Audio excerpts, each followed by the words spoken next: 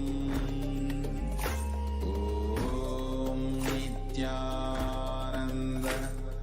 Paramashivoham. Om Nithyananda Paramashivoham. The Supreme Pontiff of Hinduism is reviving these yogic sciences and transmitting it to the world at a record-breaking pace which is never accomplished before.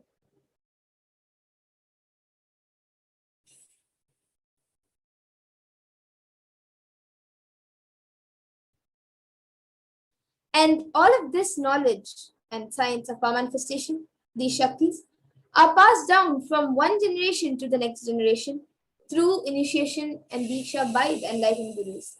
And the Supreme Pontiff of Hinduism, being recognized as an incarnation at a very young age, was trained and taught these sciences to give the initiations and knowledge repositories for billions to manifest the science of power manifestation from the disciplines of Vedanta, Tantra, Sri Vidya, Yoga and Yogic powers, Mantra Shastra, Siddha Vidya, science of Aushadha, Advaita, Bhakti Yoga, Paramashivoham and Paramashivoham. And now all of you can also see all the various gurus, pictures of all the various enlightened beings who have trained and taught the Supreme Pontiff of Hinduism all these sciences ever since he was young.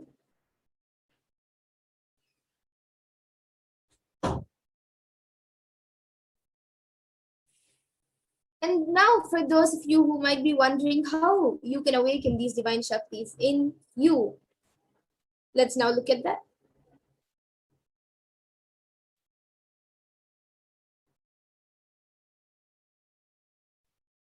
So every ultimate truth, jnana, is mapped into your consciousness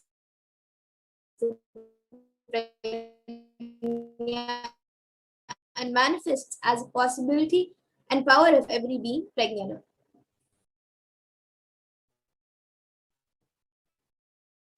Diksha is the direct transfer of spiritual energy by an enlightened being through look, word, or touch. The traditional Vedic book Navaratneshwara states, Sarvasamapi dikshanam muktihi phalamakhanditam avirodhat bhavantyeva prasangyastu bhuktayah. The main benefit of all initiations is moksha, enlightenment. As a side effect, health, wealth, leadership and well-being happen. And in Rudrayamala Tantra, Shiva says, Devi diksha vihinasya na siddhihi na cha sadgatihi tasmat sarva prayatnena guruna dikshito bhavet. The one who is not initiated does not attain liberation nor a better future. So by all efforts, one should get initiated by Guru. What is the science of initiation? Neuroscience has proved that the process of initiation floods the brain with energy. This is the superconscious energy of Kundalini, our own highest inner potential energy. As the Kundalini flows from the thalamus to the cortex, it sets up a powerful energy loop within the brain, which awakens the latent non-mechanical parts which we have never used before. With increasing levels of coherence, the whole brain comes alive, turning into a superconductor of conscious energies that heal, empower, transform our lives, bliss and fulfillment. Initiation creates high awareness, visualization, creativity. It also slows the aging process and improves the immune system. Kundalini awakening, healing experience, levitation, teleportation, materialization. Experience the power of initiation through a range of exclusive programs conducted at the ashram. Nithyananda Dhyanapeetham, Nithyananda Nagar, Biddi, Bengaluru. Contact 97422 03311 82774 90091. Visit www.nithyananda.org.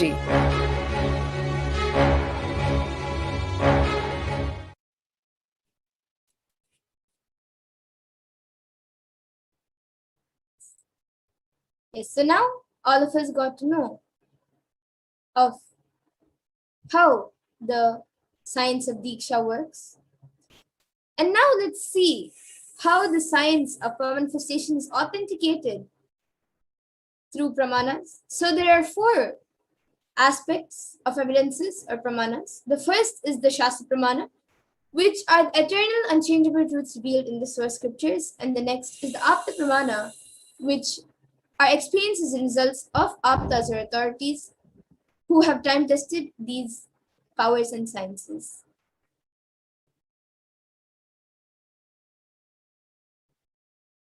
And the next is the Atma Pramana, which is an account from the Supreme Pontiff of Hinduism, this millennium's avatar's personal life, his own experience of the power manifestation, and the Pratyaksha Pramana, which are the empirical evidences from observation and scientific experimentation.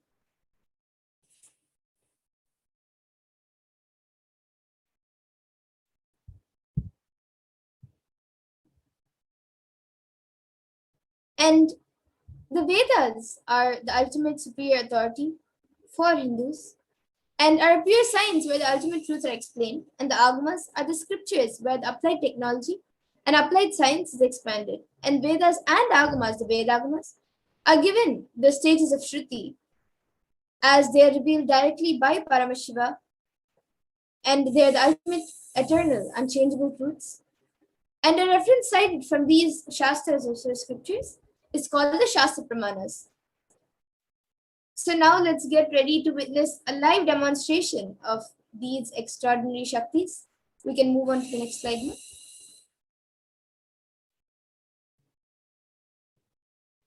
We will be first getting into the power of third eye awakening, which is reading with the eyes blindfolded.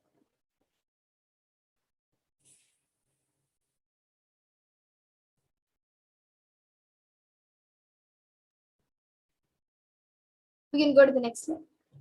Yes. So the Shastra Pramana for the power of third eye reading is from the Vijnana Bhairava Tantra. Kapalantarmanonyasya tishtanmilitalochanaha kramena manasodadyat lakshaye lakshyamuttamam.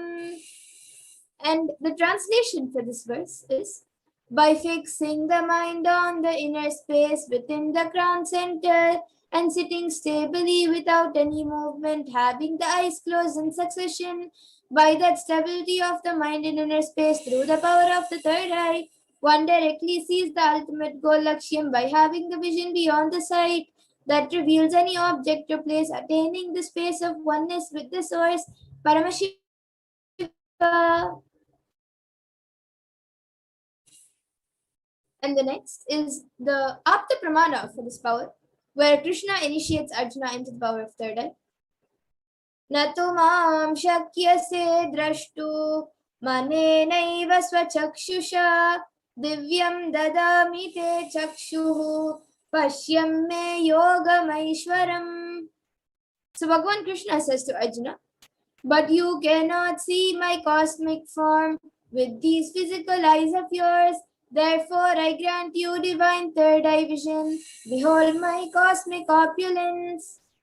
And in the Hindu Purana Bhagavad Gita, Bhagavan Krishna initiates Arjuna into the power of third eye to behold Bhagavan Krishna's Vishwarupa Darshan, the vision of his cosmic form. So in the 11th chapter of Bhagavad Gita, which contains the description of Bhagavan Krishna's cosmic form, is completely narrated by Arjuna as he sees Bhagavan Krishna through his third eye. And then the next is the Atma Pramana, which is the experience of the Supreme Pontiff of Hinduism himself. Experience is that I was able to see everything in his own around me, above me, that I was able to see everything around me, the whole above me, the whole 360 degree, 10 directions, direction, Below me, everything. Below I me, realized not only I everything. was able to see, I was able to feel, experience all of that as me. I realized not only I was able to see, I was able to feel, experience. I felt that You can move on to the next slide. the skin of the stone on rock on which I was sitting and the skin of this body both carry move on to the me next slide, please. equally. In both I Yes. So the next is the Pratyak Pramana, which is the empirical evidence from observation and scientific experimentation. So as you all can see on the screen, using a PET or positron emission tomography, the brainwaves of the Supreme Pontiff Hinduism himself was measured. And it was measured that when doing daily activities, there was high activity measured in the brain where the third eye is located. And when in deep samadhi state, only the third eye region is active and almost the rest, the 90% of the rest of the brain is at peace.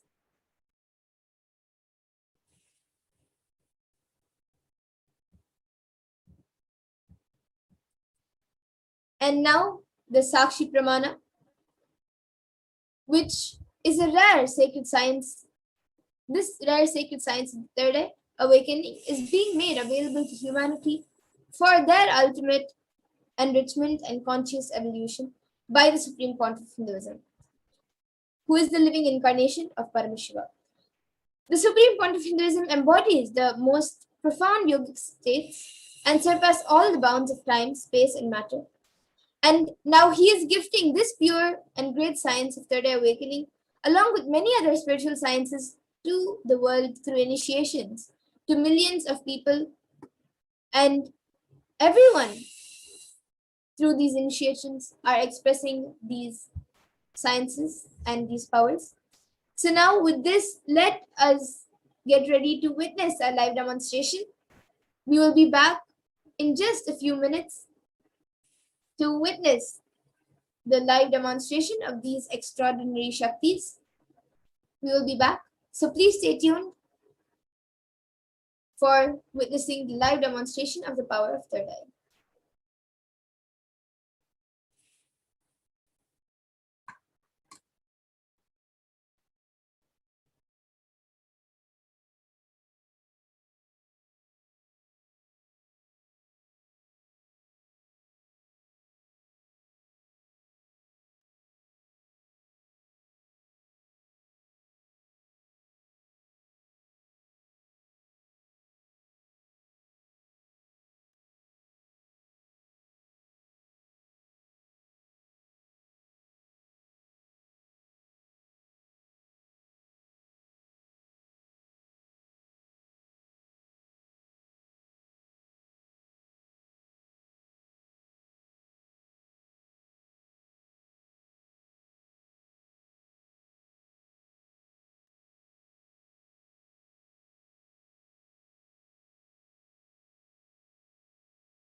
Now, let's move to the power manifestation.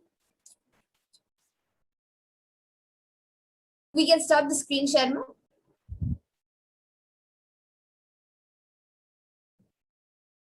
And so today with me, I have Manitya Amritananda, and myself, Manitya Madhurananda.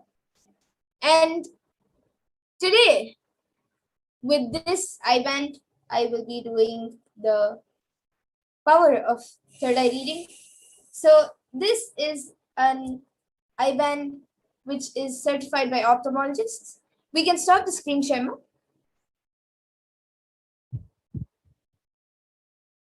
Yes, thank you. So this is a I-band which is certified by ophthalmologists, and it is usually given for people who are not able to sleep properly, who have sleepless nights. So basically it covers all the light around the eyes so they can have a peaceful night. So in front it's just a thick opaque plastic sheet, and behind this thick black sponge, which also is comfortable on the eyes. So in these two holes my eyes will be going into, and so yeah, so basically this is the I-band which will be put on me, and it will even cover the bridge of the nose with this. So there will be no light entering into my eyes, and without light it's said that you cannot see anything. So now Amita will be putting on this I-band for me, and once that is done, any of you who are watching us on YouTube can post your comments on YouTube and I will be reading it. It can be a sequence of emojis, a sequence of letters, a sequence of numbers, anything, or it can even be something that doesn't make sense and I will be reading it out. So now Amrita will be putting this I-band on me. You all can see.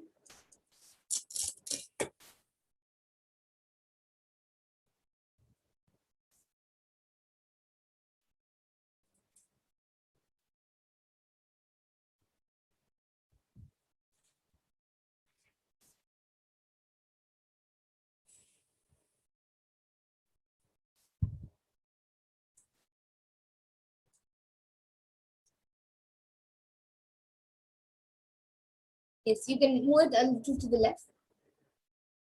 To the left, yes. And I guess little down.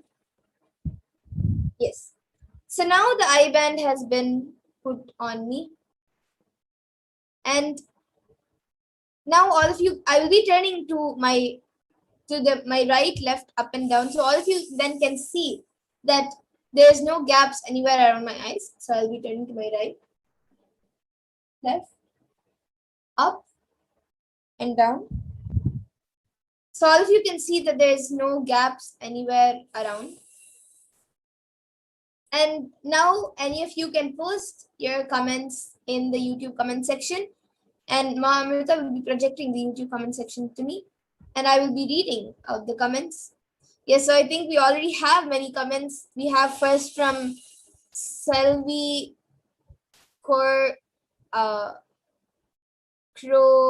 Isier, who has put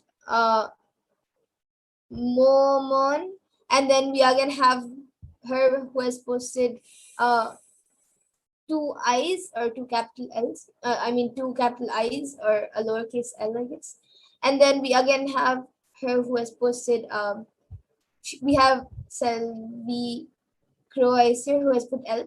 And then we have Prabjot Gill who has put a Namaskar emoji with brown hands, Om emoji with purple background, orange heart, and then I think a mango, an orange, and then a smiley face with two waving hands. And then we again have Prabjot Gill who has put a flower emoji, a pink flower, and then a 3 and a 6 with blue backgrounds, and the 3 and 6 is written in white, and then a flower emoji, and then a 9 with a blue background and a flower emoji, and then I guess it's an infinity symbol with a purple background, and then Namaskar emoji with brown hands, and then we have he has put a fire or a hut. I'm not exactly sure what that is, and then orange heart, and then a Om emoji with a purple background, and then another emoji which I'm not sure what it is. It's like 4 sticks kind of thing with yellow and red, and then ear, I guess, and then hands, and then we have also another emoji like that, and then another person, and then also another person. So one person is with a purple dress, and then the other one is with a grayish blue dress. And then we have Prabjot Gill, who has again put, I know you can do it, read all the emojis with your third eye, ma.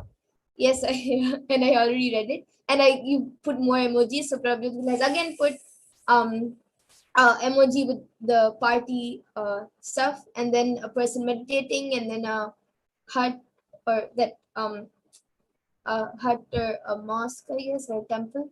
And then a namaskar emoji with brown hands, and an orange heart, and an om with a purple background. And then we have Raman Vashishta, who has become a member, who has and it says welcome to Kailashan's bronze. And then he has put pranam with a smiley emoji. So yes, I have read all the comments. If anyone else wants to put in your comments, you can put it in before we get into the next power. Okay, so now I request Mamita to remove my IBAN before we get into the next power of body scanning.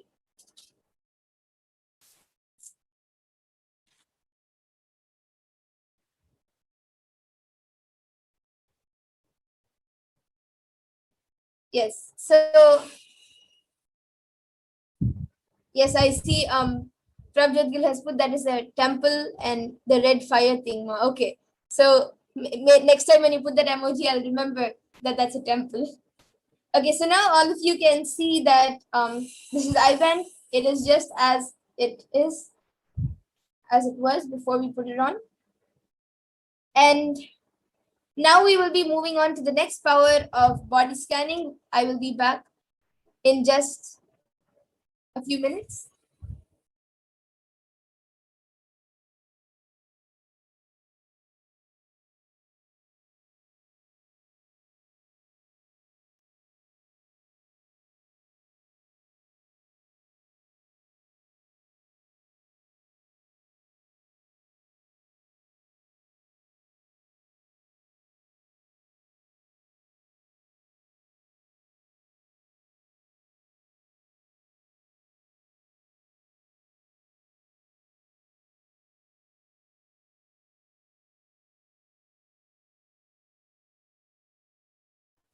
Yes, so now we will be getting into the power of body scanning.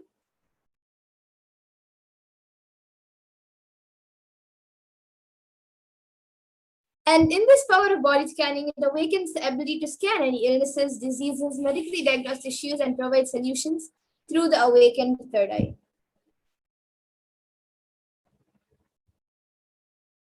And the Shastra Pramana for this power comes from the Vijnana Bhairava Tantra. Swadehe jagato vapi sukshma sukshmatarani cha tattvani yani nilayam dhyatvante vyajyate param. So Bhagavan Paramashiva says, cognize deeply that from the subtle to the subtlest consecutive principles of your whole body, Swadeha, or the whole universe simultaneously consist of the essential reality, there being absorbed in their source cause Paramashiva. By their experience of such restful awareness, one becomes complete from all thoughts, and the ultimate universal divine power, Paradevi, Adi Shakti, is revealed, and the supreme power manifestation happens.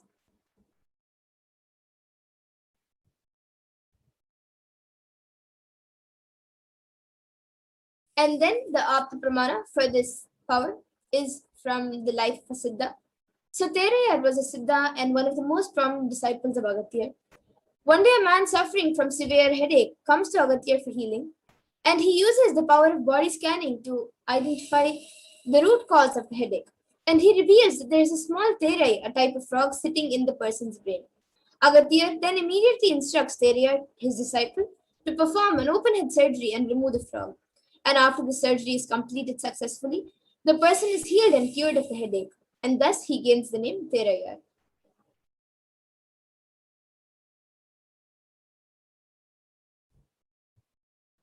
And the next, the Atma Pramana for this power was revealed on the 22nd of December 2019 by the Supreme Pontiff of Hinduism, Paraphrasing his words, only when I had the multiple compound hand fracture, I was forced to go for surgery and therefore for medical checkups related to that. And at that time, they detected heavy metal quantity in my different organs. It was revealed that I had been poisoned without our knowledge. I immediately used diagnostic methods instead of medical facilities to study the body condition due to the poisoning. And through body scanning, I found out what the problems, imbalances had happened, and where balances had to be done. I used allopathy as a second opinion to verify my findings.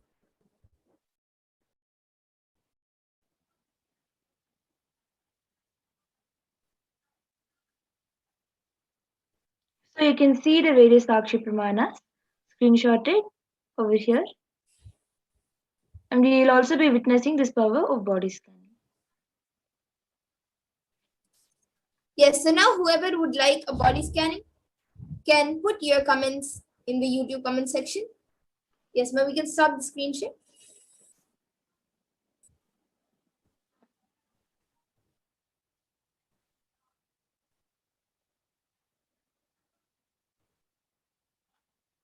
We can stop the screen share, ma'am. Yes, and now whoever would like a body scanning can put your comments in the YouTube comment section, and myself and Ma Pragnana will be doing the body scanning for you.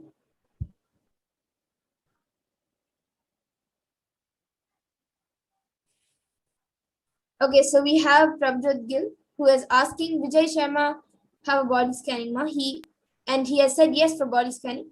May you please thoroughly scan his body and his organs, please. And thank you, ma, requesting for Swamiji's third eye healing. Yes, Aya, we will be doing the scanning for Vijay Sharma. Ma Pragnana, you can start the body scanning. And I see Raman Vashishta who has put, I will like a request for body scanning. Yes, I will be doing a body scanning for you. Aya. Okay, and Prabjot Gilaya is saying that Vijay Sharma is sitting right next to him. Yes, Ma Pragnana will be scanning and revealing. Aya. And Ramanaya, I am scanning for you now.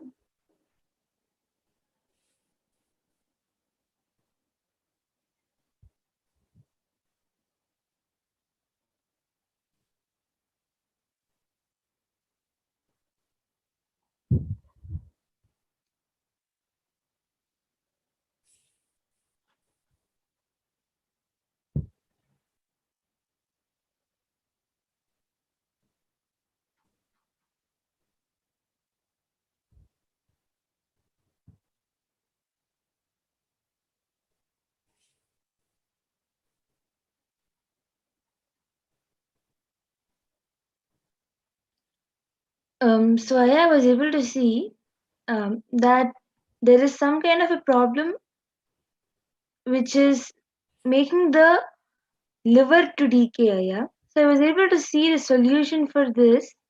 I was able to see some kind of mist being formed on top of the liver and in between the stomach and liver. So the solution that I'm able to see is for you to have more liquid or semi-solid diet for some time.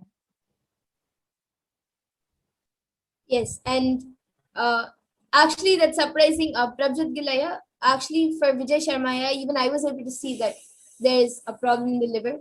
So you can, Vijay Sharmaya, you can maybe, of course, you can do the solution which Ma Pragnana has said. And Raman Vashishtaya, when I scanned for you, I was able to see that in your throat, there is a lot of dryness. And due to the dryness, there is like a small infection or ulcers which are starting in the throat. And I was able to see that because of that, even the food which goes in is getting affected. So like when you swallow the food, since it goes through the throat, because of the infection and the ulcers which are forming in the throat, because of the dryness, the food is also getting affected, and when it goes to your stomach, it is also affecting your stomach. So, and that is also creating like spreading ulcers and creating ulcers in the stomach. And so I was able to see the solution for this is every day morning and night you can drink hot water, and in the afternoon maybe like half a glass of ginger water with organic honey. This will help healing the ulcers and dryness in the throat, in the infection in the throat, and that will automatically heal the stomach also. And one more thing which I was able to see, that was in your ears, there's a lot of like the sound which goes in. Your ears are not able to take lots of sound, and that is because there you are developing like a incompletion towards sound due to some recent incidents which have taken place. You have developed a small incompletion for sound, and because of that, anywhere if you are anywhere, even if you're sitting at home or if you're doing anything, if the sound around that place, if something loud takes place, then that either irritates you a lot, or it affects you very badly. So I was able to see for that you have to do like if you just do one of the completion processes, just do the reliving and relieving process of completion, and like of the recent incidents which have happened where you have gotten incomplete with sound, or any yeah, basically any type of sounds which have happened around you, any incompletion that has happened, do the reliving and relieving process. That will help you complete with that. So this is what I was able to see for you, Aya, Raman Vashishta Aya. So you can Yes. get back in the comment section. Yes, and Prabjot Gil Aya is asking for to repeat the solution. Sama Pegnane, you can repeat the solution. Yes, I was also able to see one more thing, but the solution that I was able to see first for the first one was to have some semi-solid food or liquid food. Go for that more than the complete solid food like rice or anything. And I was able to see one more thing, that um, last few days lots of irritation is being caused when there is bright light suddenly turned on, or if you enter into a very bright place, there is some kind of an irritation that is forming inside. That is because of slight headache that the light gives you, but you don't really recognize that headache yet, which will cause migraine in the future. But you can actually remove that stress by relaxing and keeping cold water in your head. Yeah. I was able to see these two solutions. Okay, so Prabjot Gilay, you can maybe get back in the comment section if Vijay Sharma Aya for both the problems, and you can also get back in there. And anyone else who would like a body scanning, you can put in your comments every day when we have this power manifestation segment. Today, in the interest of time, we will be coming to the conclusion of today's power manifestation segment. And so basically every day at 2 a.m. IST and 4 p.m. IST, we will be having the Parashakti Akashic readings and the preparations for it. So as a part of it, we will also be having the power manifestation segments. So you can again join us and request for a body scanning, and we will be more than happy to do the body scanning for all of you. So with this, once again, I thank all of you, all the viewers who have joined us today for the power manifestation segment. And please stay tuned for the further segments. Yes, and I see Prabjot Gilaya has said, he said 100% he agrees, and he said, yes, Jima. Yes, thank you, Aya, for getting back. And once again, I thank all of you for joining this power manifestation segment, and please stay tuned for the further segments where we will be learning much more about Devi Parashakti and the Akash readings and what we are going to receive today. So thank you everyone, Nithyanandam, and please stay tuned for further segments. Thank you, Nityananda.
ability to build beautiful relationships in your life. We get you direct spiritual support and we make sure you become wealthy.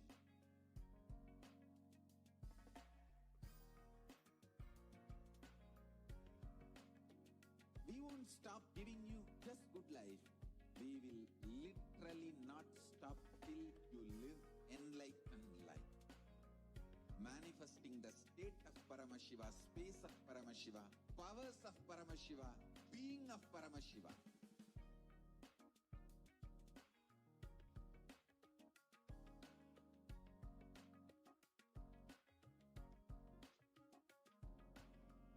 Whole world should become Kailasians.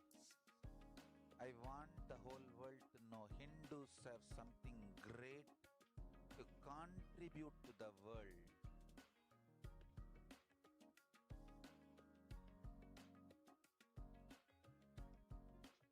We have something great to contribute to the world. Let us do that.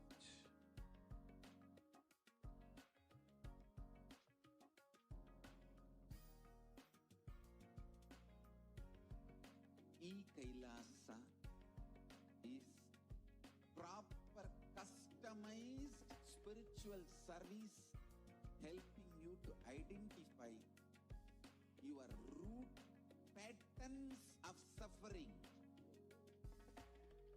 We have perfected the science of helping every individual from every cultural, religious, nationality background.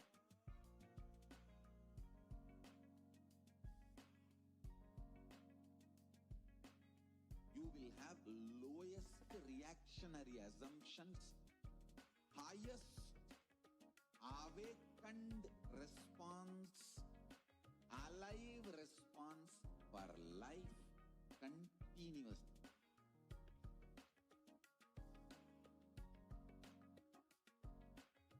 Kailasa is enlightenment ecosystem, literally enlightenment itself in your own home, wherever you are. Proper customized spiritual service helping you to complete with your life negativity, withdrawal from life, self-hatred, self-denial, self-doubt, so much of tiredness, laziness. We can support you aligning your diet, your attitude, your aptitude, your understanding about life. We can help you with everything.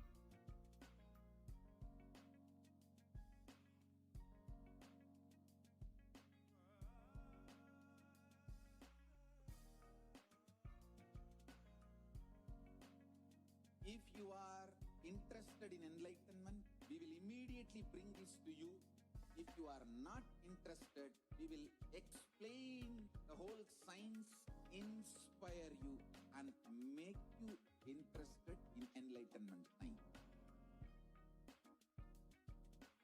We need to cater this enlightenment science to the whole world wherever they are, because enlightenment is the birthright of all human beings.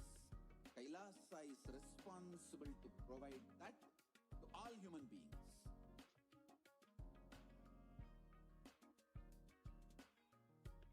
Kailasa is the totality of the knowledge I received from my Guru.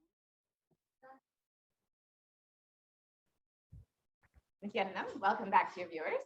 Now we will enter into the next segment where we will understand who is Devi Parashakti.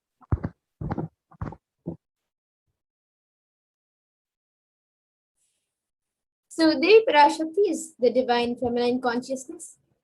And now we will be looking into the Dhyana Shloka of Devi Parashakti, which comes from the Lalita Sahasranam. We can go on to the next slide. I will be chanting the verse now. Sindhuraruna vigraham trinayana manikya mauli spurat taranayaka shekharam smidamukhi mapina vakshoruham panibhyam alipurna ratna chashakam raktotpalam bhibratim सौम्यां रत्नघटस्थरक्तचरणां ध्यायेत् परामम्बिकाम्.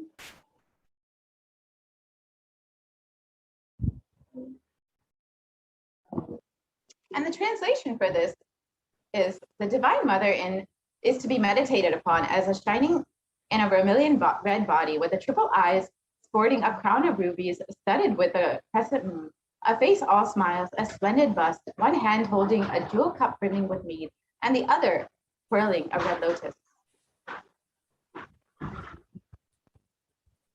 The next verse is Arunam Karunam Tarangatakshim Dhritapaşankuşapuşpabanachapam Animadhibiravrita Mayukaihirahamityeva Vibhavaye Bhavanim. And the translation for this is, I meditate on the great empress. She is red in color, and her eyes are full of compassion, and holds the noose, the goad, the bow, and the flowery arrow. In her hands, she is surrounded on all sides by powers such as anima, and she is a self within me.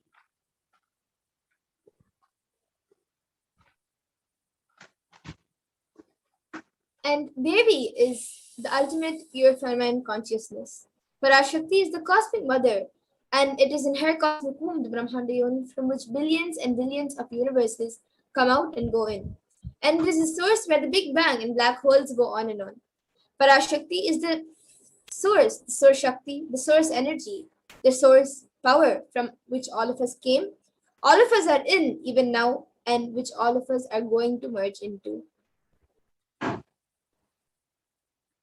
Out of her extreme love and compassion, Parashakti herself is manifesting through the embodied form as the Nijavatara of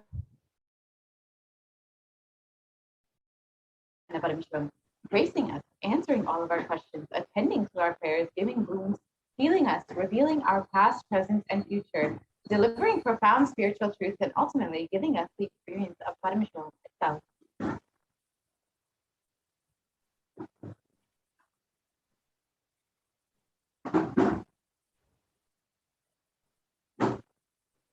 And in the words of Devi Parashakti herself, raising as Omkara, expressing as Vedas and Agamas, blossomed as Hrimkara, filled as Parashodasi, living in 40 triangles, the Kailasa Swamini who is in Kailasa, Sri Purachintamani, Parashodasi, sitting as part of Paramashiva, Parameshwari, who rules the world, Paramashakti, Manonmani, Meenakshi, as Nithyananda I took Nijavatara here, to give good boons to everyone, to bestow all goodness, Hiranyagarbha Swarupini, Brahmanda Yoni, Shami, Chandramauli, Rapala, Aparna, Uma, Parvati, Savitri, Navayavana, Samrajya Lakshmi, Parameshwari, Parashodasi, Meenakshi. Taking the form of Nithyananda, I came here as Nijavatara. With great compassion, I am blessing. Listen, people, to do good to all of you, I took the form of Nithyananda and came down as Nijavatara.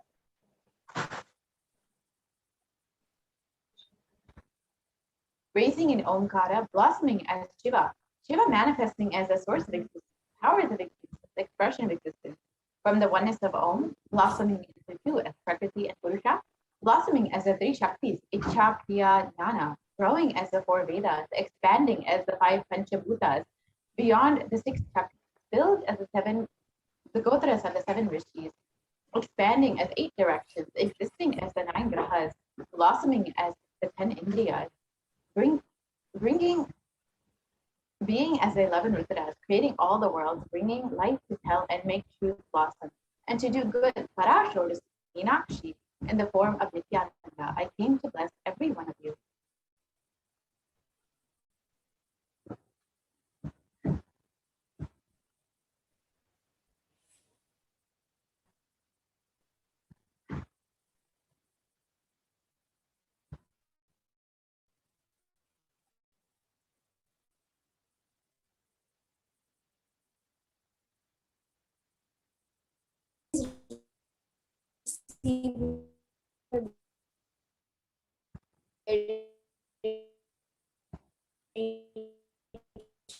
Traditionally.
Literally, you are seeing Paramashiva and Parashakti at this moment. So how do you receive Devi Parashakti? She is there in your screen. You always receive her very traditionally. Keep 2 betel leaf, 1 banana, 1 betel nut, and 1 coin in the front of the screen. Watch Devi. The coin is considered the traditional dakshina. In Hindu tradition, it can be the lowest value. Even in India, it can even be 1 paise. In the US, it can be a cent even.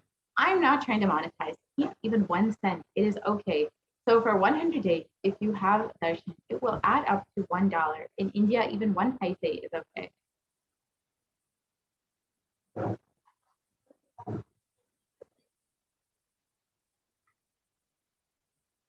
Offer that to Devi, and after darshan is over, do namaskar and eat the banana, betel leaf, and betel nut. Take it as prasadam immediately. Collect the coins and send it to the LA temple. This betel leaf, betel nut may look too small, but in a few days you will see how much it adds to your sentiment that really she is there. You will not take the Devi darshan for granted. Rituals will break your monotonous, unconscious mentality and lifestyle and remind you and raise you to the powerful cognition. It will break your unconscious behavior.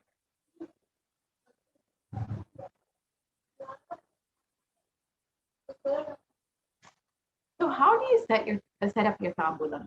You can keep 2 betel leaf, 1 banana, 1 betel nut, and 1 coin in the way that the image here shows. So now we will be entering into the next segment where we will understand some of the revelations made by Devi Parashakti and how the revelations made by Devi have been given to help humanity during this Kalaya. We will be right back after a short break.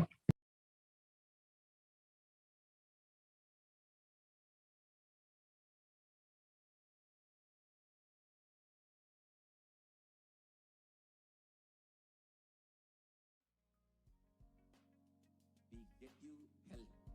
We get you ability to build beautiful relationships in your life.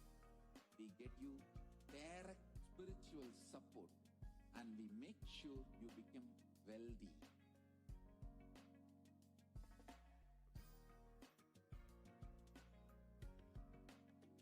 We won't stop giving you just good life. We will literally not stop till you live enlightened life. Manifesting the state of Paramashiva, space of Paramashiva, powers of Paramashiva, being of Paramashiva.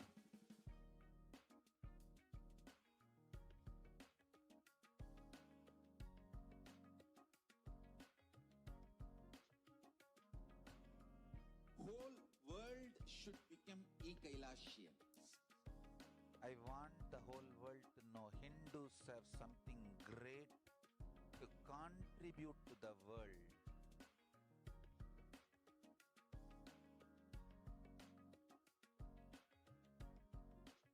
We have something great to contribute to the world. Let us do that.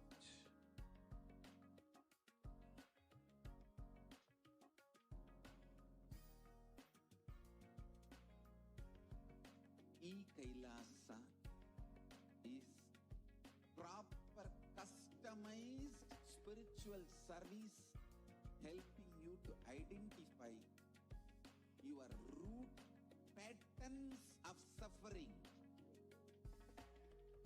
We have perfected the science of helping every individual from every cultural, religious, nationality background.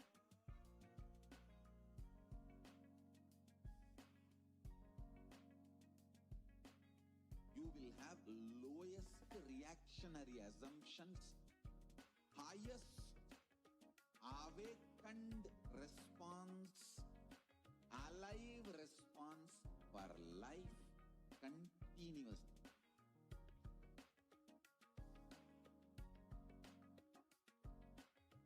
Kailasa is enlightenment ecosystem, literally enlightenment itself in your own home, wherever you are.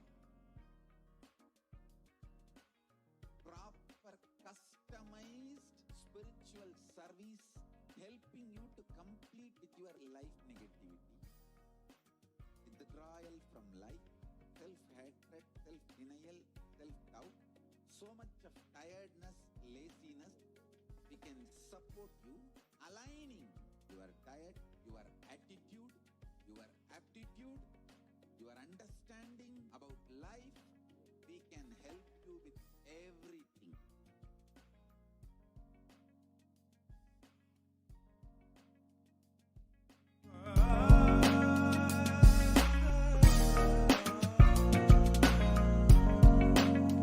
If you are interested in enlightenment, we will immediately bring this to you. If you are not interested, we will explain the whole science, inspire you, and make you interested in enlightenment science. We need to cater this enlightenment science to the whole world wherever they are, because enlightenment is the birthright of all human beings. Kailasa is responsible to provide that to all human beings.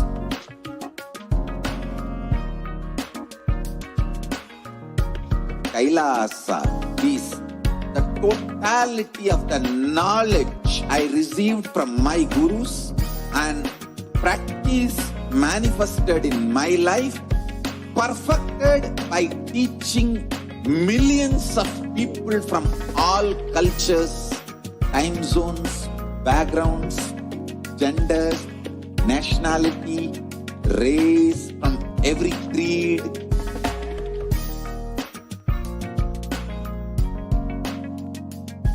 So this absolutely perfected knowledge available to you, served to you in your home without even you moving out of your couch, free of cost.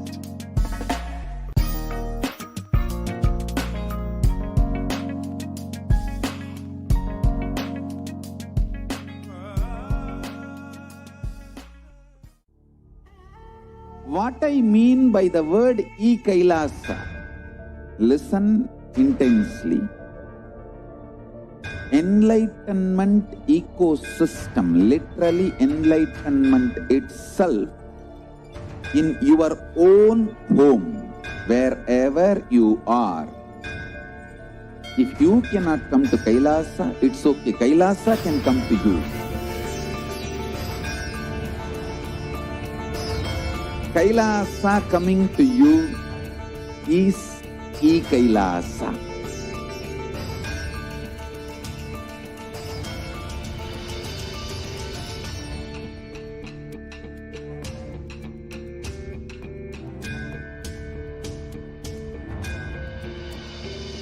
I will revive Hinduism.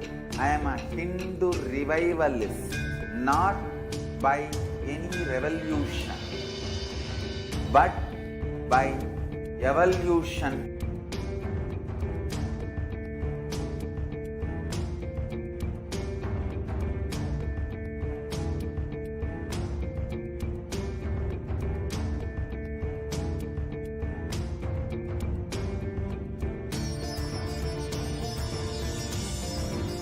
And setting model community.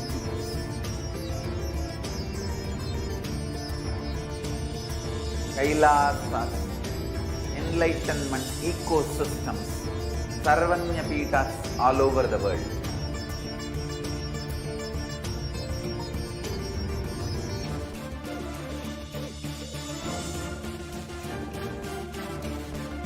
All powerful cognition, knowledge, only when you live, power manifestation and possibilities manifestation happen.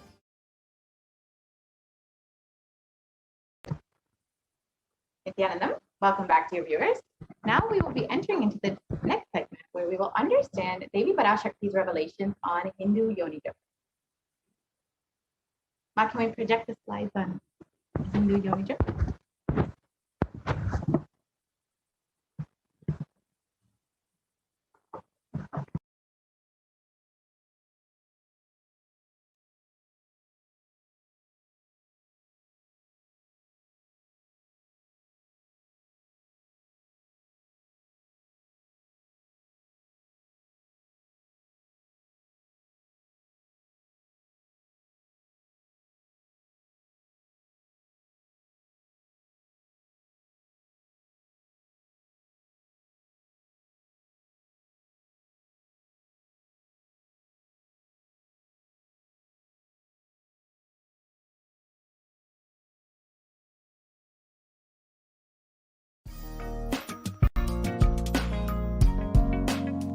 We get you health.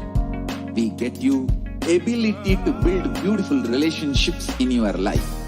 We get you direct spiritual support, and we make sure you become wealthy.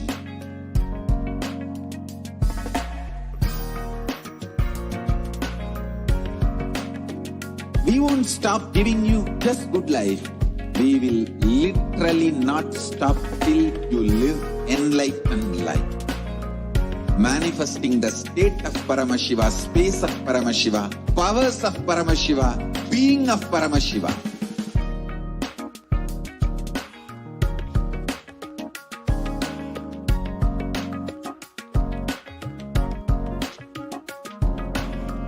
Whole world should become Kailasians. I want the whole world to know Hindus have something great to contribute to the world.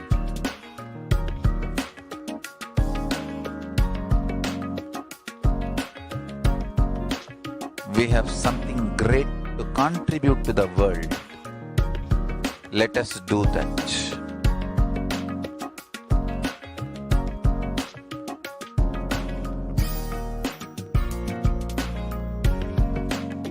Kailasa is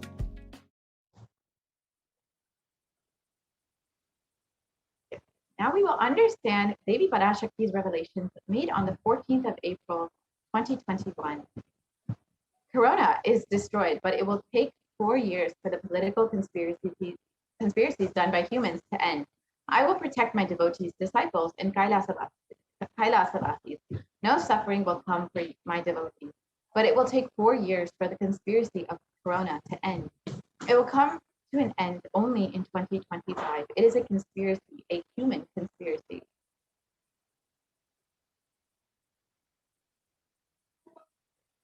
You are asking about the suffering of Corona in India. Listen properly to what is said. With honesty, I am telling you the real truth. The cosmic pralaya has stopped. The Corona second wave that is happening now is bioweapon. What is happening is bio-war.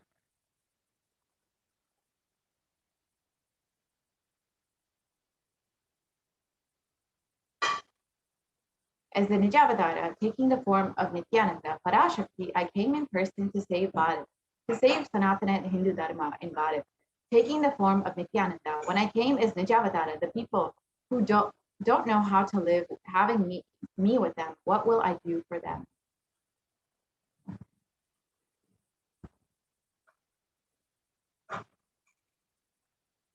Worlds cannot be sacrificed for the sake of conspiracies done by some ignorant thieves who got stuck in Maya.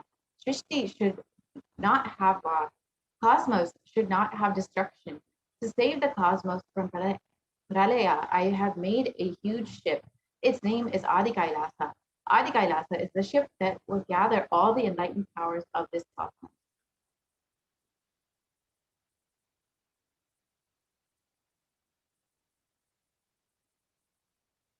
And save the people from the pralaya through the tricks of traitors, rule of the enemies, without any other way out. Time came for the sailor itself to leave. That is why the sky is boiling and moving towards huge destruction. People, even if the children do mistakes in ignorance by getting stuck in Maya, as it is Parashakti, Paramashakti, Parashodasi, Manonmani.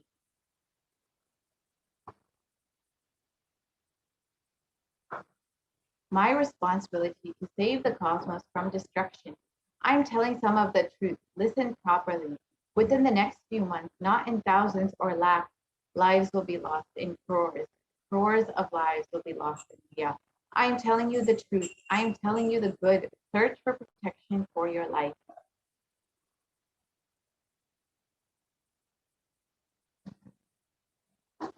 So let us look into how Devi Parashakti's revelations have been coming true over the past few weeks. The first revelation we'll look at is how Devi revealed that people will not die in thousands or lakhs, but lives will be lost in crores. And reports officially on Saturday show that 350,000 new infections of coronavirus have been reported, and The deaths continue to rise. At one hospital in Delhi, the capital, doctors said that patients are in critical care and have died after oxygen pressure dropped. The doctors blame the deaths on the city's acute oxygen shortage.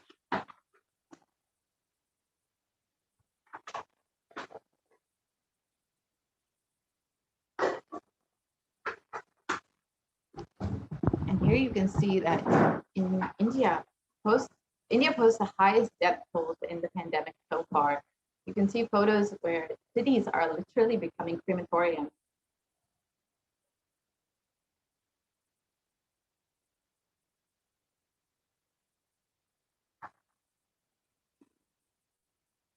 Here are more photos of bodies burning by the thousands.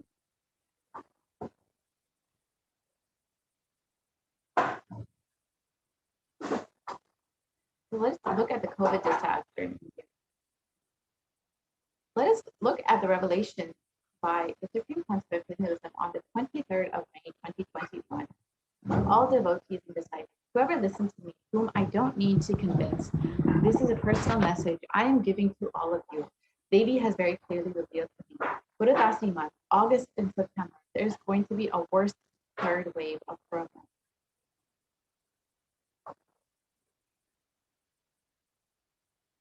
I saw in the vision dead bodies thickly floating on Ganga, not just on Ganga alone. There are 4 rivers coming from Kailasa, Ganga, Yamuna, Brahmaputra, and all 3 of those rivers. I saw dead bodies are floating, dogs eating those dead bodies and dying because they ate corona people. And the poor people who don't have food eating those dogs' dead bodies and they dying. I saw this whole cycle.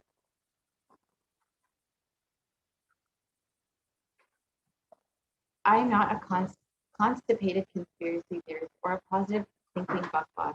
I see reality as it is and revealing it to all of you as it is. So let us look further into these revelations. Here are photos of exactly as the Supreme Pontiff revealed. The bodies in Ganga floating uncounted, unidentified. Sorry, no, can we go back to the next slide? And behind these bodies on the rivers is a COVID shadow. India's holiest river, Ganga, is swollen with COVID victims. Hundreds of corpses have been found floating in the river or buried in the sand of its banks. You can see, as Devi revealed to the Supreme Pontiff, there was thousands of bodies, unidentified, uncounted, just floating in Ganga with no proper rituals done and without any cremation. The next wave is attacking the kids. The next wave is attacking the kids more. That is what is terrorizing, frightening. I can't reveal more detail.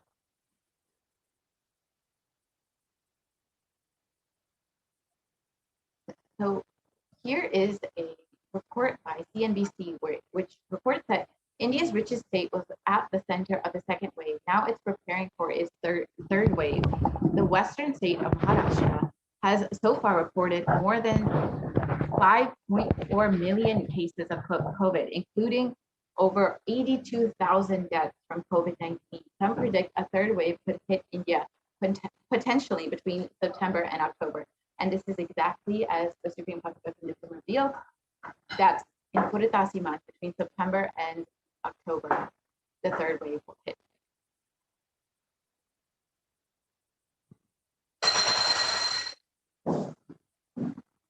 Don't lower your guard. Prepare inevitably for the third wave.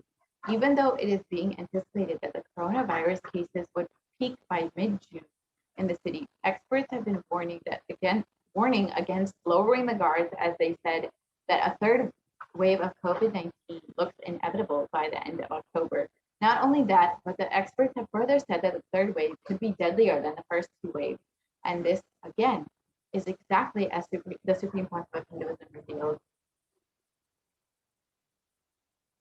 And Maharashtra prepares for the third wave as it hit 8,000 children in one district, with more than 8,000 children catching the coronavirus in the month of May in Maharashtra's Ahmednagar. The state has started taking extra steps to minimize the impact of possible third wave of COVID-19 that may affect children more. In Maharashtra's Sangli city, a COVID-19 ward is being prepared, especially for children. Currently, 5 children are being treated here, and the facility is being prepared for more patients.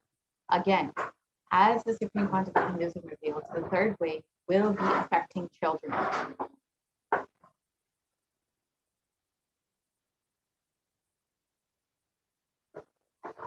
And the third wave, in Times Now reported that the third wave of COVID-19 to impact children, over 9,000 children have tested positive already in Maharashtra.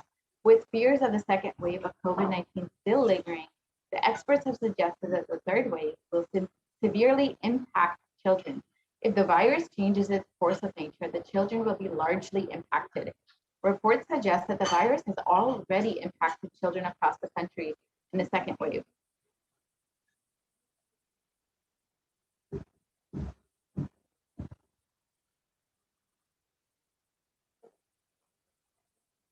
The divine feminine consciousness is unique to Hinduism.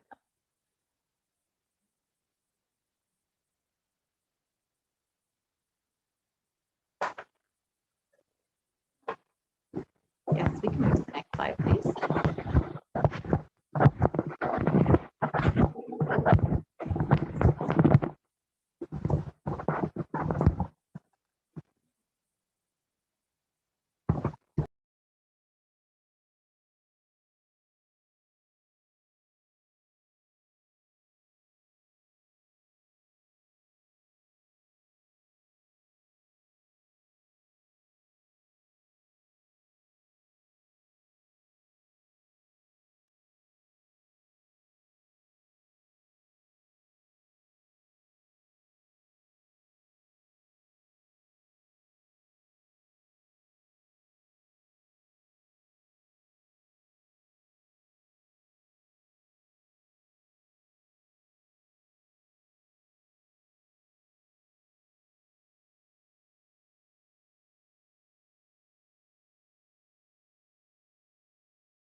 So you can see in the report in various news articles that Devi's revelation through the Supreme Court of Hinduism have been coming true in various ways and are expected to come true even into the next few months. We will see how COVID-19 will be impacting children all over India and how India will continue to face the consequences of this pralaya with crores dying from this coronavirus pandemic.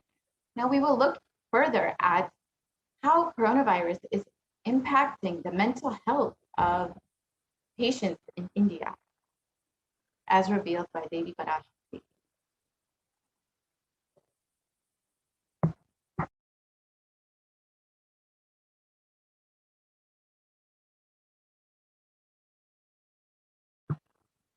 Yes, ma'am. We can go to the other slide.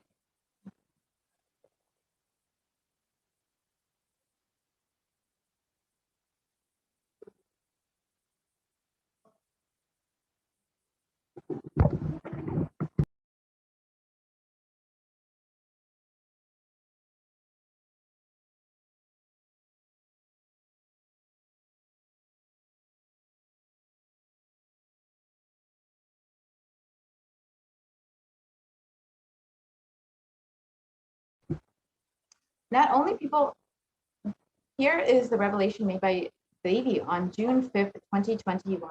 Not only people will be dying in forest, financial and mental retardedness, you will see minds getting collapsed. Freedom from all this suffering is the life of living enlightenment. First, prevent yourself from this deadly corona. Oh, people, do the job of saving your life as first priority.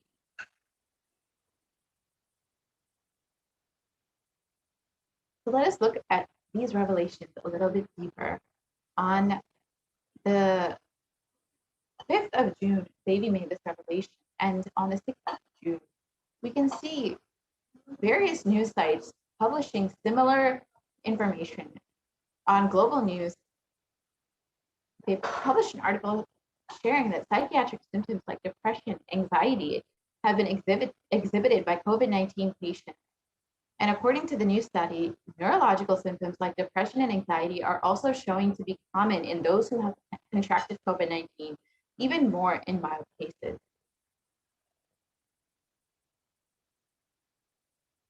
And we can look at the impact of COVID-19 on the mental health of US college students.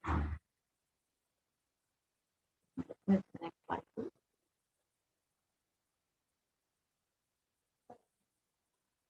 And this study shows that there has been a drastic increase in anxiety, with 60.8%, more than half of college students feeling increased anxiety, feelings of loneliness, and depression. And this has been reported as being drastically more than earlier years.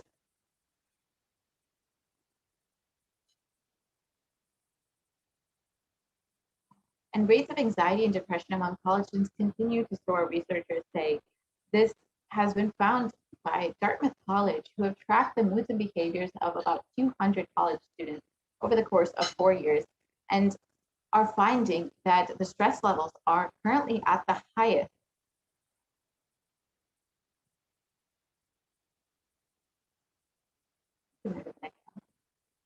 So as this article shows, that coronavirus pandemic is affecting the rates of depression and anxiety, making them soar, and have shown no signs of coming down, as per research done by Andrew Campbell at the Dartmouth College.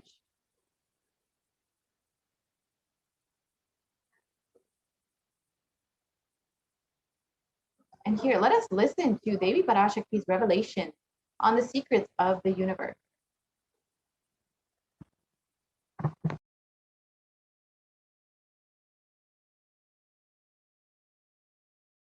Intensely, I will reveal the secret of the universe and its expansion.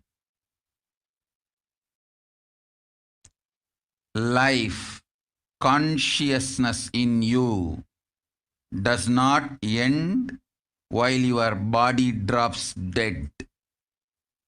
It moves from different universes, vertical time zones, lives in different time zones as per its free will, knowledge, desire, but ultimately to get enlightened, complete liberation, Paramashiva Padam, your soul has to come back to this karma bhumi, the Bhumandala.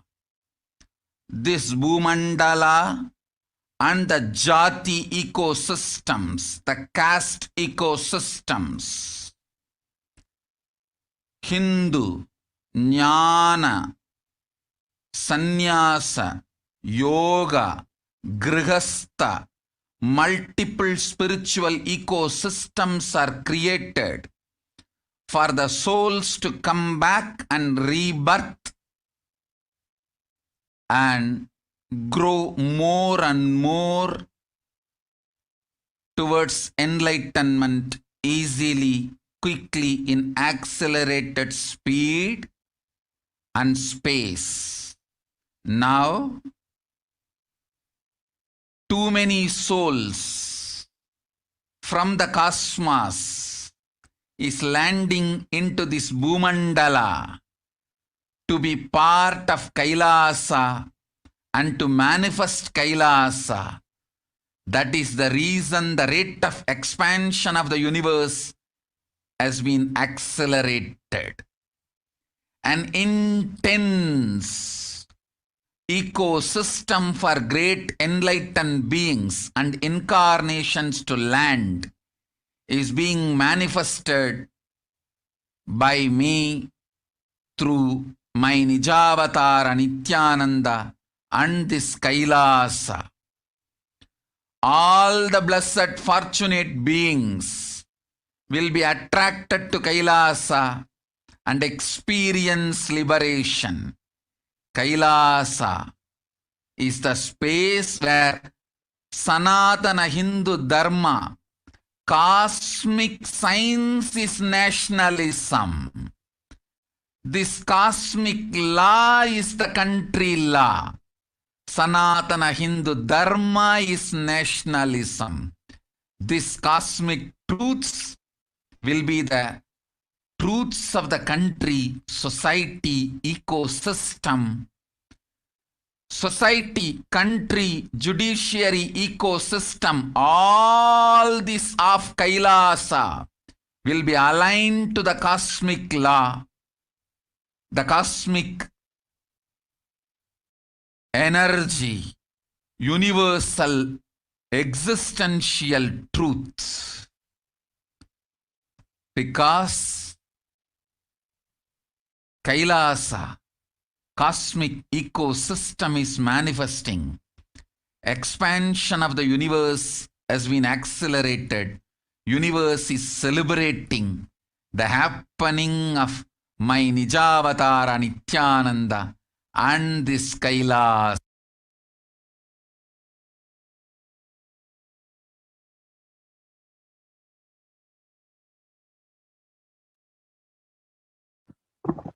Yes, we can-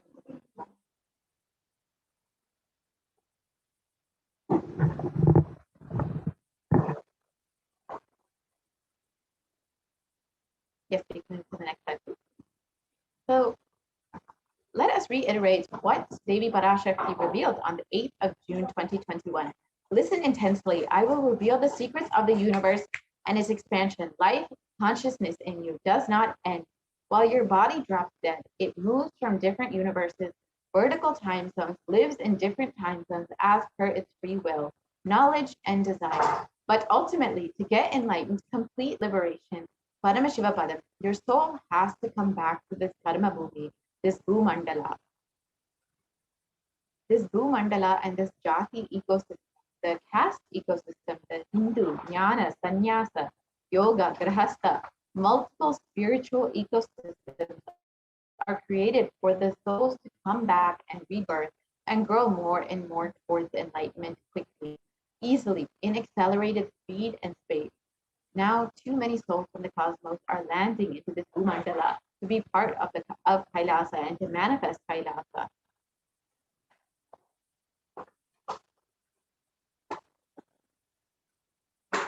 That is the reason the rate of expansion of the universe has been accelerated. An intense ecosystem for great enlightened beings and incarnations to land is being manifested by me through my Nijavatara, Nithyananda, and this Kailasa. All the blessed, fortunate beings will be attracted to Kailasa and experience liberation.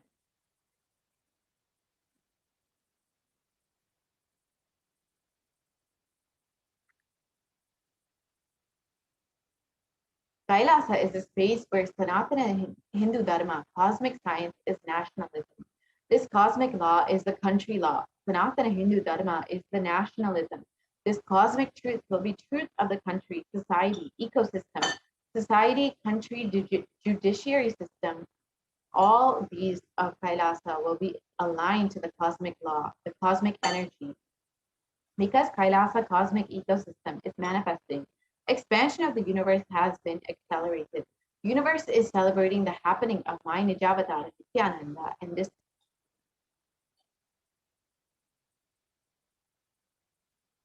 So here we can listen to recent research showing that the universe is not just expanding, but its expansion is accelerated, just as Devi Parashakti revealed.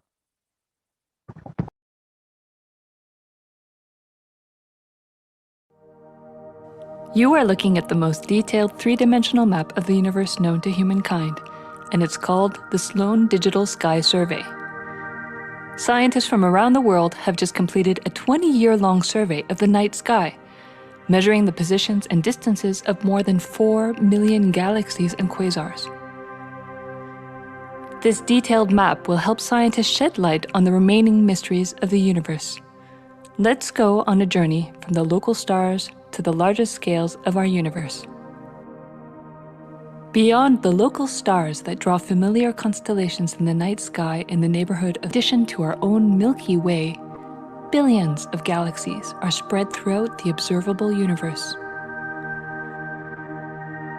Moving faster than light, we will take you through space in a journey from our place in the Milky Way all the way out to the large-scale structures of the visible universe, and we'll tell you about how we're mapping it out.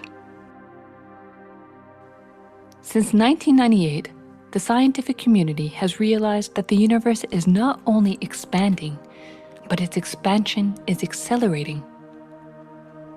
This unexpected acceleration constitutes one of the major conundrums in physics. From a theoretical perspective, the acceleration may be accounted for by either assuming that there exists some mysterious dark energy, or by modifying Einstein's theory of gravity, called general relativity. In the same year, the Sloan Digital Sky Survey was launched to tackle this enigma of the accelerating expansion of the universe. The Sloan Digital Sky Survey is a vast collection of the angular positions of galaxies observed in the sky, as well as their distances from us, determined by observing the systematic shift of galactic light, expansion of the universe, the so-called redshift. In this new map of our universe, the large dark patches are mostly regions obscured by the Milky Way that cannot be observed. During the last 20 years, through 4 exploratory phases, the Sloan Digital Sky Survey has created the most detailed 3-dimensional maps of the universe. To achieve this, it focused on different classes of galaxies: nearby galaxies, red galaxies, more distant star-forming galaxies, and superluminous distant active galaxies called quasars. The 4th and latest Sloan survey took place from 2014 till 2020. During this time, the new project called the Extended Baryon Oscillation Spectroscopic Survey, or EBOS for short, continued previous Sloan mapping of the extragalactic sky and just measuring distances for 1 million galaxies and quasars.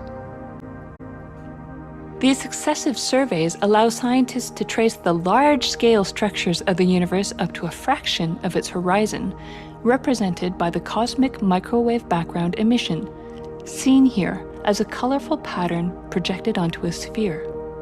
The cosmic microwave background is the thermal relic of the universe, which dates back to about 400,000 years after the birth of the universe, also known as the Big Bang. Adding the EBOS data to the previous Sloan exploratory phases 1, 2, and 3, the Sloan Digital Sky Survey now has a database of 4 million galaxies and quasars, assembling the largest and most complete 3D map of the universe to date. This unprecedented achievement provides scientists with new tools for shedding light on dark energy and also for constraining the theory of general relativity, leading to a better understanding of the fundamental laws that rule our universe.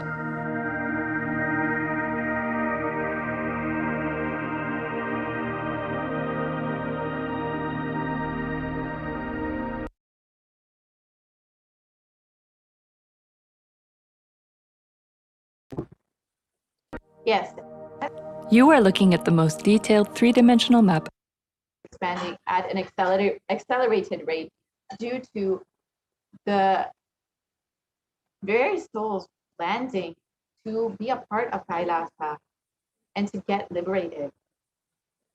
So here is more research showing this in the National Geographic, where they revealed that the universe seems to be expanding faster than all expectations.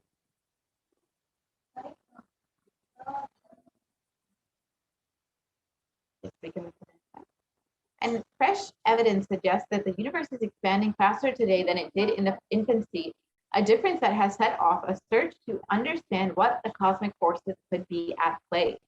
So this is exactly what Devi revealed.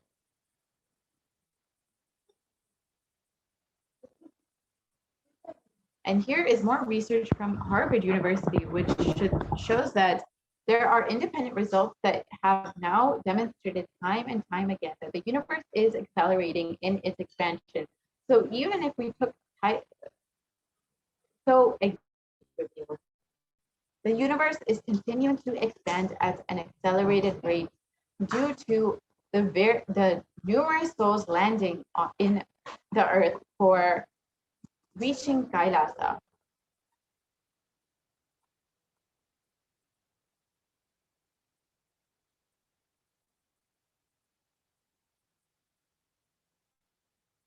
And now we will listen to the Supreme Pontiff of Hinduism speaking about the expansion of the universe.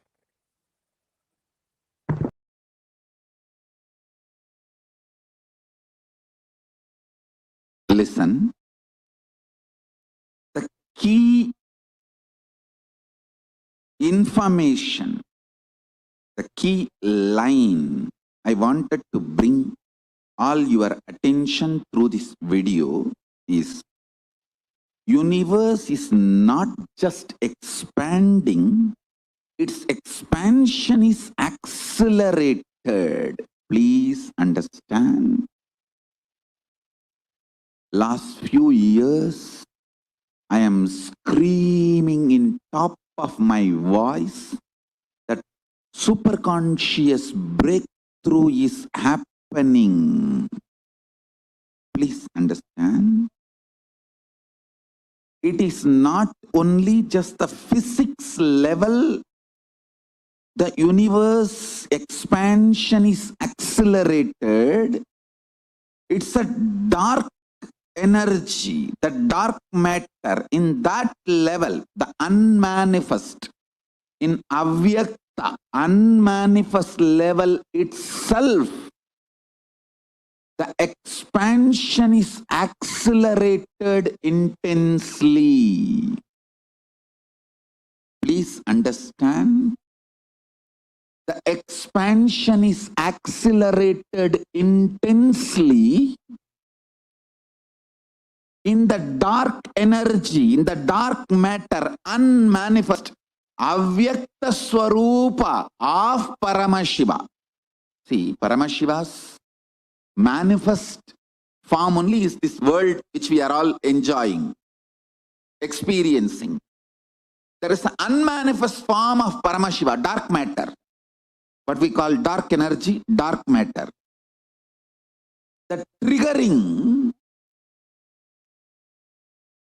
of expansion, not just expansion, acceleration of expansion is happening from that dark energy, dark matter. Because scientists are using the word dark energy, dark matter, I am using the same word. But if you ask me to give a right word, I will say Swatta Sutta Swayam Prakasa Jyoti. I will call it a superconscious energy, superconscious matter. See, because the human eyes can't cognize, human beings are calling it as a dark matter. But because human eyes can't cognize, but third eye can cognize, I am calling it as a Swayam Prakasa Jyoti. Jyoti, light, superconsciousness, is the word rishis, enlightened beings, will use. But unfortunately, scientists have their own limitation. With the two eyes, when you see something which is not seen, you call it as dark. So as three eyes, when you see something and you know it cannot be seen by the two eyes, you call that as Jyoti. Revealed the same. Sutta Swayam Prakasa Jyoti. Jyoti Mandala. What? We will enter into the next segment. We show us Jyoti of Arunachala. What exists as unmanifest Shiva is one and the same. Please listen. This acceleration of expansion is from the unmanifest, avyakta sarira of Paramashiva, the unmanifest space of Paramashiva. From that, the acceleration of expansion is happening. Now, the superconscious breakthrough is imminent. It has to happen. It is happening. I have been sent to planet Earth to facilitate this only.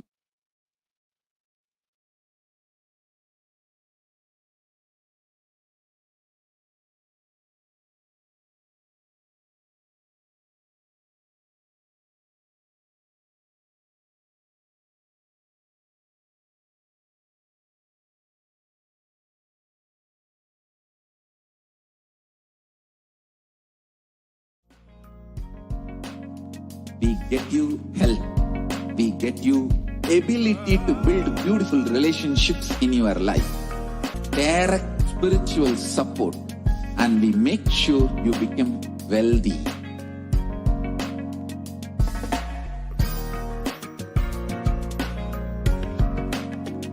We won't stop giving you just good life.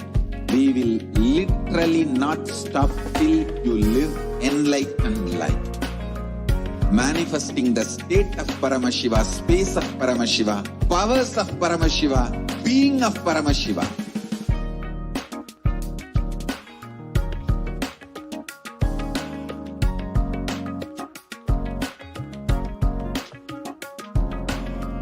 Whole world should become Kailasians. I want the whole world to know Hindus have something great to contribute to the world.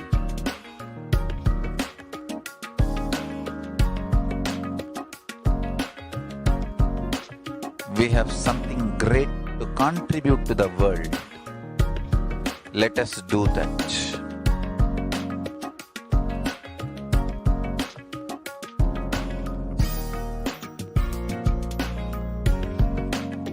Kailasa is proper customized spiritual service helping you to identify your root patterns of suffering. We have perfected the science of helping every individual from every cultural, religious, nationality background.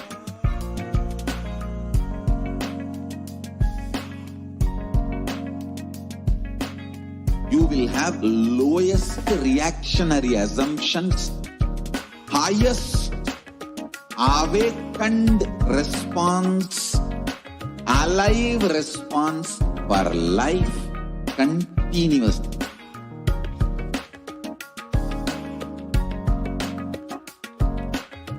Kailasa is enlightenment ecosystem, enlightenment itself in your own home, wherever you are. Proper customized spiritual service helping you to complete with your life negativity. Withdrawal from life, self-hatred, self-denial, self-doubt, so much of tiredness, laziness. We can support you aligning your diet, your attitude, your aptitude, your understanding about life. We can help you with everything.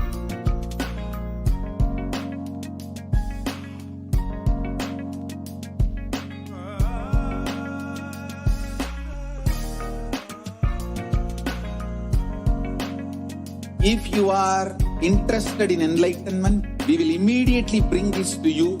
If you are not interested, we will explain the whole science, inspire you and make you interested in enlightenment time.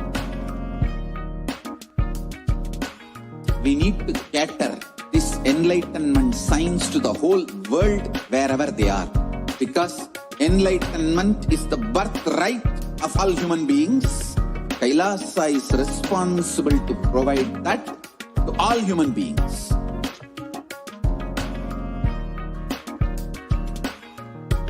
Kailasa is that the knowledge I received from my gurus and practice manifested in my life, perfected by teaching millions of people from all cultures, time zones, backgrounds, genders, nationality, race, from every creed.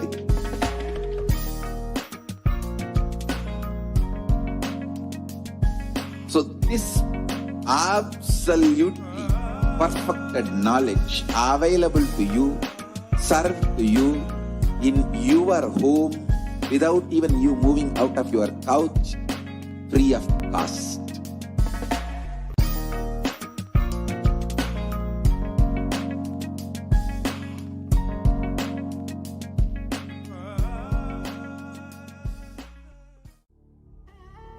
What I mean by the word Kailasa, listen intensely. Enlightenment ecosystem, literally enlightenment itself, in your own home, wherever you are.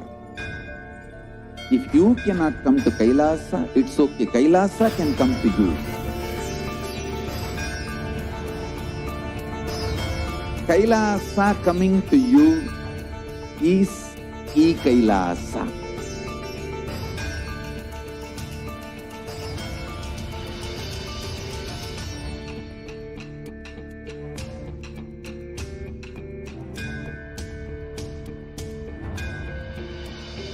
Hinduism. I am a Hindu revivalist, not by any revolution, but by evolution.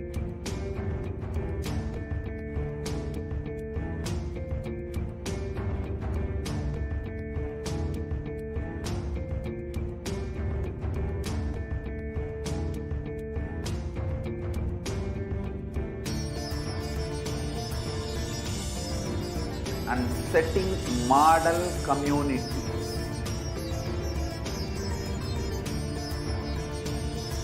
Kailasa, enlightenment ecosystems, Sarvanya Peethas all over the world.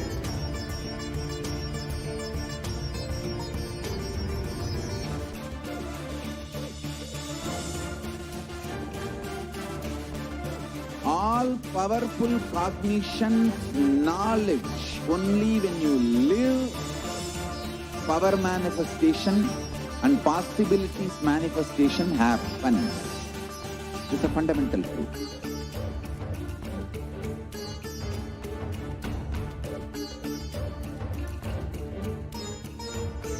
Hinduism cannot live exclusively as one sampradaya. No. All sampradayas of Hinduism is an ecosystem.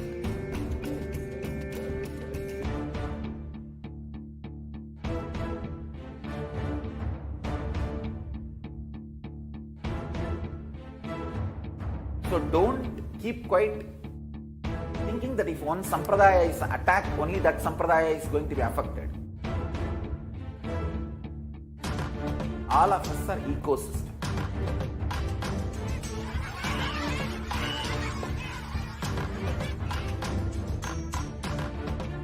I invite all of you to get involved and enjoy Hinduism by the principle of Dharmo Rakshati Rakshitaha. When you protect Dharma, Dharma protects you. We will make the whole planet flourish spiritually. The spiritual prosperity will happen to the whole planet. We all have to coexist together.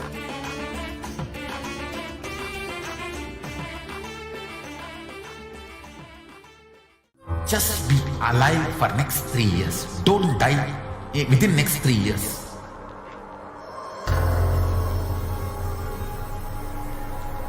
Just don't die within next 3 years. Be alive. I'm working sincerely. I will reach you somehow. Somehow I will reach you.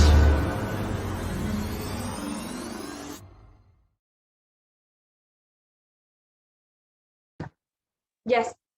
Let us now enter into the next segment of today's program on the offerings that you can be able to offer today to Devi Parashakti.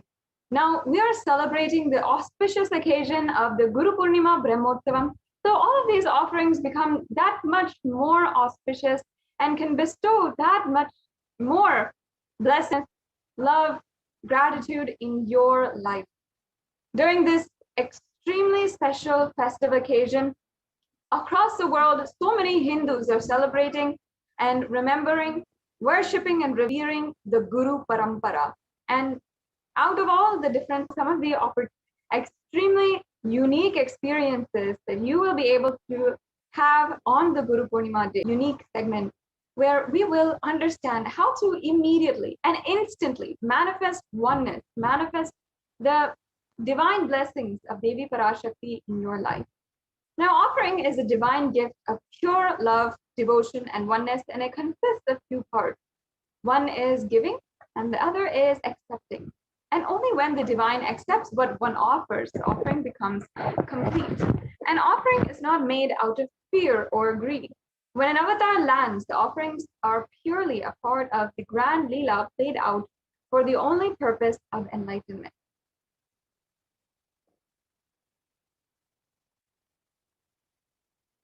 So now let us chant the beautiful Dhyana shlokas of Devi Parashakti Manonmani, who is seated on the lap of Paramashiva and the most compassionate, beautiful, divine, cosmic mother for all of us. A Dhyana shloka is a particular chant which is invoking the energy of that deity. So deeply imbibe these sacred chants as the energy of Manonmani will be invoked in each and every one of us. And we'll also be hearing the meaning as well, the translation, if you do not understand, if you do not know or familiar with Sanskrit, and visualize deeply, pray to Devi Parashakti for her presence as we seek to attain oneness in our life. Now we'll be chanting the Dhyana shloka. Induniva Veda Karavahni Yayanam Syat Pankajavara Japa Sarayuktam Angahima Bhushana Vichitra Vasanam Syat Tunga Mukato Jvalit Manon Manaswarupam.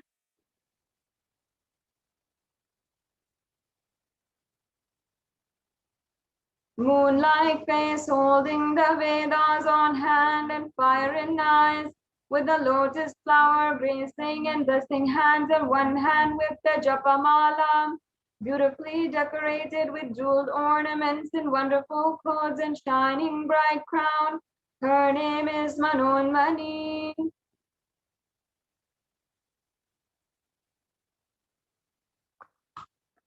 And the next Dhyana shloka.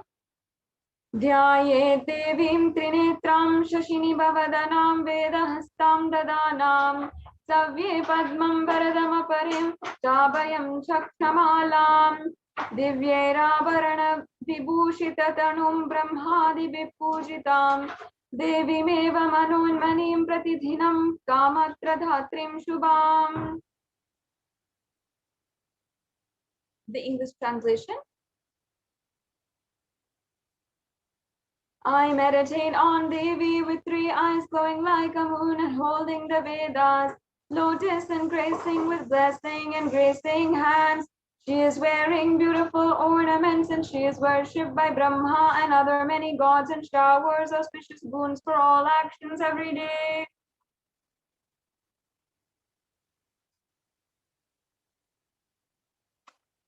Now, we'll be understanding the significance of the element gold.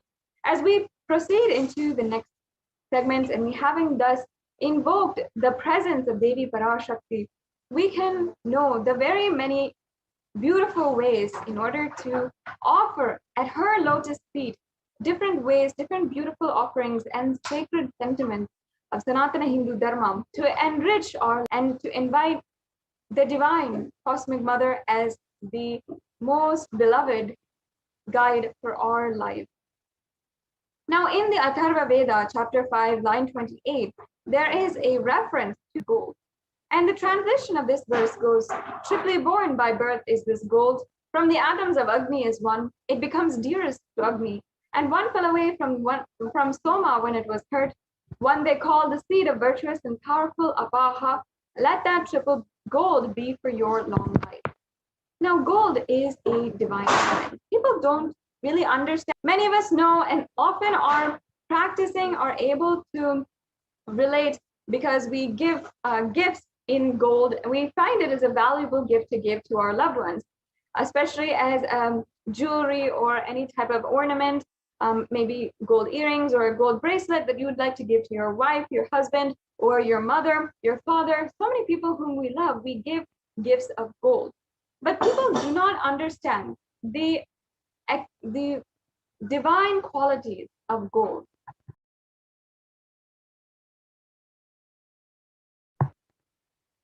It actually purifies anything, and it has the properties inside of it in order to make sure that anyone who is wearing the gold or anyone who is in its vicinity, who is seeing it, are able to imbibe the enlightenment energy and the spiritual healing energy. And gold is actually present in all of the different scriptures, agamas, the Vedas, Shrutis, Smritis, Itihasas, and Puranas. In all Hindu scriptures, it is abundantly displayed that gold is the most auspicious and purest metal, which purifies our being. In the Hindu civilization, everything was built in gold and exchanged in gold. Ritual fees were offered in gold. And when was threatening illnesses, gold was offered as a ritual fee. Gold was in abundance and used for weighing equivalent amounts of commodities, including cows. And kingdoms were built with huge doors of gold. The streets would have huge columnways made of gold, and horses and cows were also dressed in gold. And all the animals, every living being, lived in coexistence in the whole civilization. Every living being was seen as the highest potential, the infinite potential, in radiating the consciousness of Paramashiva. So therefore, they were literally always decked and adorned with the gold jewelry. And the Hindu civilization is known to have thrived on the banks of rivers of gold. The Indus River is called the Hiranyamaya, the river of gold in the Rig Veda, and the river Saraswati was called Hiranyavartani in the Atharva Veda. So like this, gold has actually been recognized as a supreme element. And there are so many different researches, institutions that have seen and researched the different properties of gold. And that is why it is given the highest amount of value if we see even in an economy wise. However, still society and science even is yet to catch up with the super conscious qualities, the ability for gold to hold and be a superconductor for enlightenment energy. And that is what our Vedic rishis, the ancient scientists of the Hindu civilization, understood and mapped into the science of rituals and the science of deity worship that we practice and we covet and hold so dear in our life. And that is why today we can have the opportunity, the blessing to be able to offer different ornaments in gold to our Ishta Devata, to Devi Parashakti. Now let us proceed and enter into the various blessings we have today, the different offerings that you can do. We can go on to the next slide, Ma. And there is a huge array, meaning from one end, from if you would like to just donate any amount that you'd like to do today, out of your pure gratitude, there is different offerings that you can make. And if you feel, I would like to offer my gratitude and sincerely offer the precious gift at the feet of the Devi Parashakti, then we have also different offerings that you can do as well. So we'll now start with the different array of offerings that we have. And please understand that it is such a beautiful experience of oneness with the divine through each and every one of these offerings. And that is why we hold them so dearly and ensure to chant all the different pramanas and share with each and every one the sacred references of each and every one of these offerings. So here we have the first offering, the E-Hundi offering. And many of us know, Hindus, we all have that extremely special feeling inside of us when we're going to the temple. And maybe it is our birthday, or it is our wedding anniversary, or any special day in our life. Maybe we're starting school, we're starting college, or we're starting a new job. We're going to the temple, and it is out of our purest love for our Ishtadevata, our favorite deity. And to invite them, to request their blessings and invite them to give their guidance, be present in our lives. We often offer a few coins, any amount that we want, and donate it into the hundi. So today, to complete that experience, we have the E-Hundi offering. And here, Devi Parashakti literally removes all the different types of fear, all the different types of doubts inside of you, and a pure devotion, just that. And that is the essence of the E-Hundi offering. And in fact, there is a beautiful verse from the Lalita Sahasranama which describes Devi, as it says, Bhakti Priya, Bhakti Gamya, Bhakti Vashya Bhayapaha, Shambhavi Sharadaradhya, Sharvani Sharmadayini. Devi is fond of true devotion and is realized through true devotion. She can be won over through true devotion, and she removes all fear. This beautiful verse recognizes how Devi is one to remove all the different fears in the minds of a devotee, or seeking to drop any fears in your life. You have such a burden on your heart, and you just want to drop that the feet of Devi Parashakti and request, please take care of this. I do not want it any longer. You can simply offer this, and Devi Parashakti will literally bestow and ensure that all the fears are removed. It is stated that Devi is actually loves to be worshipped in autumn, but this does not mean the autumn which comes every year when the falls are, when the trees are changing color. This actually means the autumn of our life, meaning the time in our lives when thoughts turn more and more inward and are becoming more and more about our existential presence, our purpose in our life. At that time, the role of the divine is known and understood clearly. And it's at that time the need of Devi worship becomes stronger.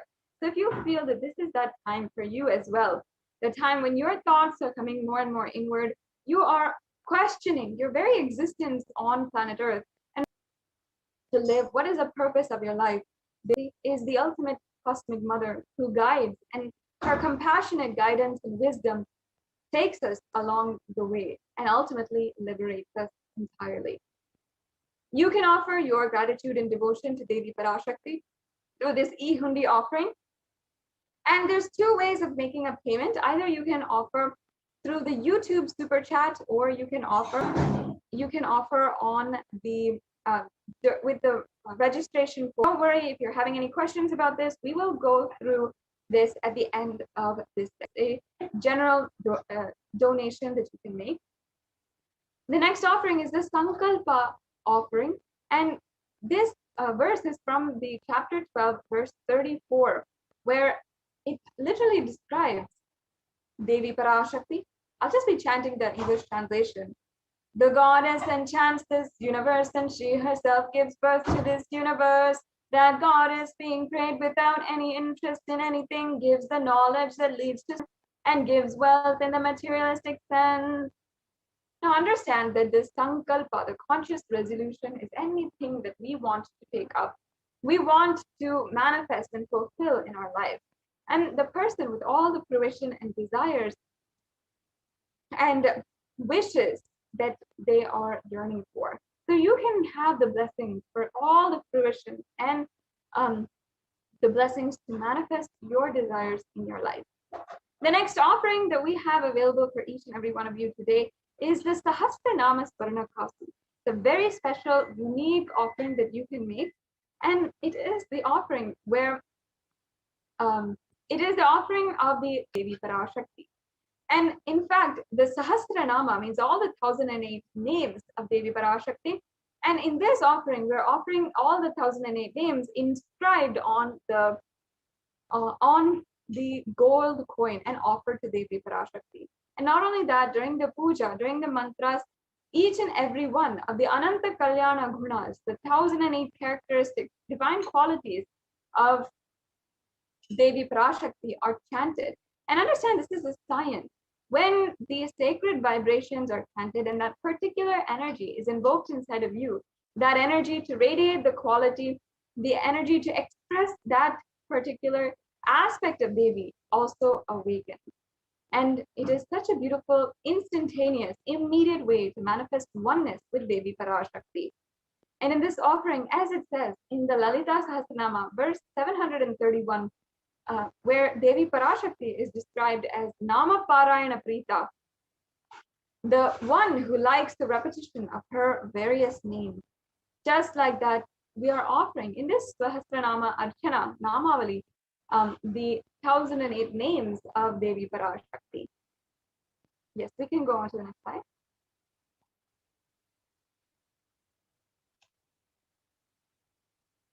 The next slide, please.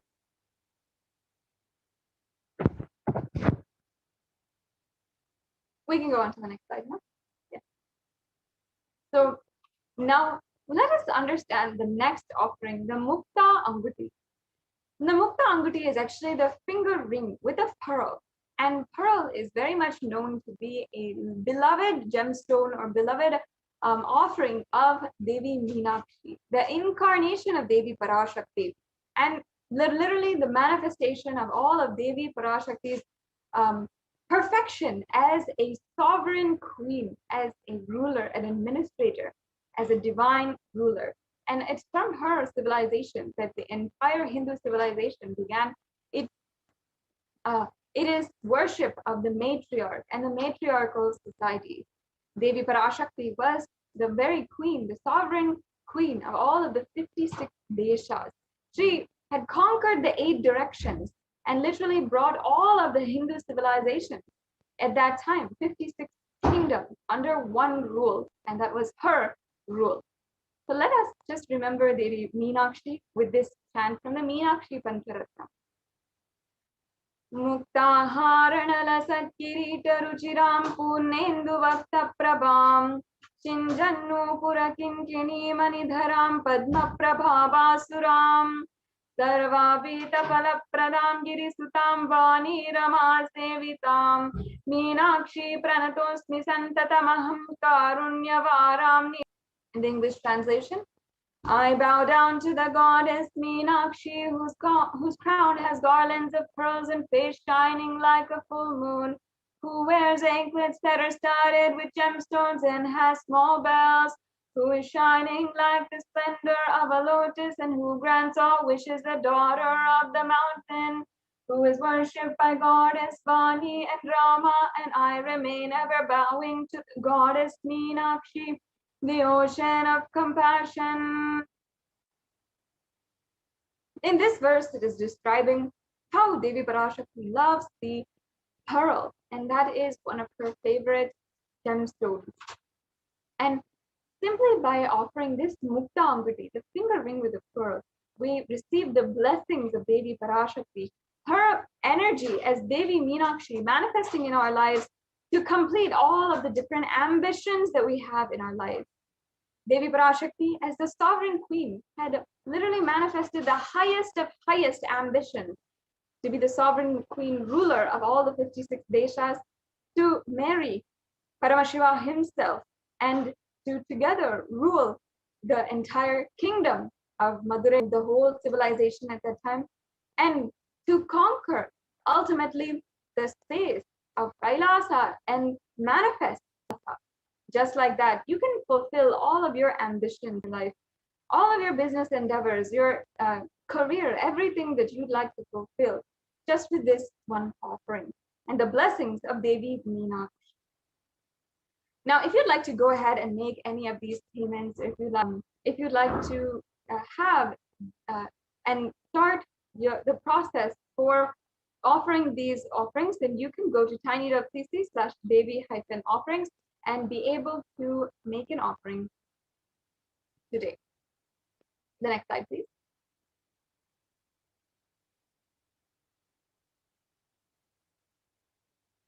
Yes. The next offering is this Swarna Padma Pushpa, another very beautiful offering. And in fact, in the Kamikagama, it actually refers to the Padma Pushpa, the Swarna Padma Pushpa. All the Kailasa should be. So what does this lotus flower actually signify in the Hindu tradition? The lotus is a flower with such beauty, elegance, lightheartedness, that even in all of the muddy waters, in the worst kinds of polluted waters, it can bloom and have that radiant quality and resilient quality. It is known for its resilience and radiance. And just like that, the lotus flower actually represents Devi Parashakti and is even referred as Shakti in so many different scriptures. And just like that, Devi Parashakti has the same qualities, where in all adverse situations, anything that is going on in the surroundings, she still radiates that beautiful, divine, elegant beauty and strong powerfulness. At the same time, beautiful, lighthearted, cheerfulness, and bliss. So as you can see, the golden lotus, we can go on to the next slide now. The golden lotus is the very offering that you can do in order to be blessed with that ultimate state. And in fact, all of the different scriptures have so many references for this golden lotus. In fact, all of the worship of Paramashiva, including even some of the mudras we use during the worship, some of the asanas that we use during the worship, even some of the mantras that we chant, everything, even the descriptions of Bhagavan Paramashiva, his eyes, his hands, everything is described with the beauty and compared to the beauty of a lotus. So it has so much of significance in the Sanatana Hindu Dharma. And today you can offer the Swarna Padma Pushpa. Once again, if you'd like to go ahead with any one of these offerings, you can go to tiny.cc/Devi-offerings. The next slide, please.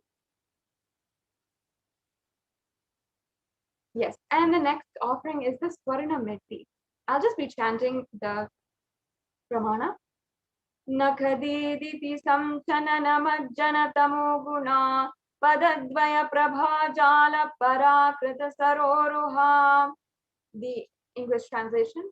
You whose brightness from toenails destroys the darkness of ignorance from the minds of your devotees who prostrated your feet.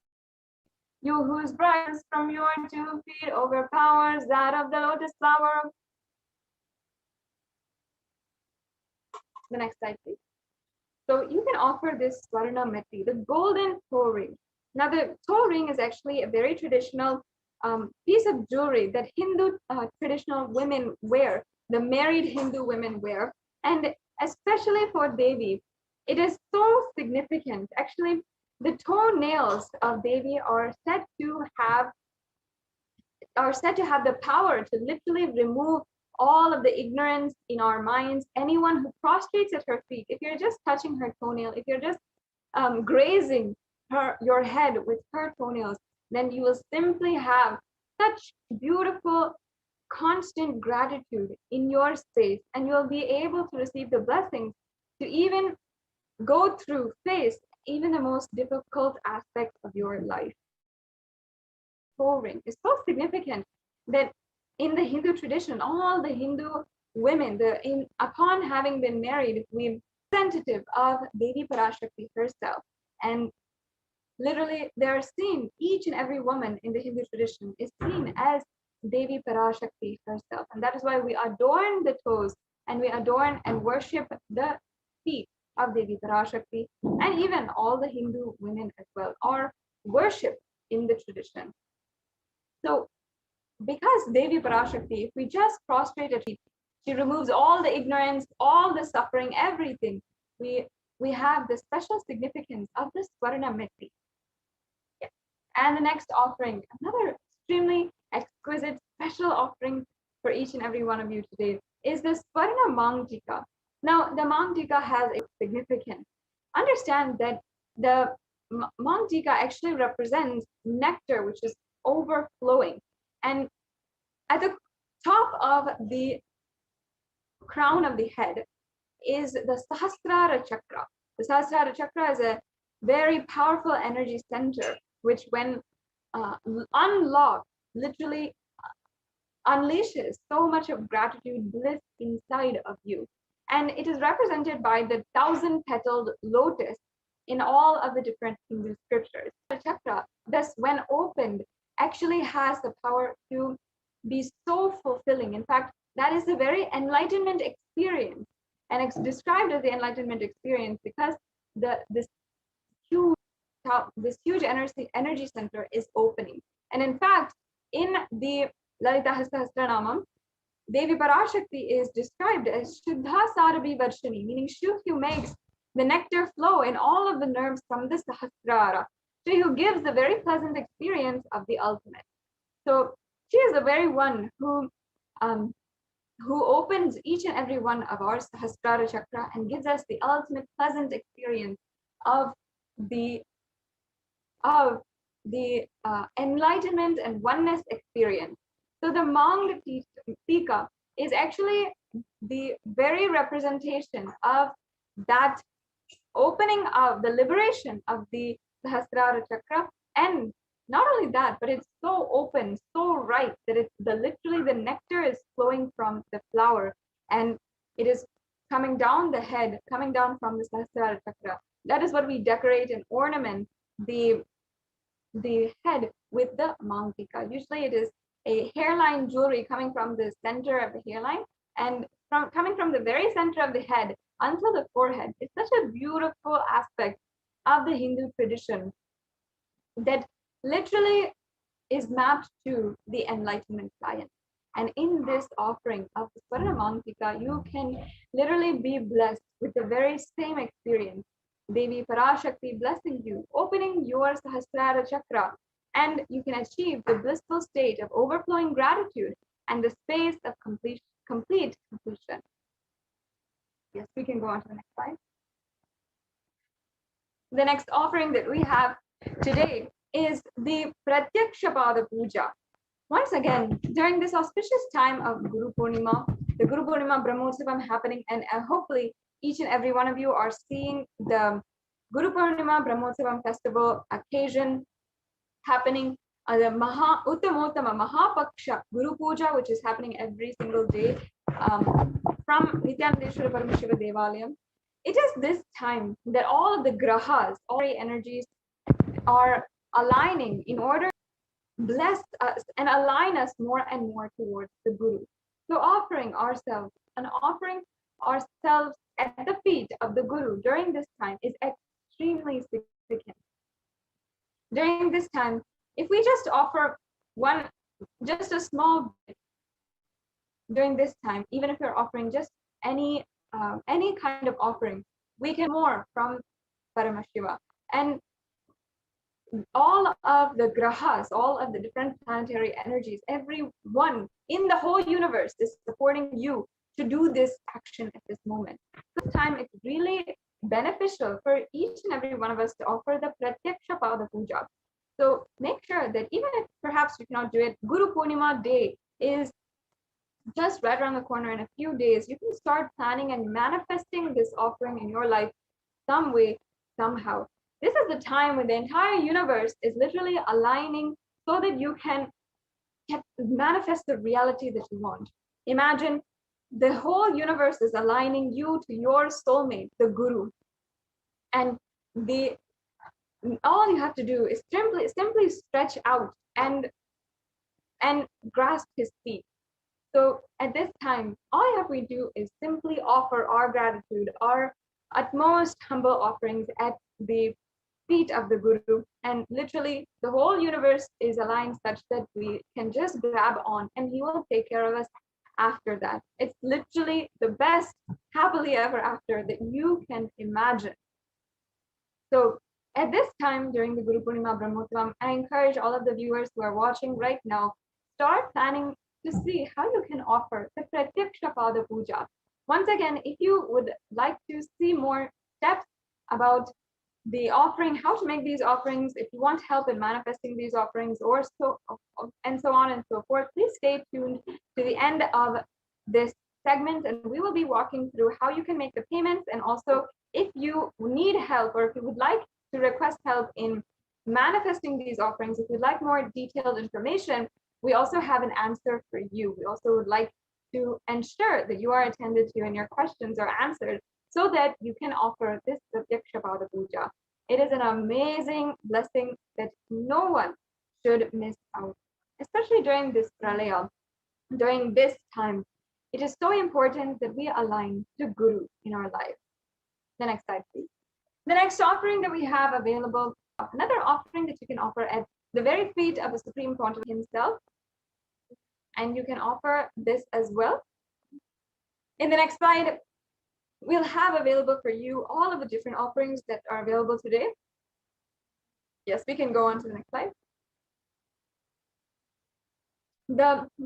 Here we have all of the different offerings from the Ihundi offering, the Devi Sahasranama Kasu, the Swarna Mangtika, the Swarna Metti, the Swarna Padma Pushpa, and also the Mukta Angati, as well as the Pratyaksha Pada Puja and the Vastras are available for you today. It's a very wide array, fantastic, wide, sensational array of beautiful offerings that you can make today to Devi Parashakti with so much of sacred sentiment brimming literally from these offerings. So I highly to make these offerings, to start manifesting, at least and taking the steps that you would like to manifest this reality in your life. We can go on to the next slide. So this brings us to the last slide of this segment, where we are just giving you some of the information you need in order to take the next step. Like I said, if you want to manifest this offering, maybe you don't have the time or the money or the resources in order to make this offering today, but still you can manifest it and you can make this into your reality. You can register and make an intention at tiny.cc/BHAVASAMADHI today and ensure that you are taking the first step towards manifesting this in your life. And make sure also that you are filling out this form. If you are ready for the online payment, you can go to tiny.cc/Devi-offerings and you can make sure that you are offering this today. And you can go through the form for all of the options. Then after the payment, you can go to Sankalpa 2021. Make sure that you are filling this form. It's very important because all of your names, as well as the names of the people whom you're offering this on behalf of, will be recorded, and then they'll be attributed to your offering, and ensure that during the puja, your name will be chanted and all of the blessings of Devi Parashakti will be bestowed on you and your family. So ensure that after you make your payment, you are filling out this form and you are ensuring that happens. So once again, if you have an intention today, please go to tiny.cc/BHAVASAMADHI and fill out the intention form. If you have an online payment, if you would like to proceed with the online payment, go to tiny.cc/Devi-offerings and make sure that after the payment, you are filling out the form tiny.cc/Sankalpa 2021. So I request if the NTV volunteer can project the link for tiny.cc/Devi-offerings, and we will just briefly show all the viewers the link. We also have another option today, which is the YouTube Super Chat, another extremely beneficial option and very easy as well. If you'd like to make a donation of any kind or any amount for this Devi Parashakti Akasha reading, for this program, or for out of gratitude that you have towards Devi Parashakti.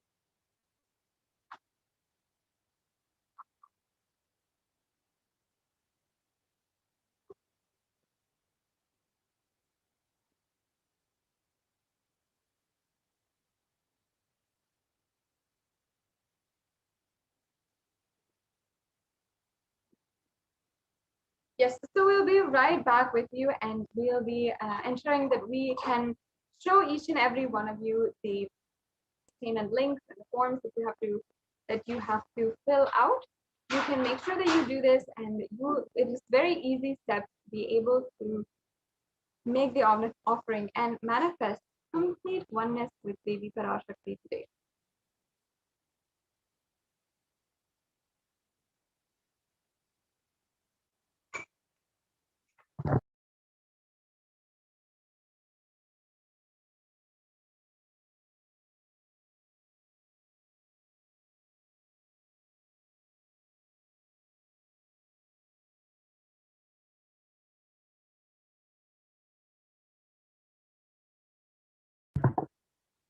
Take this opportunity also to invite all of the viewers to go to and like and follow each and every one of the official handles of the Supreme Pontiff of Hinduism, as well as Kailasa. Make sure that you're updated on all the current news that is ongoing. We get you health.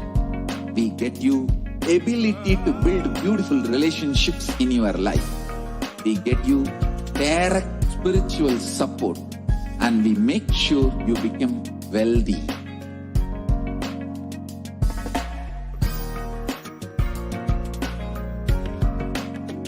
We won't stop giving you just good life. We will literally not stop till you live enlightened life. Manifesting the state of Paramashiva, space of Paramashiva, powers of Paramashiva, being of Paramashiva.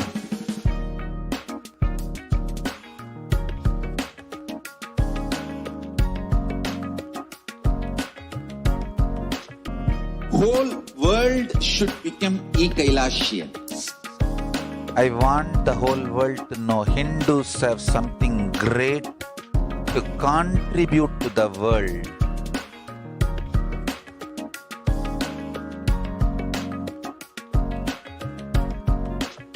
We have something great to contribute to the world. Let us do that.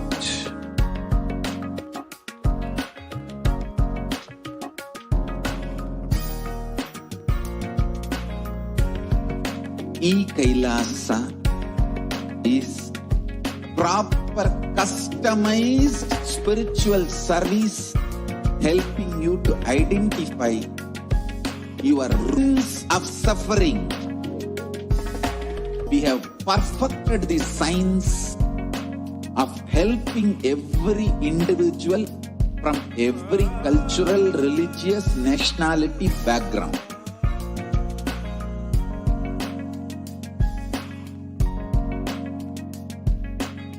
You will have lowest reactionary assumptions, highest awakened response, alive response for life continuously.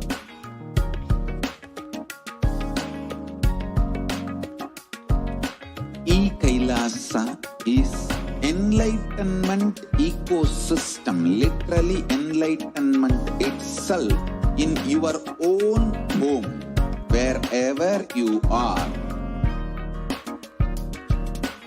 Proper customized spiritual service helping you to complete with your life negativity, withdrawal from life, self-hatred, self-denial, self-doubt, so much of tiredness, laziness. We can support you aligning your diet, your attitude, your aptitude, your understanding about life. We can help you with everything.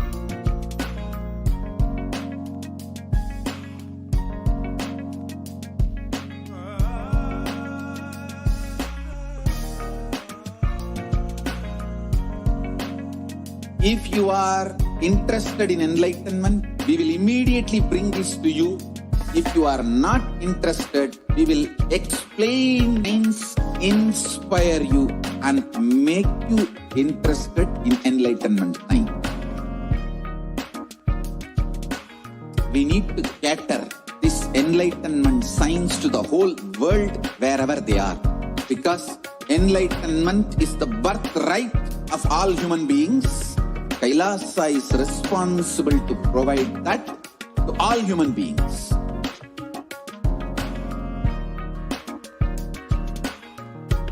Kailasa is the totality of the knowledge I received from my gurus and practice manifested in my life, perfected by teaching millions of people from all cultures, time zones, backgrounds, genders, nationality, race, from every creed.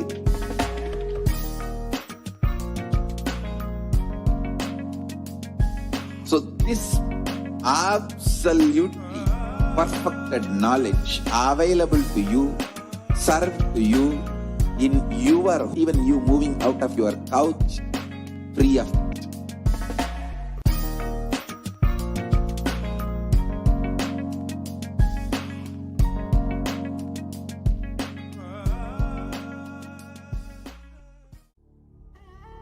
What is Kailasa? Listen intensely. Enlightenment ecosystem, enlightenment itself in your own home, wherever you are. If you cannot come to Kailasa, it's okay. Kailasa can come to you. Kailasa coming to you is Kailasa.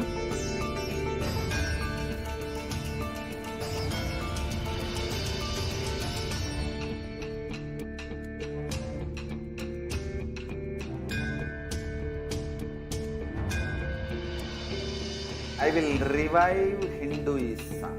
I am a Hindu revivalist, not by any revolution, but by evolution.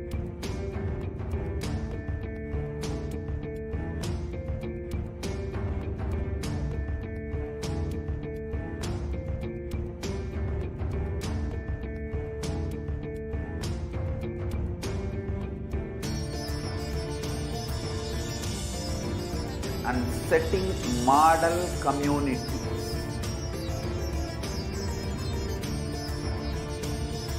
Kailasa, enlightenment ecosystems, Sarvanya Peethas all over the world.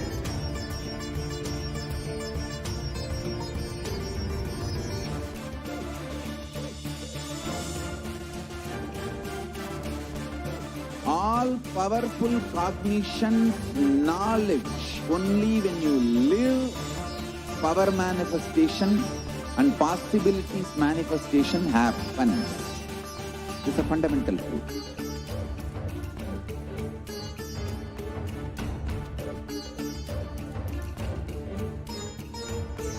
Hinduism cannot live exclusively as one sampradaya. No. All sampradayas of Hinduism is an ecosystem.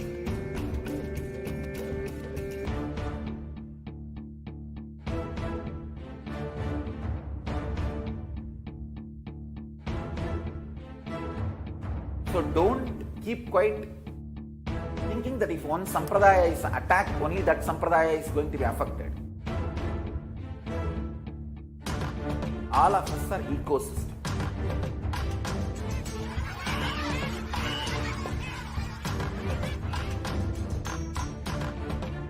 I invite all of you to get involved and enjoy Hinduism by the principle of Dharmo Rakshati Rakshitaha. When you protect Dharma, Dharma protects you. We will make the whole planet flourish, prosperity. We happen the whole planet.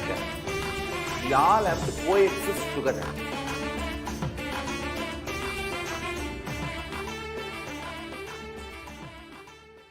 Be alive for next 3 years. Don't die within next 3 years.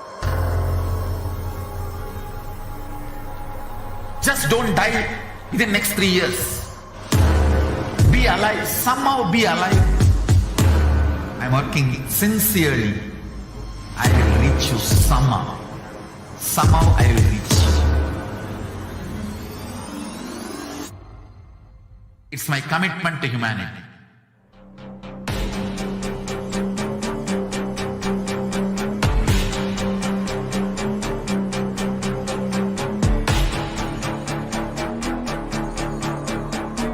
Just don't die within next 3 years. I will reach you wherever you are, whichever corner of the world you may be. I will reach you with enlightenment. You manifesting the space, state, powers, being Paramashivoham. It is possible, and it is possible for you.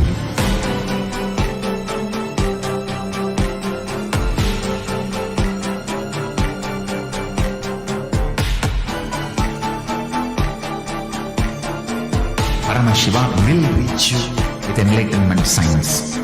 I know he is going to do the job. Just be alive for next 3 years. Nothing else.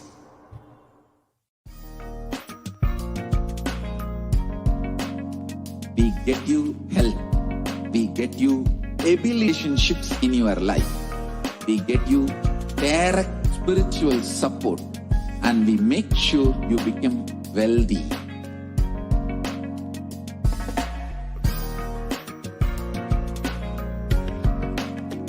We won't stop giving you just good life. We will literally not stop till you live enlightened life.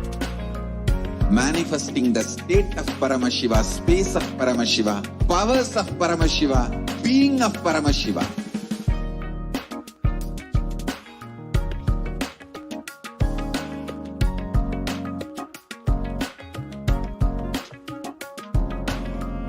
Whole world should become Kailasians.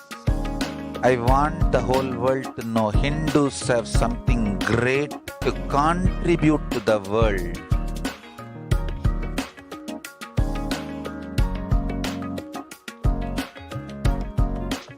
We have something great to contribute to the world.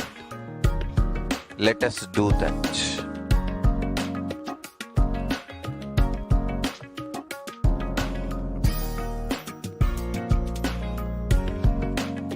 Kailasa is proper customized spiritual service helping you to identify your root patterns of suffering.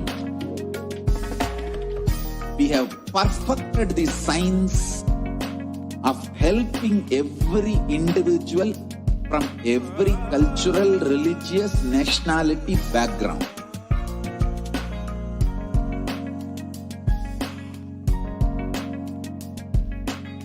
You will have lowest reactionary assumptions, highest awakened response, alive response for life continuously.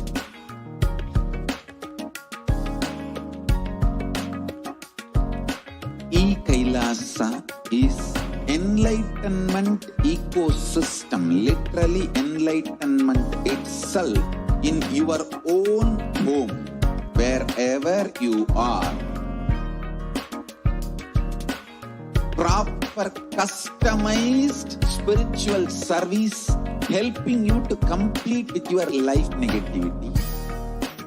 Withdrawal from life, self-hatred, self-denial, self-doubt, so much of tiredness, laziness, we can support you aligning your diet, your attitude, your aptitude, your understanding about life. We can help you with everything.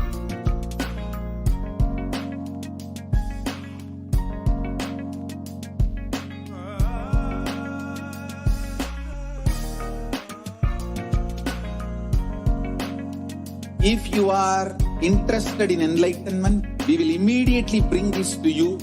If you are not interested, we will explain the whole science, inspire you and make you interested in enlightenment science. We need to cater this enlightenment science to the whole world wherever they are, because enlightenment is the birthright of all human beings.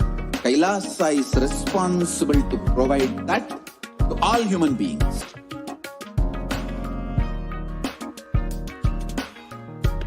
Kailasa is the totality of the knowledge I received from my gurus and practice manifested in my life, perfected by teaching millions of people from all cultures, time zones, backgrounds, genders, nationality, race, from every creed.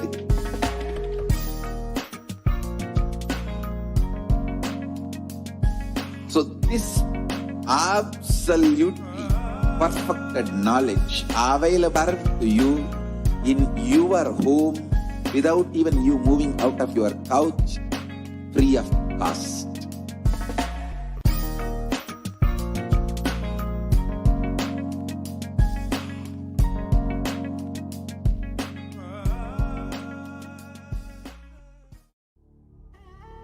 What I mean by the word Kailasa, listen intensely.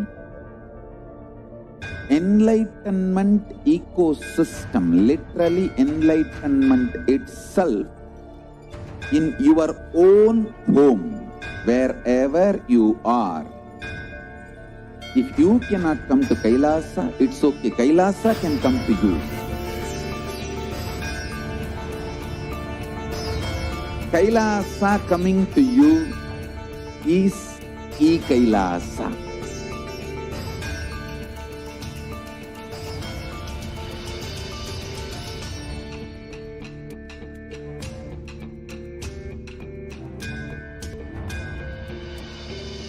I will revive Hinduism. I am a Hindu revivalist, not by any revolution, but by evolution.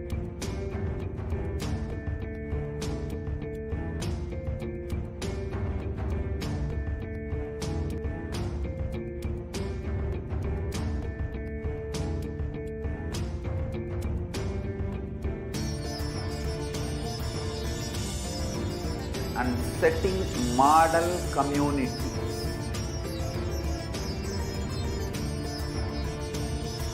Kailasa, enlightenment ecosystems, Sarvanya Peethas all over the world.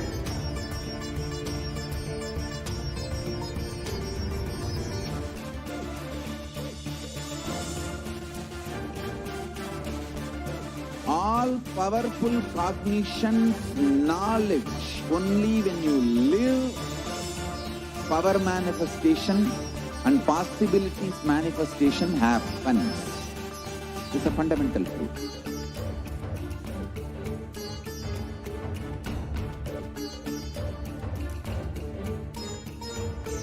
Hinduism cannot live exclusively as one sampradaya. No. All sampradayas of Hinduism is an ecosystem.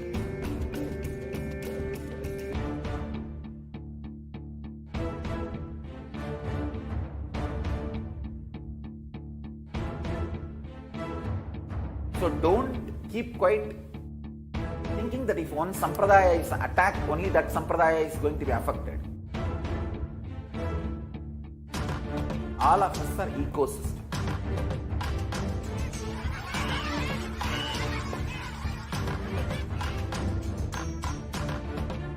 I invite all of you to get and enjoy Hinduism by the principle of Dharmo Rakshati Rakshitaha. When you protect Dharma, Dharma protects you. We will make the whole planet flourish spiritually. The spiritual prosperity will happen to the whole planet. We all have to coexist together.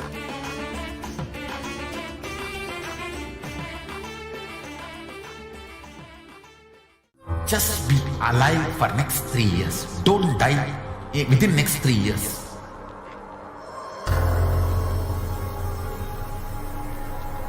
Just don't die within next 3 years. Be alive. Somehow be alive. I'm working sincerely. I will reach you somehow. Somehow I will reach you. It's my commitment to humanity.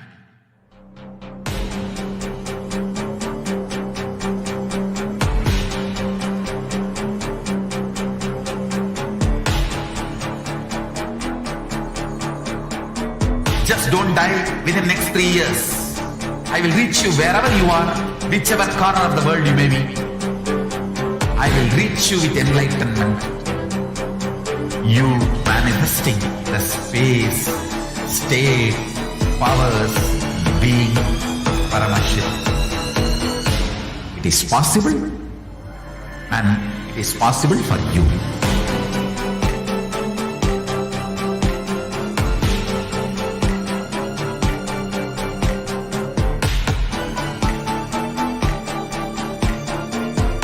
With enlightenment science, I know he is going to do the job.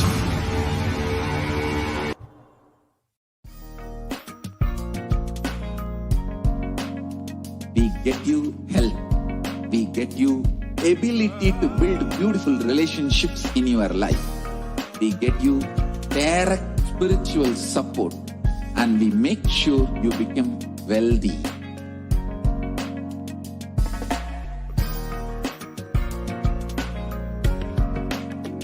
We won't stop giving you just good life.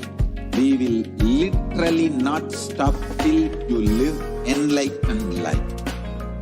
Manifesting the state of Paramashiva, space of Paramashiva, powers of Paramashiva, being of Paramashiva.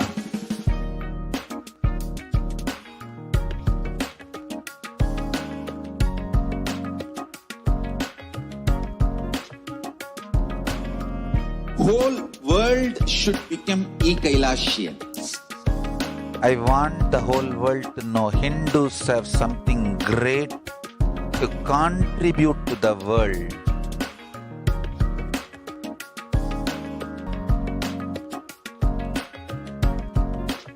We have something great to contribute to the world.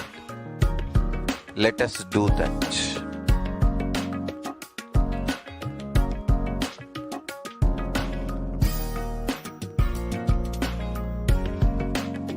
Kailasa is proper customized spiritual service helping you to identify your root patterns of suffering. We have perfected the science of helping every individual from every cultural, religious, nationality background.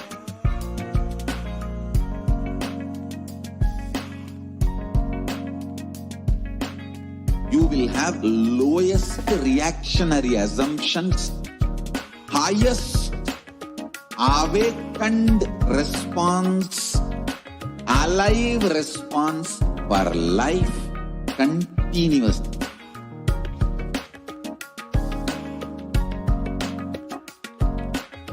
Kailasa is enlightenment ecosystem, literally enlightenment itself in your own home, wherever proper spiritual service helping you to complete with your life negativity, withdrawal from life, self-hatred, self-denial, self-doubt, so much of tiredness, laziness. We can support you, aligning your diet, your attitude, your aptitude, your understanding about life. We can help you with everything.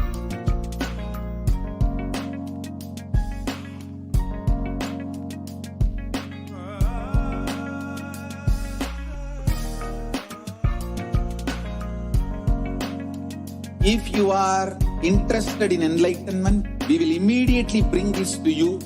If you are not interested, we will explain the whole science, inspire you, and make you interested in enlightenment.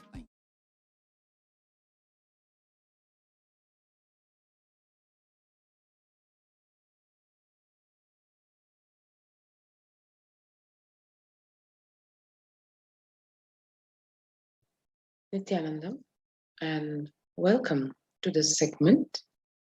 First, before we start, we'd like to share with one all the great happening, the great news of the United Nations recognizing once again the persecution of the Supreme Pontiff of Hinduism and literally the genocide, the femicide that the women followers of Kailasa and the Supreme Pontiff of Hinduism have to date.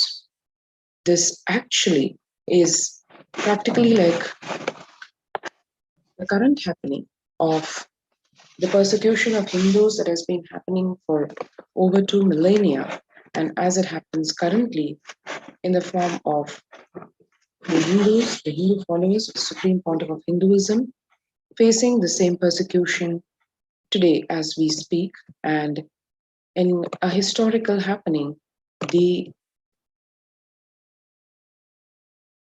United Nations recognizing this, and as one can see here, the United Nations or Human Rights Office of the High Commissioner has on their website the report on femicide from all over the world. Femicide meaning the act, the crime of killing a woman just on the basis of her gender, for her being a woman.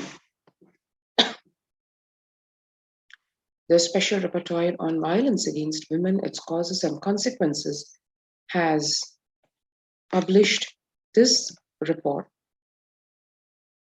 And across the world, various countries, organizations, human rights institutions, inputs, studies, analysis have been taken. And as one can see, the Kailash Union International Human Rights Council also the report pertaining to the persecution of the Supreme Pontiff of Hinduism has been published in this very same forum by the United Nations.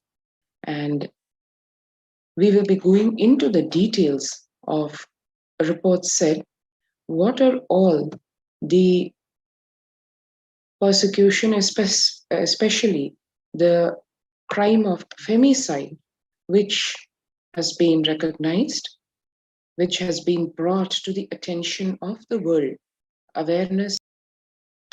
We will be going over the details of this in the upcoming here. Not only the contributions of the Supreme Pontiff of Hinduism in this, but also the millennia of persecution, ethnocide, genocide, mass murders, rapes that have been plaguing the sacred land of Bharat, the Hindu civilization to say specifically. What really Hinduism carries at its core, that on the one hand can literally liberate humanity and usher in the utopian world of crime-free, prosperous society with happy, blissful individuals expressing their ultimate potential and living fulfilled lives. What does Hinduism carry in its core to exhibit that? And on the other hand, these very attributes, how they attract the vested interests to exterminate Hinduism so that their selfish vested interests can be fulfilled. We'll look into both of these in the next few seconds.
And what the journey really can be concisely expressed as is it is the freedom struggle of Kailasa, the story of the world's only Hindu nation. The Kailasa's vision and mission, if we see, what is Kailasa? Is the only macrocosmic, ancient Hindu civilizational nation to serve the religious and spiritual needs of 2 billion Hindus and the whole of humanity. Kailasa creates a safe haven to live, practice, express, and radiate the peaceful lifestyle of extraordinary powers as per Hinduism, regardless of race, gender, caste, or creed.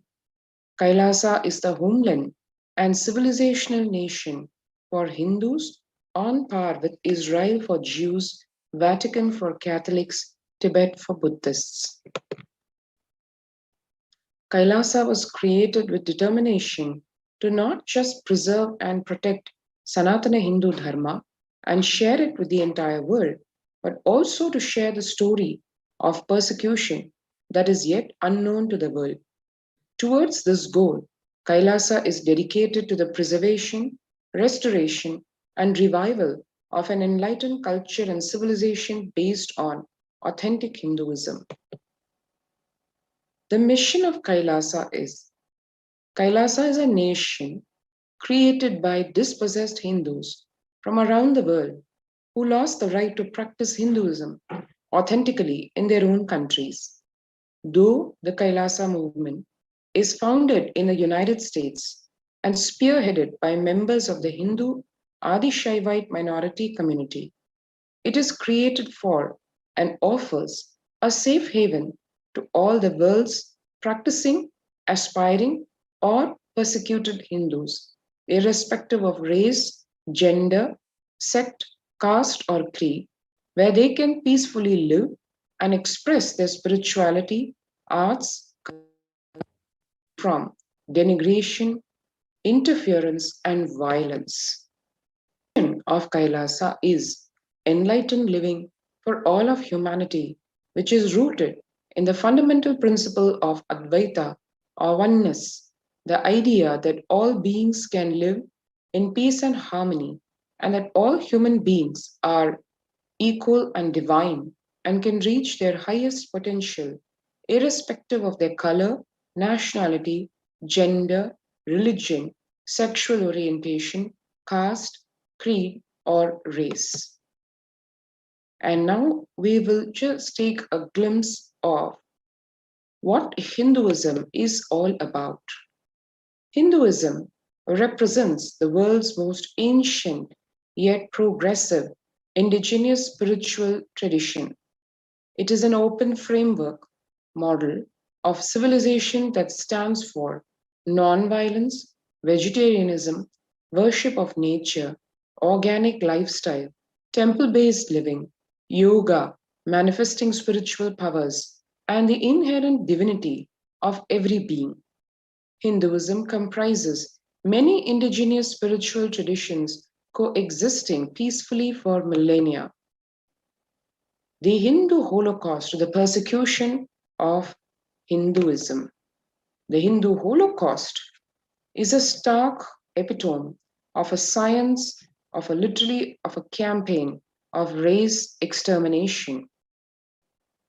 Through a systematic, egregious, and ongoing ethnic cleansing, forced relocation, double killing through genocide and genocide denial over the last 5,000 years on the most ancient living civilization on the planet. Denied by the historians, untold by its victimized survivors, the Hindu Holocaust is one of the biggest crimes against humanity in world history. It suffered religious persecution in the form of forceful conversions, massacres, demolition and desecration of temples, confiscation or destruction of property, incitement to hate, imprisonment, torture, murder, destruction of universities and schools, and crimes against women and children. The systematic elimination of Hindus. Hinduism was once practiced freely in over 56 nations across the continent, from Afghanistan, India, Nepal, Burma, Sri Lanka, all the way to Singapore, Malaysia, Cambodia, Indonesia, and in 200 states, 1700 samsthanas or provinces, 10,000 sampradayas or traditions. Over several centuries, they combine forces of foreign invasion, political upheaval, colonialism, religious persecution, systematically ended millennia of Hindu Swarajya or self-rule. Today, Hindu temples remain in few countries, but the Hindus who worshipped in them have been ethnically cleansed. The double killing, which is the Holocaust, and the denial of the Holocaust. Hindus are the victims of the double killing of the Holocaust and denial of the Holocaust, denying the largest Holocaust, which has been shockingly going on since 5,000 years of history, will continue to go on in the future unless cognized first and corrected thereafter. The denial of the Holocaust through distortion of history and ideological indoctrination is the last act of a crime in the Holocaust and the building of the next crime. The strategy is to first obfuscate and obliterate a people, then obfuscate and obliterate their memory, and finally seek to obfuscate and obliterate the memory of the obfuscation and obliteration itself. This strategy has been successful because today nobody knows or speaks of the unbroken continuum of the annihilation of Hindus. 100 million killed, over 1 billion ideologically enslaved, be it by the invading Mughals or the colonial forces, be it in the name of their race or color or religious faith or cultural roots or ethnicity or some other distinction.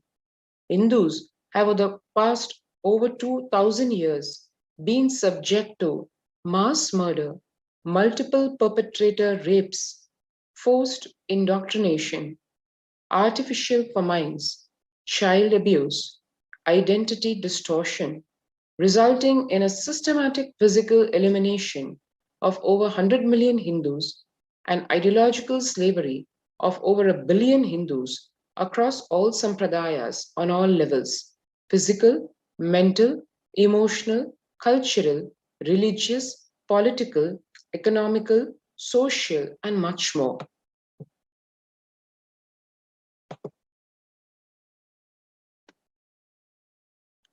And to see in one glimpse the massive destruction that Hinduism has faced in all its fields, the number of massacres, the man-made inflicted famines, the imposition of slavery, and the universities and libraries that have been destroyed.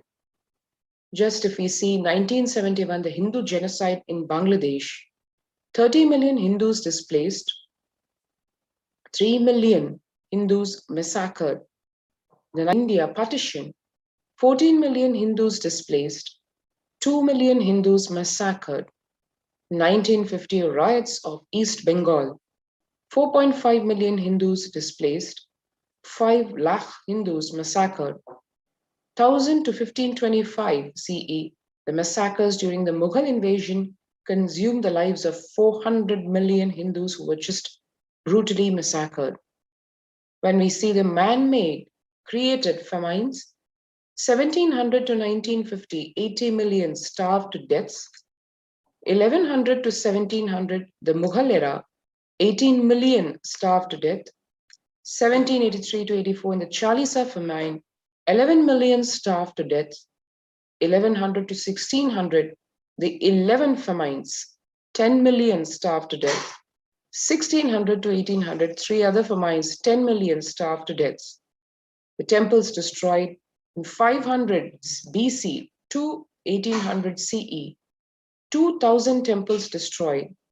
1992 to 93 in Bangladesh, 1,000 temples destroyed. In 1567, the Inquisition of Goa, 600 temples destroyed. Feb to May 2018, 7 major South Indian temples intentionally set on fire, but shown as an accident. This is as late as 2018, which is just a couple of years before. So one can see all the way from 500 BC to as late as today, the destruction of temples consistently done so that the roots of the Hindu civilization, the Hindu nation, are absolutely eliminated. The imposition of slavery. In 997, Mahmud of Ghazni literally enslaved 2 million Hindus. In 1388, the massacre by Timur had 750,000 Hindus enslaved. In 1556, Uzbeks invasion had 5 lakh Hindus enslaved. And in 1830, the East India Company, the colonial rule under which India reeled under, had more than 6 lakh. And the universities and libraries, the destruction faced by them includes in 1193, the Nalanda University and Library, which faced 9 million books burnt down by Bakhtiyar Khilji. 1800 to 1900 CE, 1 million Gurukuls or Hindu schools just destroyed. 500 CE to 1900 CE, 10,000 Petams or Hindu universities, mats or colleges, and agraharams or diploma colleges destroyed. And in 500 CE, Takshashila University and Library totally destroyed during the Toramana invasion. And the ongoing Hindu Holocaust. Thousands of documents totaling 2,42,000 pages and 14,000 hours of video recording in the National Archives of Kailasa support the truth that Hindus in just the last 2 decades under the regime of the Supreme Pontiff of Hinduism, Jagat Guru Mahasanidhanam, His Divine Holiness Bhagwan Nithyananda Paramashivam, who's a reigning emperor of 19 ancient Hindu kingdoms, even today, were persecuted, subjected to inhuman physical, mental, emotional abuse and slavery, violently deprived of their cultural and religious identity, and systematically eliminated by the anti-Hindu terrorist forces and atheist sympathizers. And the contributions of Hinduism, one can see why the Western anti-Hindu interests were out and are out to destroy Hinduism from its very roots.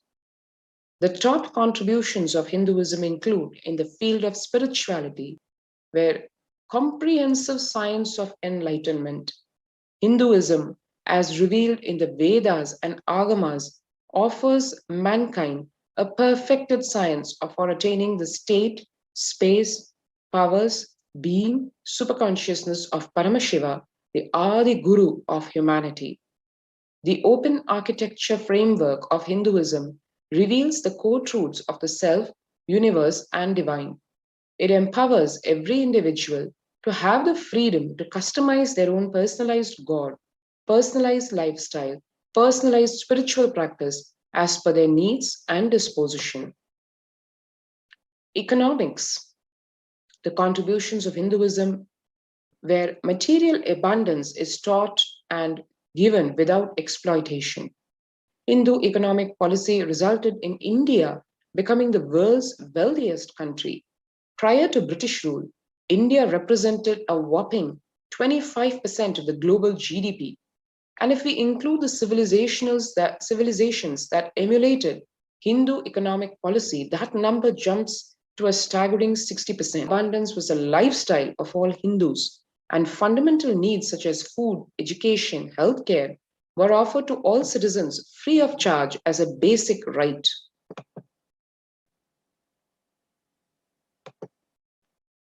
Hinduism's contributions towards governance. The roots of modern democracy is in Hinduism, which established a decentralized republican system of governance that emphasized democratic principles and self-rule at the local village level. Those at the governance layer were held accountable to a constitution, a code of universal principles of human rights, and proper governance as aligned to the cosmic law, which is in the Dharma Shastras. Hinduism's contributions to technology, the ancient precursor to computer science.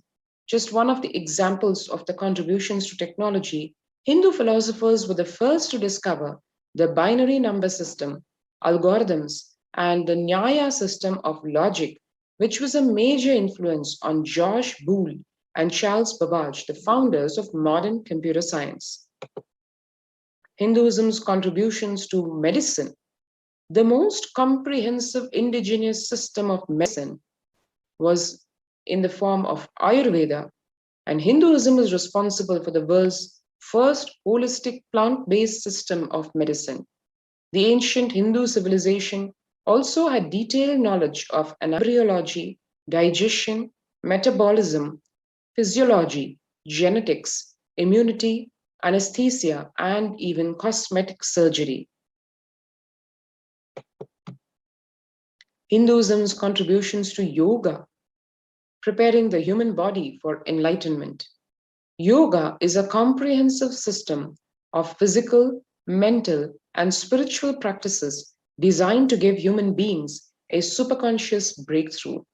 Practices like asanas, pranayama, japa, dharana, dhyana tune the body to the space of oneness or union with Paramashiva, the primordial cosmic principle. Hinduism's contributions to mathematics. Basic to advanced mathematics, Hindu civilization innovated the modern numeral and decimal system, the concept of zero, arithmetic, trigonometry, algebra, combinatorics, and the basic elements of calculus, and accurately calculated the value of pi. Hinduism's contributions to physics, breakthrough discoveries millennia before Newton. Hindu philosophers conceived of the atom, the laws of motion, and quantum superposition thousands of years ago, in addition to accurately calculating the speed of light. Hinduism's contributions to astronomy, a deep understanding of the cosmos, enabled the Hindu civilization to develop an elaborate understanding of astronomy, including a heliocentric model for the solar system millennia before Galileo.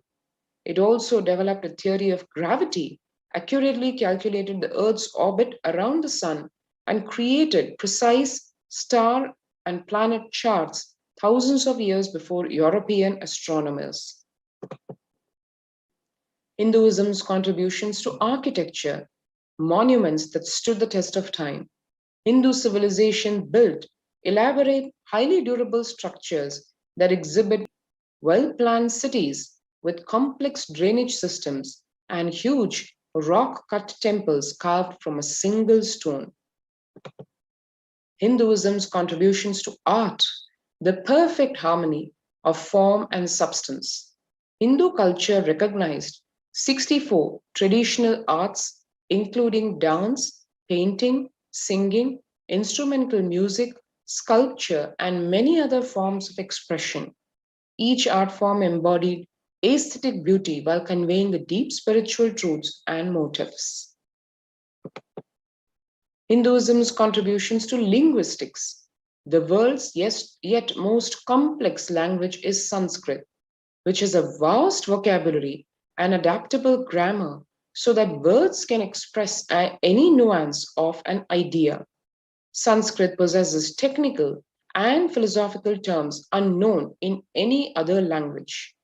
Modern Indian scholars of Sanskrit note that many of the new concepts of nuclear physics or modern psychology are easy for them to grasp since they correspond directly to the familiar notions of Sanskrit terminology. Hinduism's contributions to literature, a storehouse of knowledge and culture.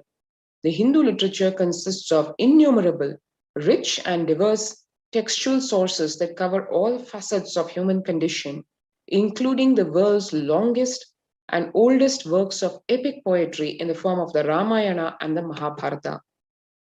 And now, in the next few portions of this segment, we will understand what the Hindu Holocaust was all about.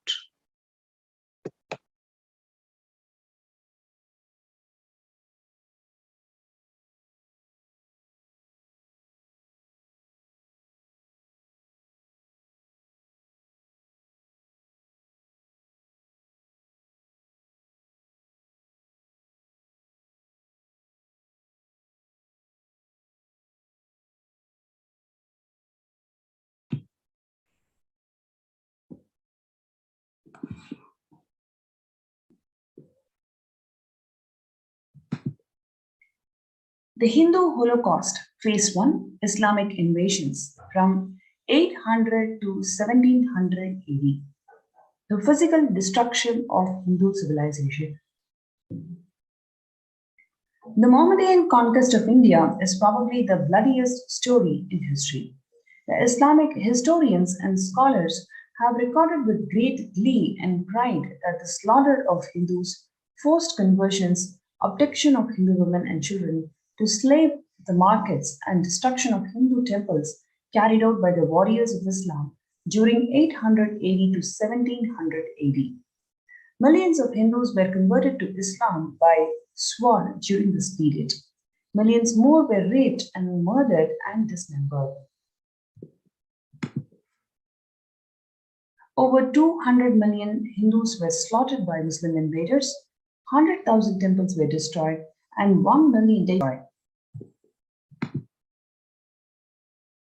If the infidels, upon receiving the call, neither agree to pay taxation tax, it is then incumbent on the Muslims to call upon the God for assistance and to make war upon them, because God is the assistant of those who serve them and the destroyer of his enemies, the infidels. And it is necessary to implore his aid upon every occasion. The Prophet, moreover, commands us to do so. And having so done, the Muslims must then, with God's assistance, attack the infidels with all manners of warlike engines, and must to set fire to their habitations, and must inundate them with water, and tear up their plantations, tear down their grain, because by all these means they become weakened, and the resolution will fail, and their force will be broken. These means are therefore sanctified by the law. The rape of a continent. Abdul Bassam, describing the Islamic law prescribed for Hindus, is conveyed to allow them khilji by his advisor. He says that Hindus are like mud. If silver is demanded from them, they must with great humility offer gold. If a Mohammedan decides to spit on a Hindu's mouth, the Hindu should open it wide for the purpose. God created the Hindus to be the slaves of Mohammedans. The Prophet had ordained if the Hindus do not accept Islam, they should be imprisoned, tortured, and finally put to death, and their property must be confiscated. To keep the Hindus in abasement is especially a religious duty because they are the most inveterate of it.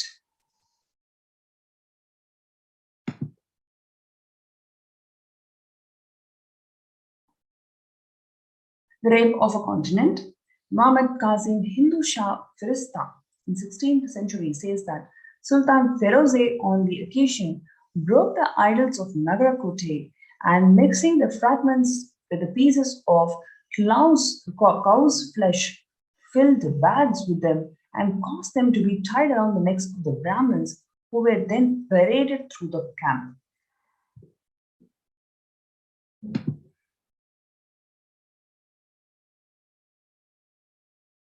The Hindu prisoners were divided into 4 sections and taken to each of the 4 gates of the great Katkar.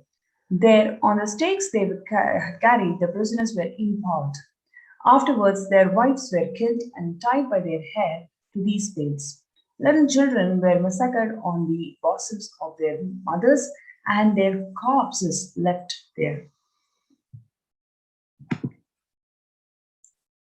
Phase 2, British occupation.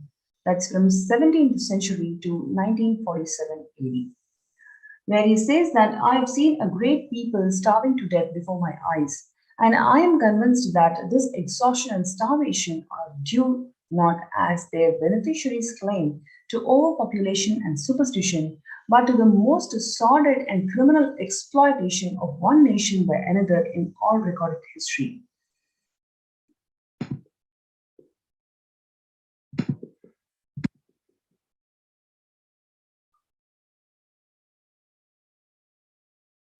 During the British occupation, 45 trillion dollars were looted from India over 200 years. 45 million Hindus died due to famines and imposed poverty by British policies and reprisal killings for 1847 mutiny. And over 680 native kingdoms were usurped by the British Raj.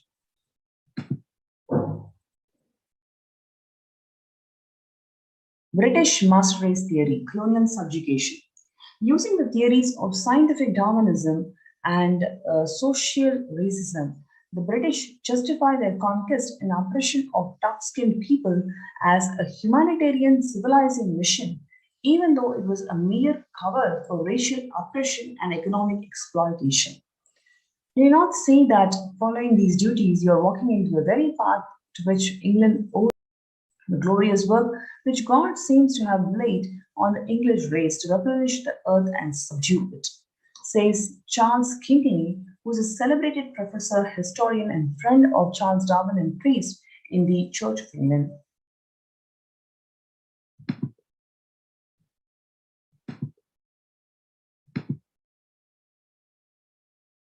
The colonial subjugation, 200 years of intense racial hatred towards Hindus.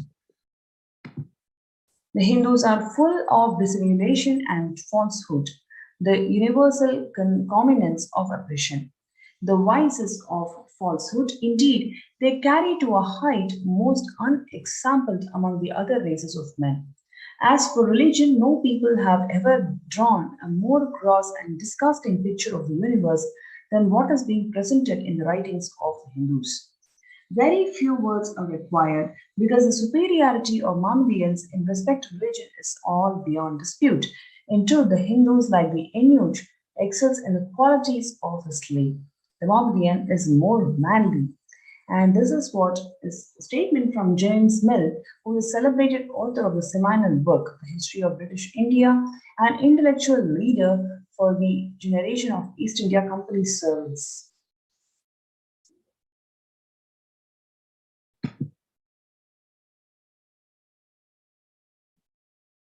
Filippo, who is an Italian traveler and merchant, who describes the Goa Inquisition in 16th century as the fathers of the church forbade the Hindus under terrible penalties the use of their own sacred books and prevented them from all exercise of their religion. They destroyed their temples and so harassed and interfered with the people that they abandoned the city in large numbers, refusing to remain any longer in a place where they had no liberty and were liable to imprisonment, torture, and death if they worshipped after their own fashion the gods of their fathers. The British had been horrified during the revolt of 1857 to say that the Hindus and Muslims fighting side by side under each other's command against the foreign oppressor. They vowed this would not happen again. So they used the strategy of rule, a systematic policy of fomenting the separate consciousness amongst the two communities was launched over British sponsorship. The colonial subjugation, the British Empire used all possible means to destroy the Hindu civil and cultural institutions in order to delegitimize and demoralize the indigenous people of India so they become slaves in their own homeland, which includes the discriminatory laws to instill feelings of racial inferiority. They engineered famines to starve the natives into submission. They annexed the Hindu kingdoms to undermine the native rule. They mistranslated the Hindu scriptures to instill anti-Hindu narratives. They destroyed the indigenous Gurukul education system. They destroyed local industries and forced importation of British goods. They banned Indians from owning or producing the firearms. Number one, they engineered famines to break the spirit of a people. Winston Churchill, he says that, I hate Indians, they are beastly people with a beastly religion. The famine was their own fault for breeding like rabbits. Harsh British tax and export policies and poor infrastructure management caused multiple famines in India, claiming tens of millions of lives. Indians were forced to eat leaves, grass, and human flesh, and parents threw their starving children into the rivers and wells, while others committed suicide to escape their living hell.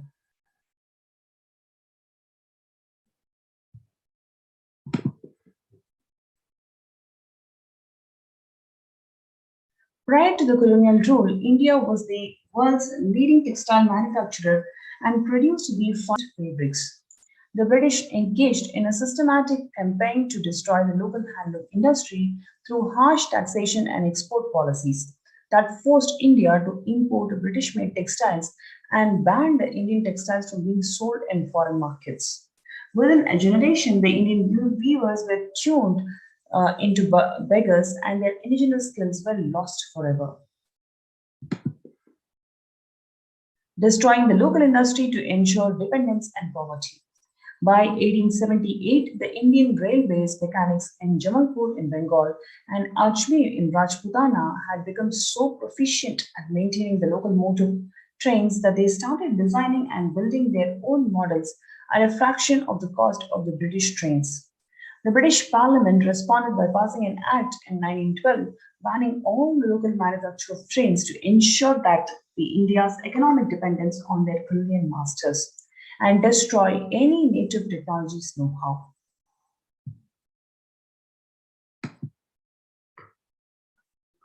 Seizure, taxation, and the ruin of Hindu temples. It was strange but a determined piece of policy when throughout the country the pagoda lands were resumed by the East India Company and allowances were granted in their place. Now let us contemplate the result of this plan. From one end of the country to another, the pagodas were ruined and unmaintained. The revenues of Tripati are on a gradual decline and will decline in the lapse of years as a natural death. Some of the most celebrated temples in country were worse off, but these are still, alas, many more strongholds of the rebels. False anti-Hindu narratives. British rulers perpetuated the narrative that the Indians were generally illiterate and education was restricted to high caste Hindus, but their own surveys revealed that every village had at least one school and the Sudras and other low caste children constituted 70 to 84% of the students. In contrast, a century of direct misrule of India has left the population with a dismal 12% of literacy rate.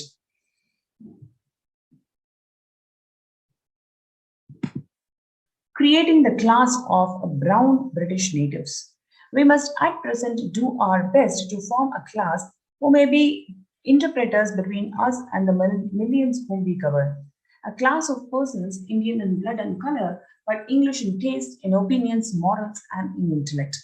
To that class, we may leave it to be refined the vernacular dialects of the country, to enrich those dialects with terms of science borrowed from Western nomenclature, and to render them by degrees fit vehicles for conveying the knowledge to the great mass of the population. Despite their best efforts to adopt the English language, clothing, and mannerism, the anglicized brown British native clerks of India were often viewed with contempt and ridiculed as Bengali babus by their white masters for their ornate speech, self-importance, and fawning attitude towards any Westerner they met.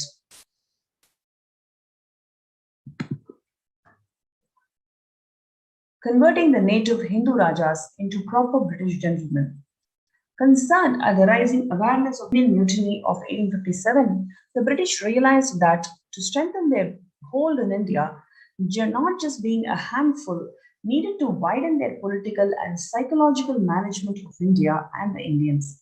Thus, they began to focus on the education of native princes and the pursuit of the objective in Macaulay's Minute on Education of 1837 to create a class of people who are Indian in blood and color, but English in opinions, in morals, and in intellect.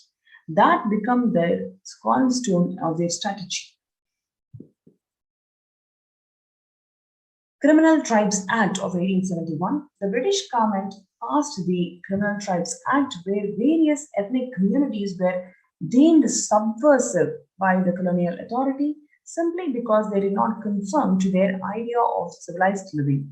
Targeted populations such as sadhus, sannyasis, tribals, nomads, gypsies, and sudras were presumed guilty by birth, murdered, raped, arrested, had children separated from parents, and was held in penal colonies or quarantined without conviction or the due process.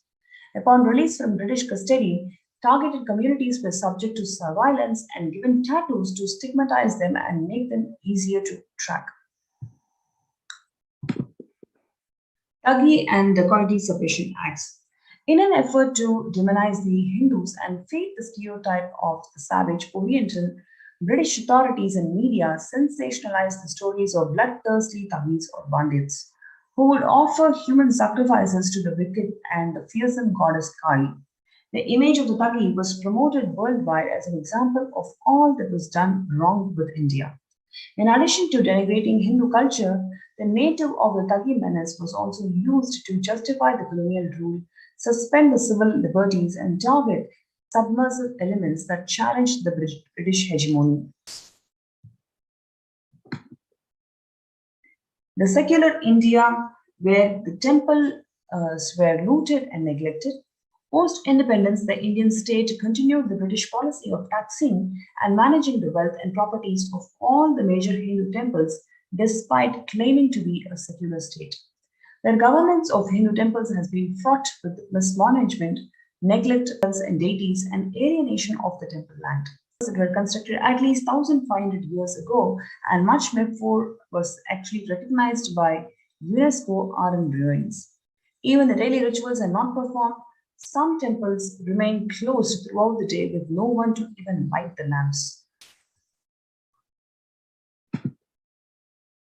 Now let us take the classic case of Sabarimala, which is the anti-Hindu activism that has happened in the recent past.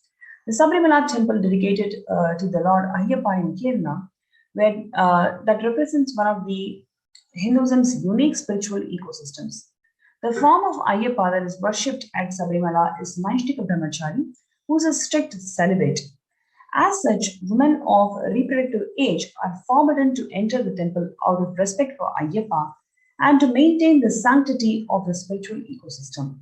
Otherwise, in almost 1,000 other Ayyappa temples across India, men and women are equally allowed to access, while Sabarimala is a single exception. Ayyappa devotees undergo a 41-day period of celibacy, fasting, and other penances prior to making this pilgrimage to prepare their bodies and consciousness for the spiritual ecosystem present in Sabarimala temple. Scriptures and oral tradition explain that the celibate male energy present at the Sabarimala temple is actually harmful to the fertile female body. Visited by over 50 million devotees a year, Sabarimala is one of the world's largest pilgrimage sites, exceeded only by Mecca. Given its prominence, the Sabarimala temple has been targeted by the anti-Hindu social activists for years as part of the broader campaign to delegitimize Hinduism as sexist and patriarchal. The temple was forcibly entered, vandalized, and its deity was broken and burned down in 1950 by Syrian Christian provocators. At the time, the Marxist atheist Chief Minister of Travancore, Cochin, Keshavan, famously stated that if a Hindu temple is destroyed, that much of superstition is destroyed.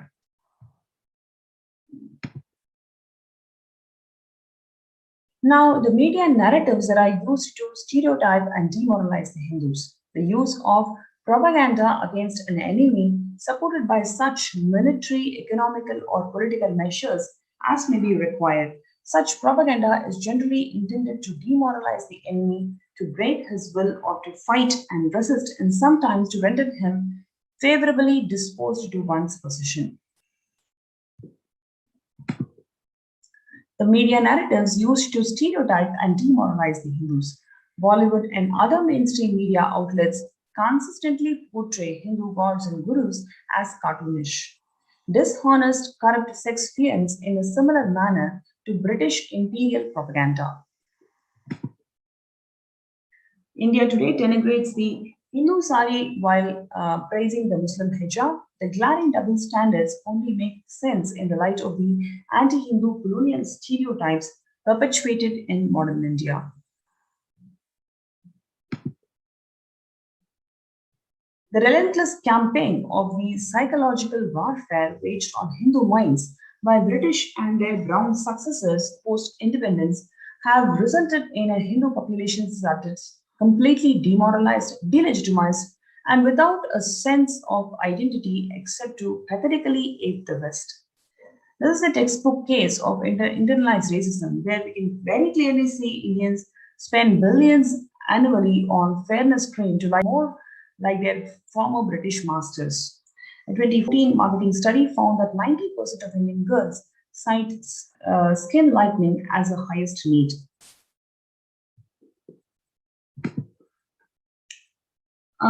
What we have seen now is the gory details of the Hindu Holocaust that has happened in 3 different phases, whether it is from Mughal emperors or from the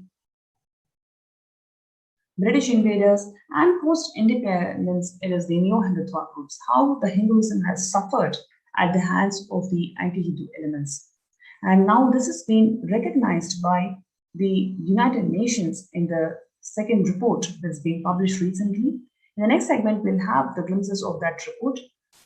Stay tuned and we'll be right back.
Prevention of femicide. The human rights situation for women and children in India is abysmal. Despite tremendous public outcry against crimes against women and children, such as rape, sexual violence, gender-based harassment, and female infanticide, happened unabated in India. The State of Republic of India had either unwilling to or unable to curtail these crimes. India is the most dangerous country for sexual violence against women, according to Reuters Foundation 2018 survey. According to the National Crimes Record, the rape of minor girls increased to 82% in the year 2016 compared with the previous year. Sexual violence and brutal rape have been weaponized against minority women and children by extremist militant elements in the highest level of governance.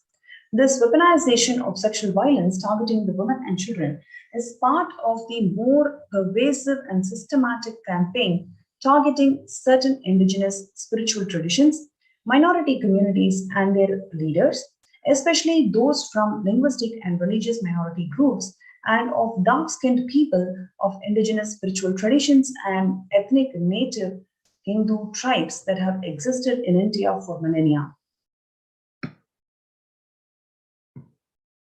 One such indigenous spiritual tradition currently targeted for the extermination by the new Hindutva extremist militants is the Hindu Adi Shaiva minority tradition in India. The women, children, and young girls of the ASNT community were the most vulnerable target of neo-Hindutva extremism. The ASNT explicitly rejects extremism of all types. The extremist militant elements are opposed to ASNT's stance when it comes to the rights of otherwise marginalized Dalit women and the rights of the members of LGBTQ and transgendered communities. The neo-Hindutva terrorists, despite Hindu women in monastic and priestly roles, the spiritual head of the ASNT has publicly declared himself to be a transcendental gender and possessing multiple gender components.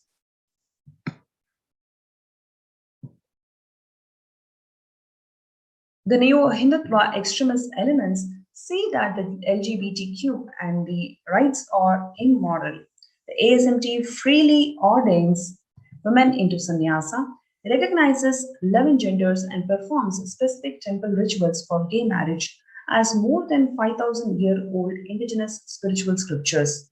The ASNT represents one of the most progressive ideologies and is a target of persecution by the neo-Hindutva extremists.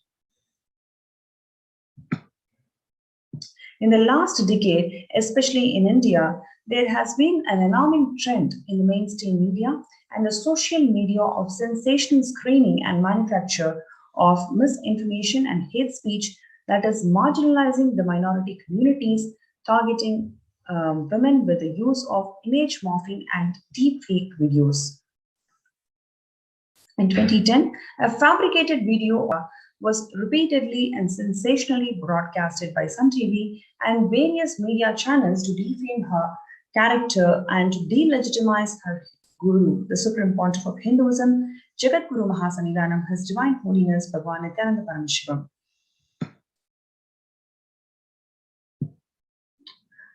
The new Hindutva affiliated media published articles with a picture of ASNT monks with captions as sodomized disciples. The media targeted ASNT minor girls by publishing their pictures in national newspapers with vulgar captions.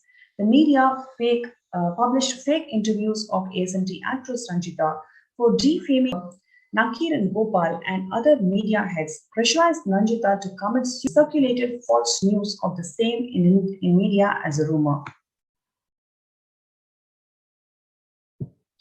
This smear campaign is just not limited to ASNT women, the ASNT female monks, but this most vulnerable target of this persecution are the ASNT girls and female children, especially those minor girls who pursue religious studies to become nuns. In 2009, a 12-year-old ASNT girl was kidnapped and molested by a neo-Hindutva extremist. The US courts sentenced the child rapist to 57 months of imprisonment. This did not remedy the damage. The child rapist filed severe vexatious litigations in India and the US. In the US, these false allegations by the child rapist, such as calling the child a liar and her parents and the community as part of the brainwashing of the cult, were all completely rejected by the court with a penalty for defamation with cost. In India, however, the neo-Hindutva media ran 14,000 hours of hateful programs marginalizing the ASMT child rape victim, ASMT actress Ranjita, ASMT nuns, ASMT women, and the children. In India, courts are not upheld by the government, and the media is able to sway the public opinion and even to sway the opinion of the judges. And therefore, no legal recourse is available in India. There are several examples for how the legal recourse is not available in India and how it is completely biased as per the media sensation. For example, the ASMT actress Ranjita, the victim of the celebratory deepfake, petitioned in the Karnataka High Court and all available forums over several years. None of the media houses complied with the order that was given by the High Court and kept re-uploading and re-telecasting the same footage and continued the misinformation propaganda to date.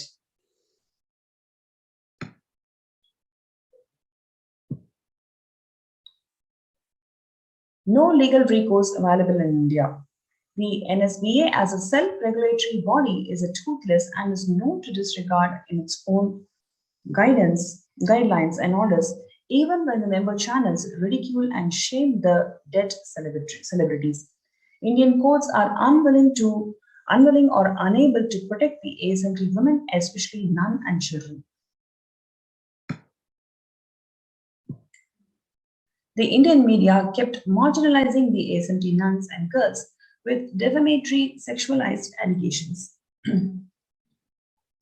In 2017, a US court penalized a neo-Hindutva media to the tune of $5 million civil conspiracy and defamation targeting the ASMT community. This is the largest penalty against any Indian media, but this did not remedy the damage as the other media channels and journalists continued the smear campaign. So like this, there are several stories, examples of the persecution by the ASMT Hindu nuns by state. In the next segment, we are going to see what is the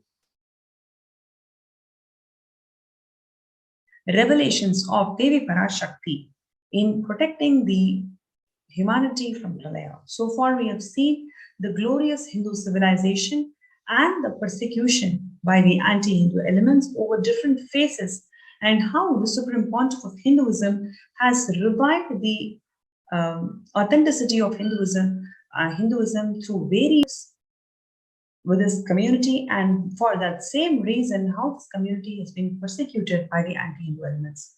Despite so much of persecution, it is the grace and the compassion of the Supreme Pontiff of Hinduism that he has opened his doors of Kailasa to one and all for them to reside in his de facto spiritual embassies, for them to feel protected in this ongoing pralaya.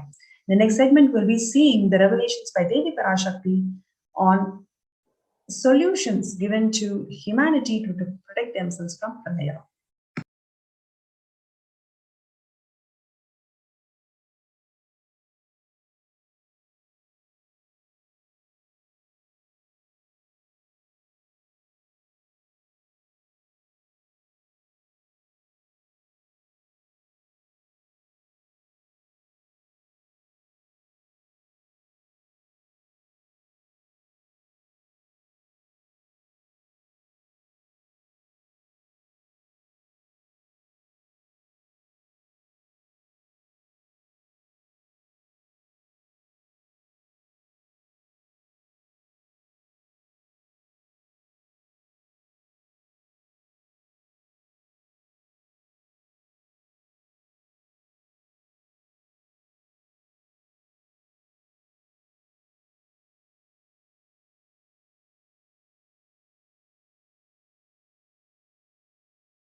Revelations to the World by Devi Parashakti on 12th of May 2021, when she says that I came as the Nijavatara and I am blessing you, listen. People, listen. To do good to all of you, I have taken the form of Nithyananda and came down as the Nijavatara. The people of India, listen, carefully listen. Time after time, Bharadam is a Jnana Bhumi where enlightened beings come. We cannot make the Jnana Bhumi as infertile. Enlightened beings have to come. They have to live, it has to flower. Few hypocrites, because they are stuck in delusion, we cannot sacrifice the world. Cosmos cannot be destroyed. The ship I did to save the cosmos from being destroyed, that is called Adi Kailasa. The ship I did to protect beings from Pralaya is Adi Kailasa. Because of the conspiracy of Drohis and enemies rule, the captain has to leave the ship. Before 12 years, knowing the great deluge that is going to happen, all the Aushadas by this Guru Purnima, that Jnana Rasavadam Navabhashana is going to flower. Allow people to come and take the dip in Navabhashana flower. People, whoever comes and dips in Vaidya Sarovar, they will not have death. They will not have corona. Crores and crores of people will come in line. Every day they will come and dip in Ananda Lingam. Listen well to my words. For India, I made the ship as protection. The Nithyananda Navabhashana Lingam in Vaidya Sarovar. Go to Adi Kailasa. O Indians, listen. Losing the Nithyananda Nijavatara without confusion and without talking as a lip service, go to Adi Kailasa.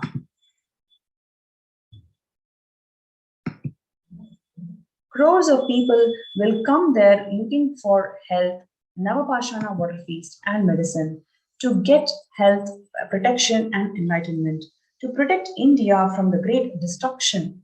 I, Parashakti, made this huge ship. Even if the captain of the ship is not there, ship is there.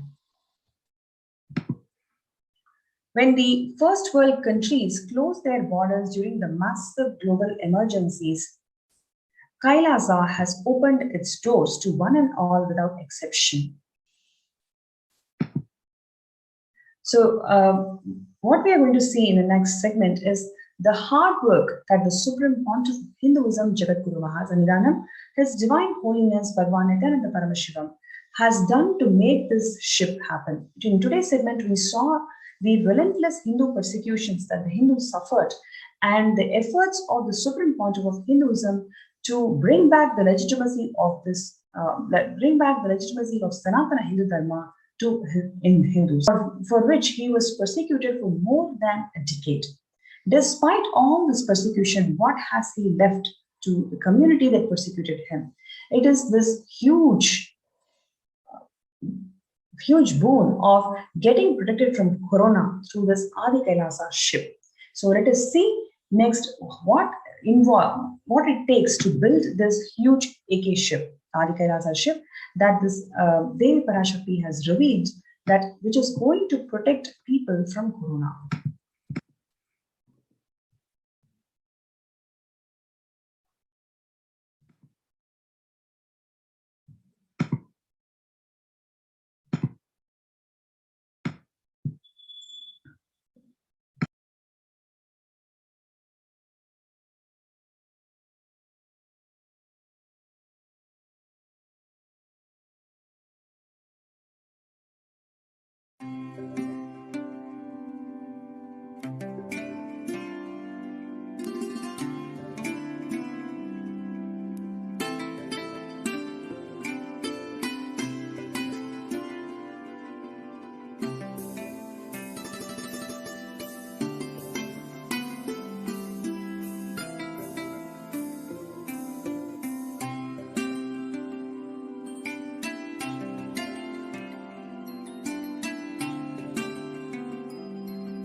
You are welcome to join our COVID care protection centers in Adi Kailasa Nithyananda Paramashivam. You can register yourself in kailasa.org/Kailasa care. KAILAASA.org/KAILASACER. This is a wonderful opportunity for you all to experience Paramashivatva in the breathing space of Adi Kailasa Nithyananda Paramashivam, where you can feel completely protected of this ongoing pandemic. There are thousands of people who feel abandoned and insecure in this ongoing pranaya, where the Supreme Pontiff of Hinduism has opened his home to one and all unconditionally for them to experience this spiritual ambience where the food, accommodation, stay, internet facilities, everything is completely free of cost. You can also work from home. All you need to do is just be available, enjoy this breathing space of the Nithyananda Paramashivam, and you feel protected in this ongoing pandemic. So, if you're interested, you can register yourself in this link, kailasa.org/Kailasa care.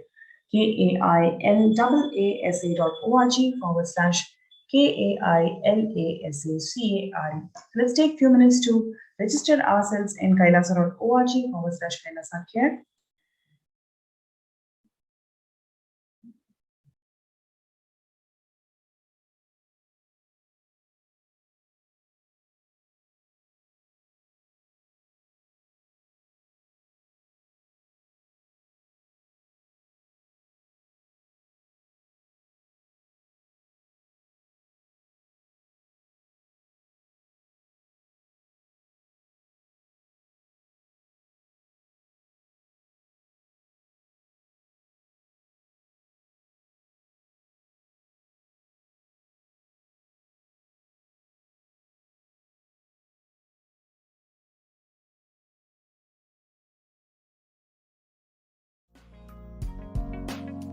We get you health.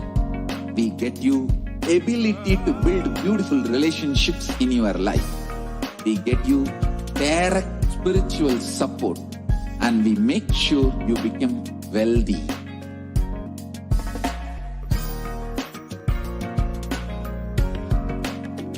We won't stop giving you just good life. We will literally not stop till you live enlightened life. Manifesting the state of Paramashiva, space of Paramashiva, powers of Paramashiva, being of Paramashiva.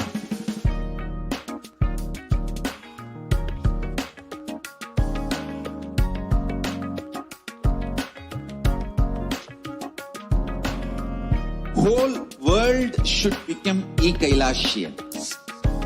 I want the whole world to know Hindus have something great to contribute to the world.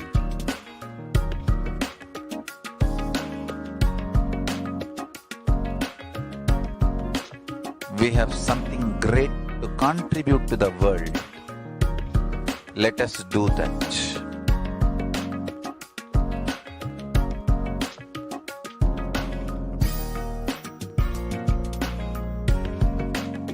Kailasa is proper customized spiritual service helping you to identify your root patterns of suffering. We have perfected the science of helping every individual from every cultural, religious, nationality background.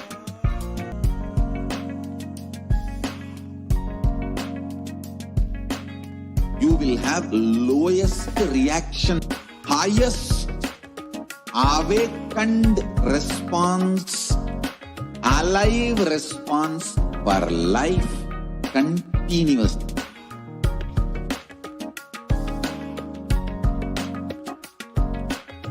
Kailasa is enlightenment ecosystem, literally enlightenment itself in your own home, wherever you are.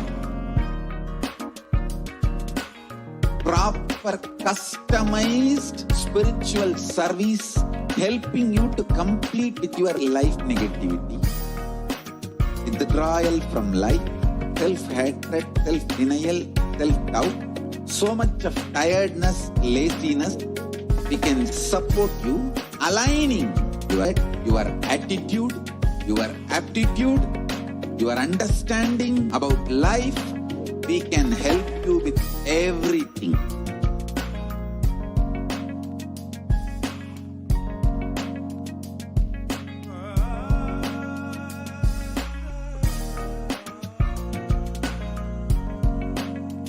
If you are interested in enlightenment, we will immediately bring this to you. If you are not interested, we will explain the whole science, inspire you and make you interested in enlightenment science. We need to cater this enlightenment science to the whole world wherever they are, because enlightenment is the birthright of all human beings. Kailasa is responsible to provide that to all human beings.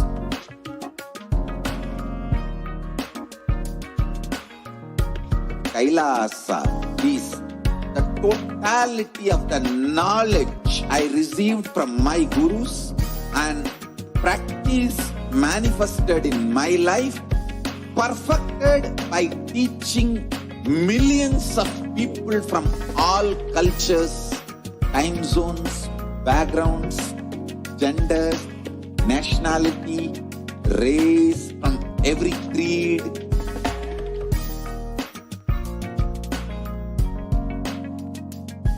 So this absolutely perfected knowledge available to you, served to you in your home without even you moving out of your couch, free of cost.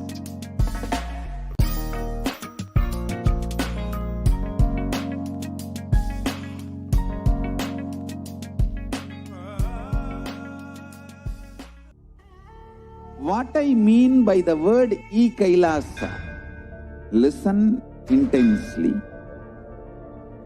Enlightenment ecosystem, literally enlightenment itself, in your own home, wherever you are.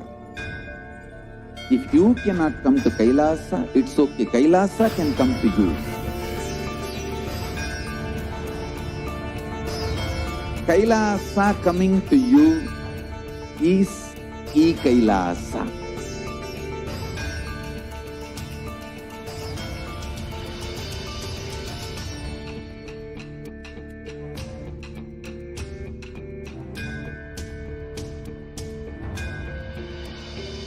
I will revive Hinduism.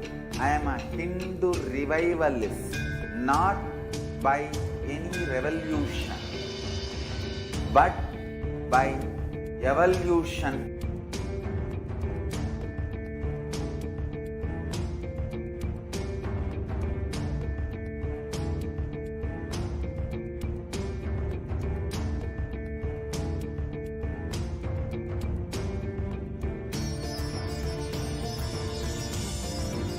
And setting model community.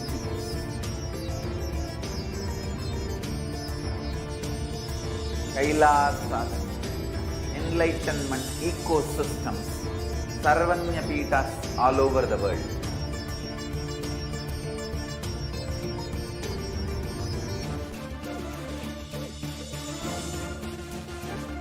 All powerful cognition, knowledge, only when you live, power manifestation and possibilities manifestation happens. It's a fundamental truth.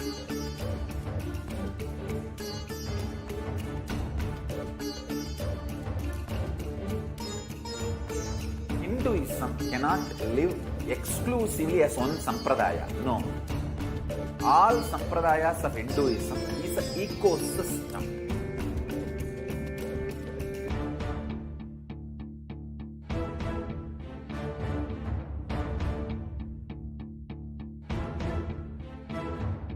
So don't keep quiet thinking that if one sampradaya is attacked, only that sampradaya is going to be affected. All of us are ecosystem.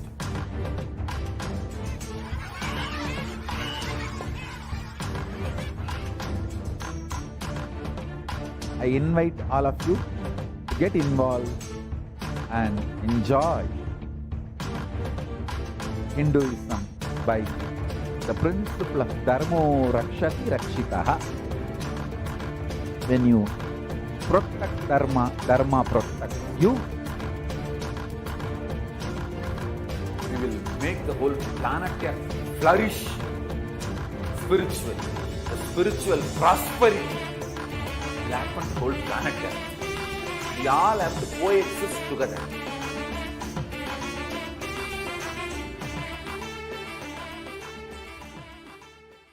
Just be alive for next 3 years. Don't die within next 3 years.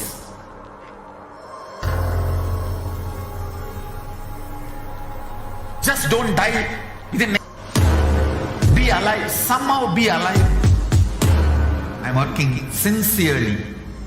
I will reach you somehow. Somehow I will reach. Connecting with the divine with eyes closed is meditation. Connecting with the divine with your eyes open is darshan.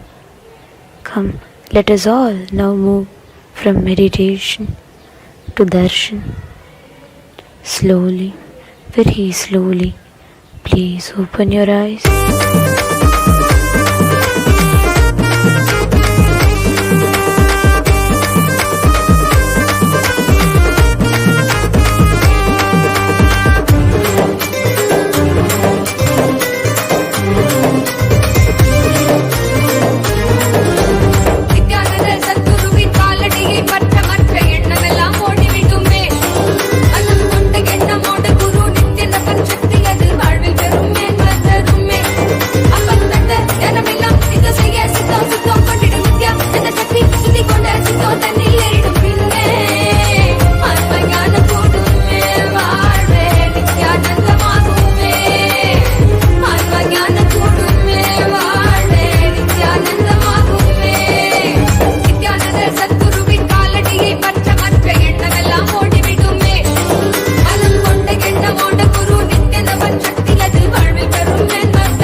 என்னப்பனல்லவா என்னப்பனல்லவா எந்தாயுமல்லவா எந்தாயுமல்லவா தன்னை உணர்த்திடும் தியானம் அளித்தவா என்னப்பனல்லவா எந்தாயுமல்லவா தன்னை உணர்த்திடும் தியானம் அளித்தவா எங்கும் நிறைந்தவா எண்ணம் கடந்தவா பொங்கும் அருவியாய் ஆனந்தம் தந்தவா எங்கும் நிறைந்தவா எண்ணம் கடந்தவா பொங்கும் அருவியாய் ஆனந்தம் தந்தவா என்னப்பனல்லவா எந்தாயும் அல்லவா தன்னை உணர்த்திடும் தியானம் அளித்தவா ஏழாம் உடல்கள் தாண்டி நித்திய வாழ்வும் கண்டிட கேடான காலில் தன்னை வென்ற நிலை நின்றிட ஏழாம் உடல்கள் தாண்டி நித்திய வாழ்வும் கண்டிட கேடான காலம் தன்னை வென்ற நிலை நின்றிட சீரான பாவம் பழி நீங்கி பெறும் வாழ்வினை கொண்டாட நித்யானந்த ஸ்புரணம் தன்னை செய்தவா சீரான பாவம் பழி நீங்கி பெறும் வாழ்வினை கொண்டாட நித்யானந்த ஸ்புரணம் தன்னை செய்தவா என்னப்பன் என்னப்பன் என்னப்பன் அல்லவா என் தாயும் அல்லவா தன்னை உணர்த்திடும் தியானம் அளித்தவா என்னப்பன் அல்லவா என் தாயும் அல்லவா தன்னை உணர்த்திடும் தியானம் அளித்தவா ஏழாம் உடல்கள் தாண்டி நித்திய வாழ்வும் கண்டிட கேடான காலில் தன்னை வென்ற நிலை நின்றிட ஏழாம் உடல்கள் தாண்டி நித்திய வாழ்வும் கண்டிட கேடான காலம் தன்னை வென்ற நிலை நின்றிட சீரான பாவம் பழி நீங்கி பெறும் வாழ்வினை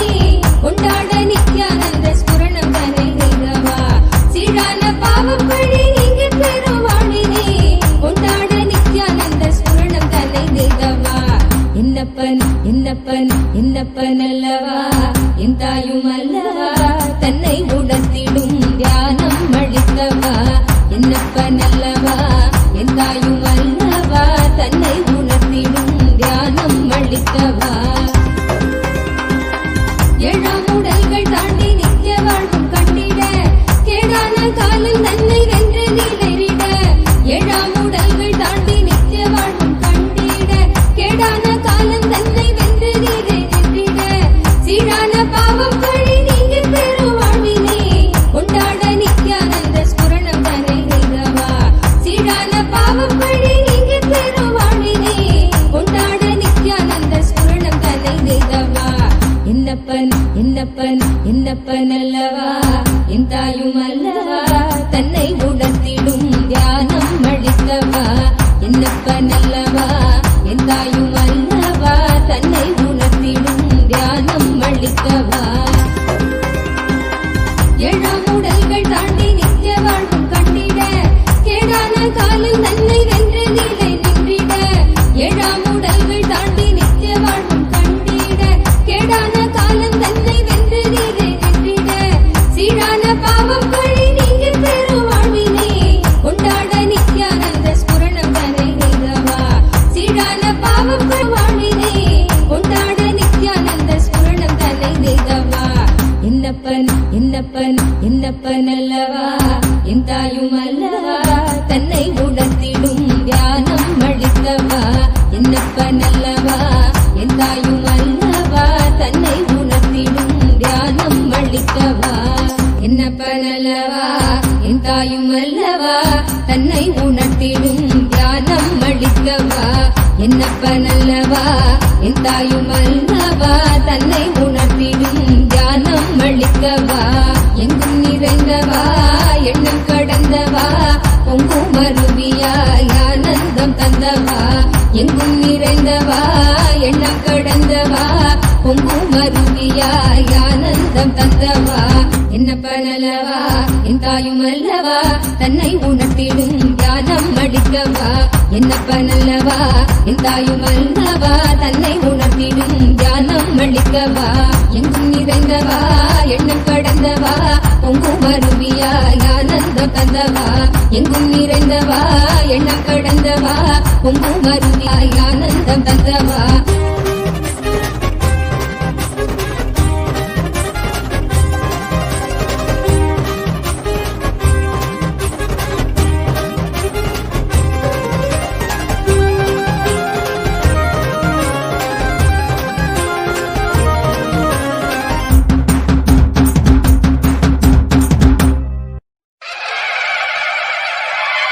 என்னப்பனே என்னையனே நித்யானந்த நித்யகாருண்யனே என்னப்பனே என்னையனே நித்யானந்த நித்யகாருண்யனே நித்யா நித்யா நித்யா நித்யா நித்யானந்தனே நித்யா நித்யா நித்யா நித்யா நித்யா நித்யானந்தனே நித்யானந்த நித்ய ரூப நித்ய காருண்யனே நித்யானந்த நித்ய ரூப நித்ய காருண்யனே என்னப்பனே என்னையனே நித்யானந்த நித்ய காருண்யனே நித்யானந்த நித்ய காருண்யனே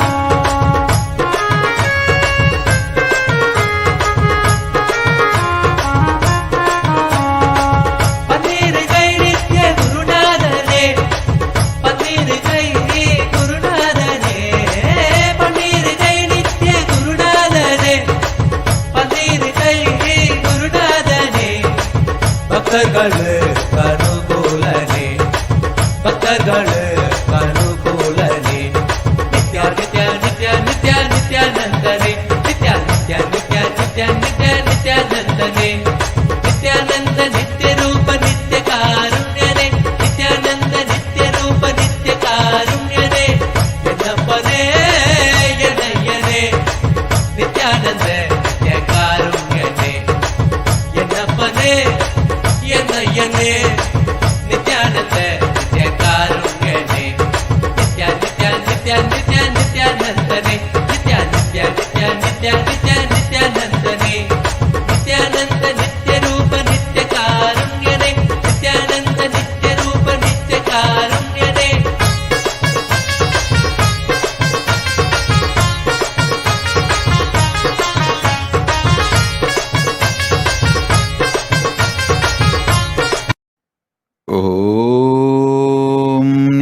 नित्यानन्देश्वर परमशिवसमारम्भाम् नित्यानन्देश्वरि परमशक्तिमध्यमाम् अस्मदाचार्यपर्यन्ताम् वन्दे गुरुपरम्पराम्.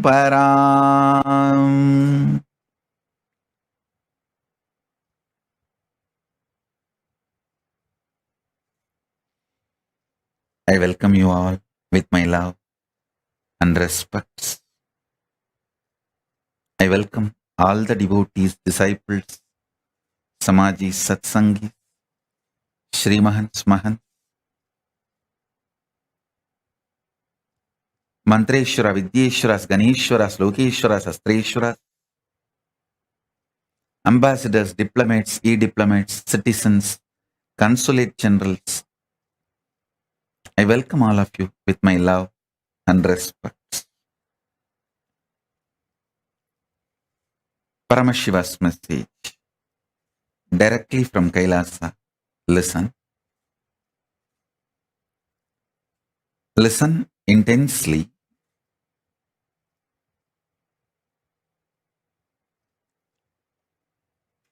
Conscious sovereignty can be manifested in you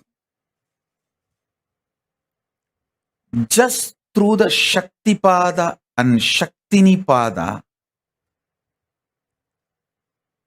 most simplest way. I'm not saying easy or difficult. I'm saying simple.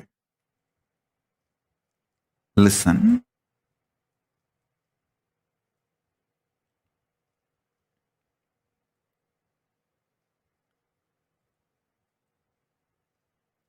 Mind always works in the language of quality and quantity. If your mind, which can relax from this engaging with qualities and quantities and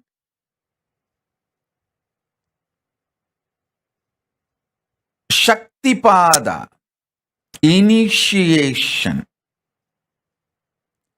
happens from the Guru,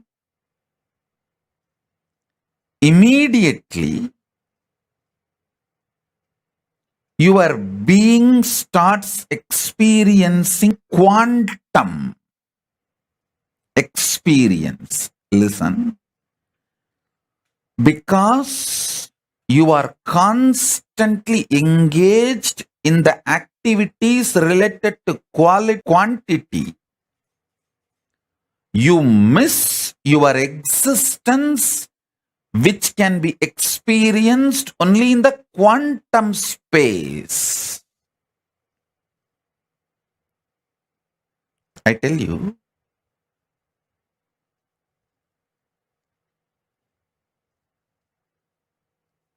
you can achieve conscious sovereignty in multiple ways.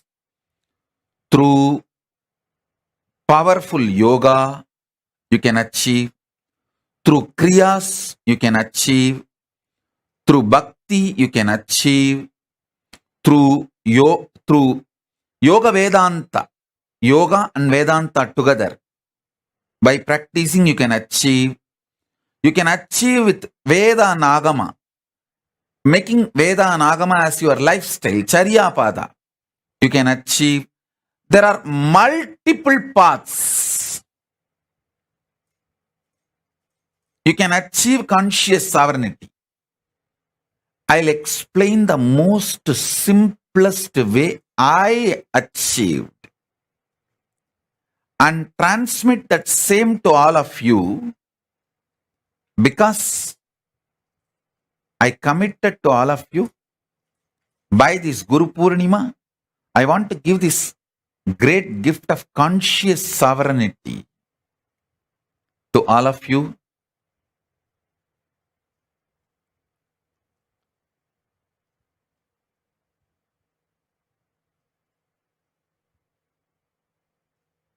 Today I am going to reveal very important truth and very important initiation. So listen.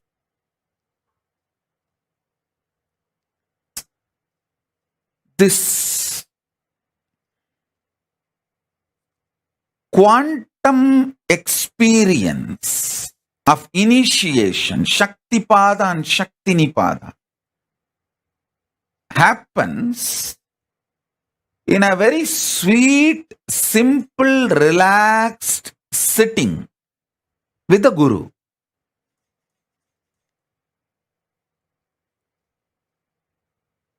I'll tell you how this happened to me. When I sit with Arunagiri Yogeshwara,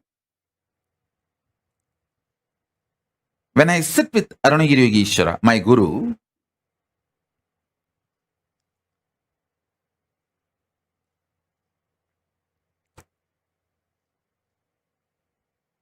I used to be so enamored by the charisma, the personality, the way he carries himself. I just used to be lost in him. I used to be so attentive, so much into his eyes. When I ask a question, the way his eyes react or respond, I know I asked the right question, or I asked the useless question, or I asked the wrong question, or I was just trying to poke him. More or less like an attention need, not the real question. I know everything just by the way his eyes react. The way he turns his head, I know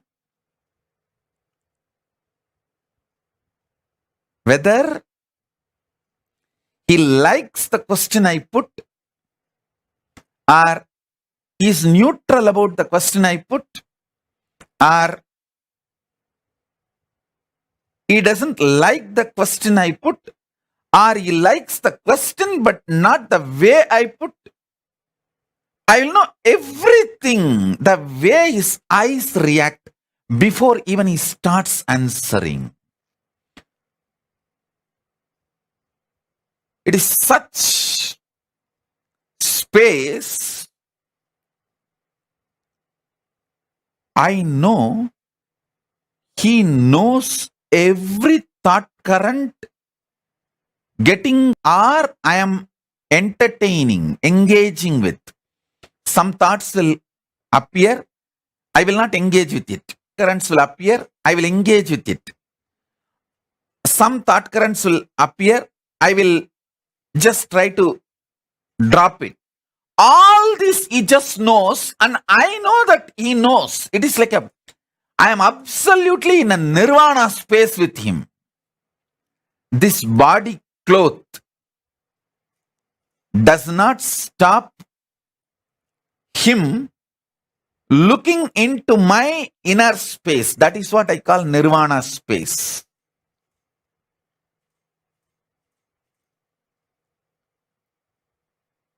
Don't try to misunderstand purposely the word nirvana as a nudity. No.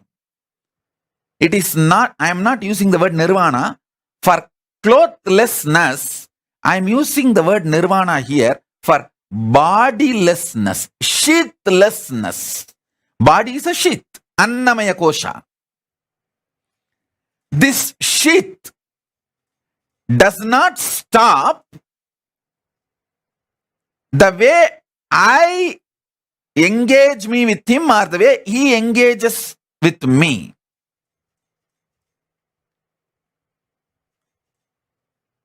It is extremely sweet,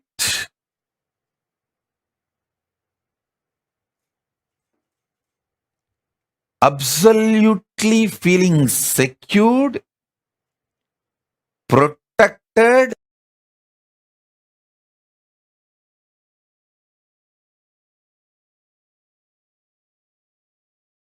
even if you have to go through death, you will not bother, because somebody who is very trustworthy and right person who loves you and your interest, you are going through that death in his lap, under his control, monitor and space. It's extremely feeling protected, sweet. Understand, whenever you feel secured, you are ready to go through any change at any level.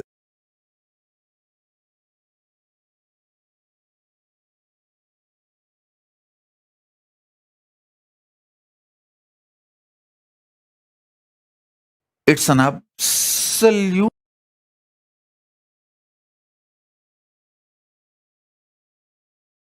feeling connection and absolutely sweet, boundarylessness. I will feel so free with him, even when he eats, if food particles, if they drop from his mouth on his body or few grains, I will never leave them. Without missing a single grain, I'll pick up and eat it away. Even if it falls on his body, some sambar or little curd, I'll make sure I'll take it and eat it away. Because Guru Uchishta, the Guru's prasada, is so sweet. The Guru Uchishta is such extremely sacred.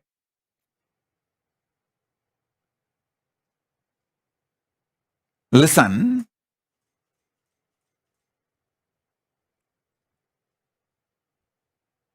it is that kind of a space. Actually, few days before, I was telling a story of ant picking up few grains of rice fell from his hand while he was eating, and I was brushing aside that ant. I did not tell you precisely more details. I want to tell you now. Actually, I was irritated about that ants. First, I felt is, how did I miss that few grains? Because anything falls from his mouth, I'll first pick it up and eat. First thing I felt, how did I miss it? And second, before I can find and pick it up, the ants came and picked it. It was more like that irritation.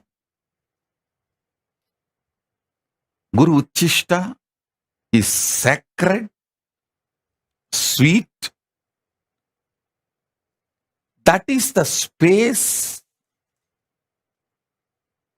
in which this initiation happened to me, where this constant engagement with quantity and quality dropped, where I relaxed from the engaging myself with the quantity and quality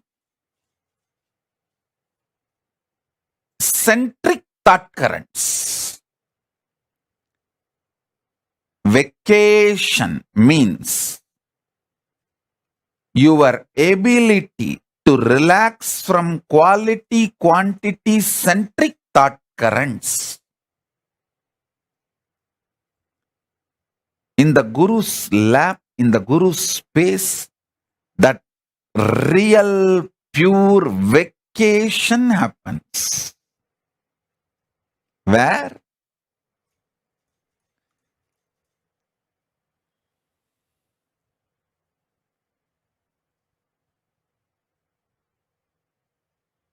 the constant grinding of that quality quantity centric thought currents are dropped, where the quantum start manifesting. Listen.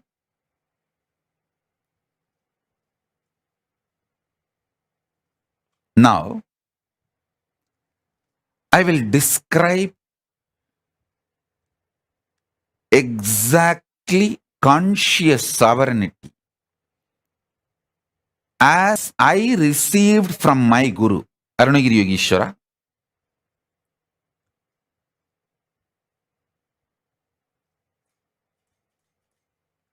Listen intensely.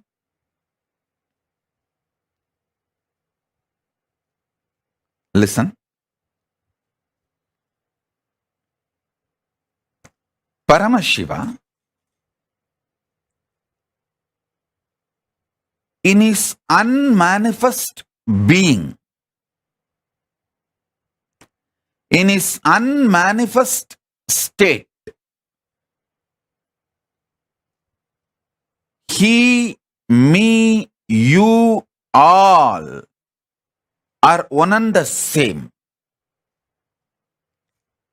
He manifests as creation, sustenance, rejuvenation, delusion, liberation. Listen.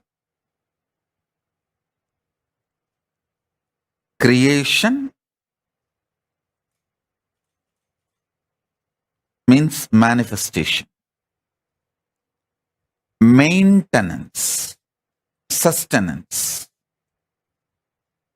rejuvenation, destruction and rejuvenation together. Putting in delusion or getting out of delusion together. That is called Throbhava. Liberation. These are the 5 ways he manifests. The unmanifest Paramashiva manifests in these 5 ways. And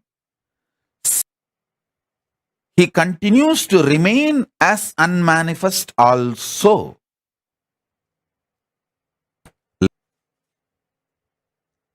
This every truth I am revealing now, internalizing, will make what I am experiencing as Paramashiva as a quantum experience in you, where the Shakti Pada will happen in you. What I am going through, you will go through. So what I received from my Guru, you will receive it now. My Guru, Arunagiri Yogeshwara, Paramashiva himself, me, you, all 3 of us will vibrate in that same oneness frequency now through this quantum initiation. Listen carefully.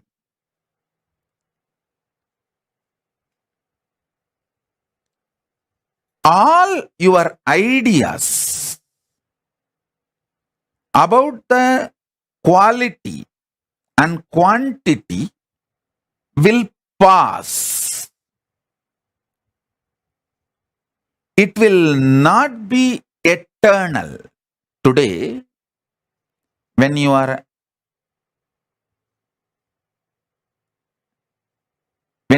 young, some things you want to add in your life, some things you want to leave from your life. The quantity, quality, greed and fear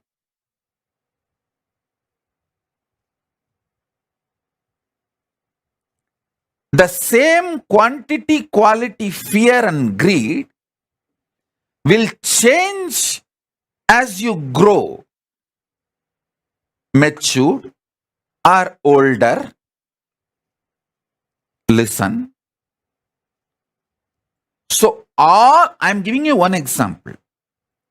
All things related to quantity and quality changes. They are not eternal. They are ephemeral.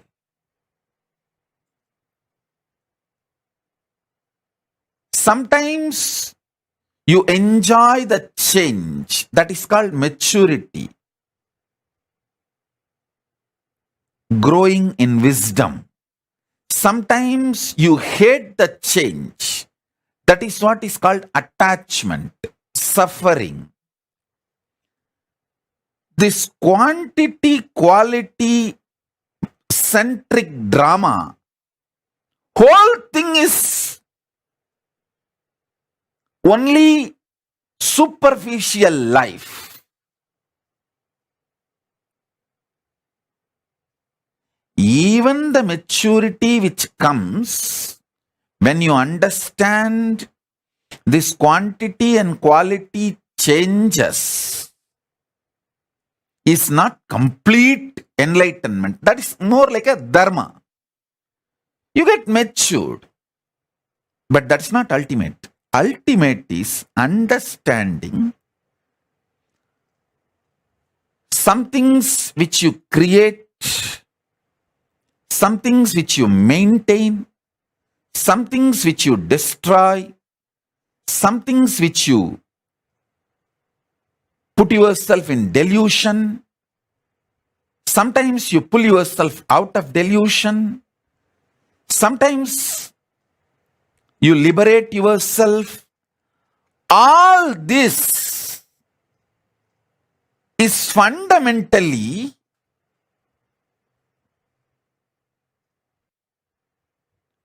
who is doing this drama? You. The consciousness in you is doing this whole drama. Waking up to that is conscious sovereignty. Listen. Listen. Later on, today again, when you have time, sit with a cup of coffee, hot chocolate or tea, relaxed way, listen to this satsang again, sipping cup of coffee. Remember, you are sitting with me on the foothills of Arunachala alone. Only you and me and Arunachala. Nobody else is there. Cup of coffee for you. Keep a cup of coffee for me. We both sit and sip cup of coffee. And I am giving you this quantum initiation. Listen with this relaxed mood. You will understand. I want you to understand 3 layers. 1,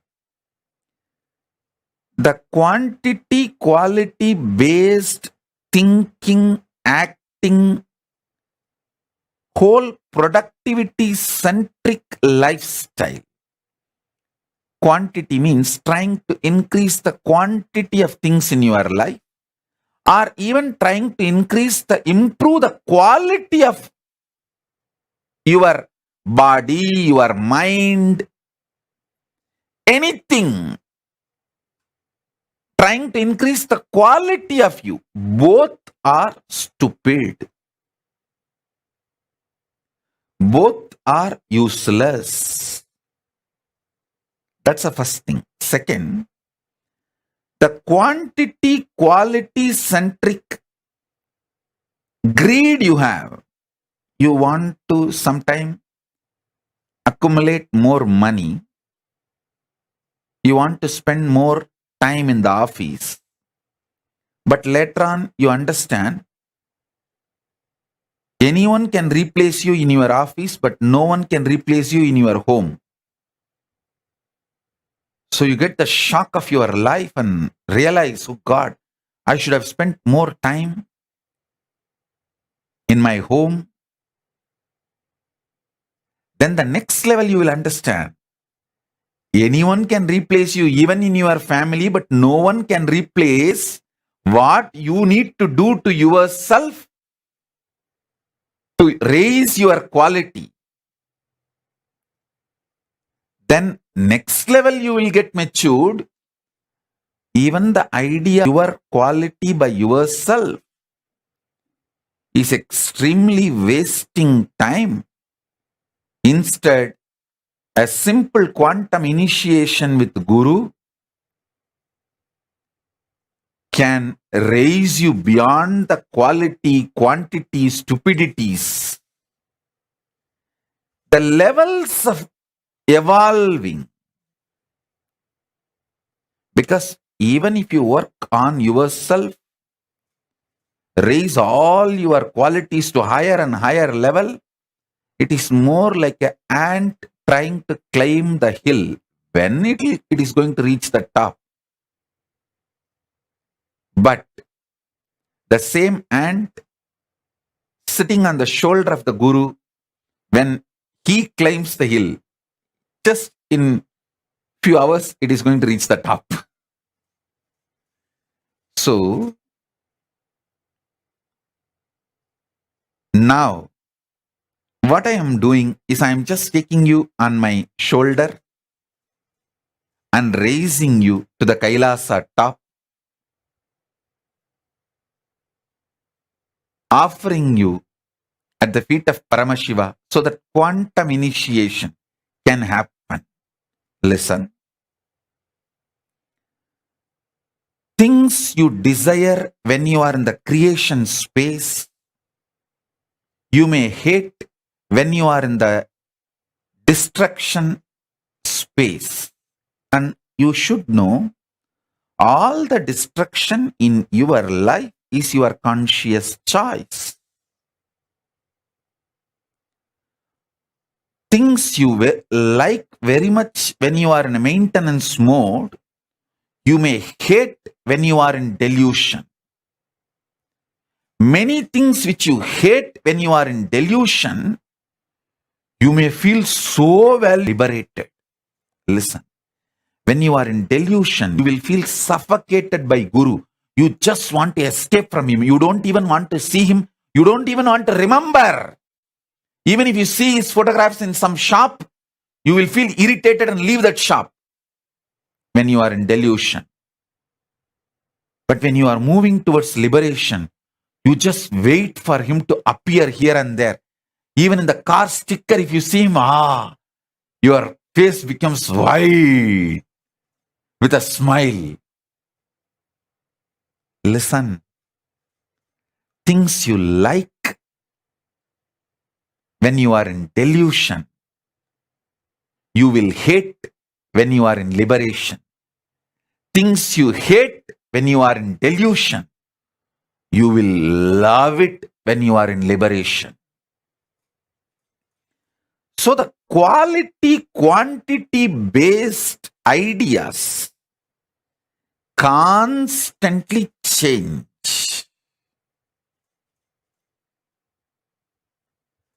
And this change also changes. That's the beauty.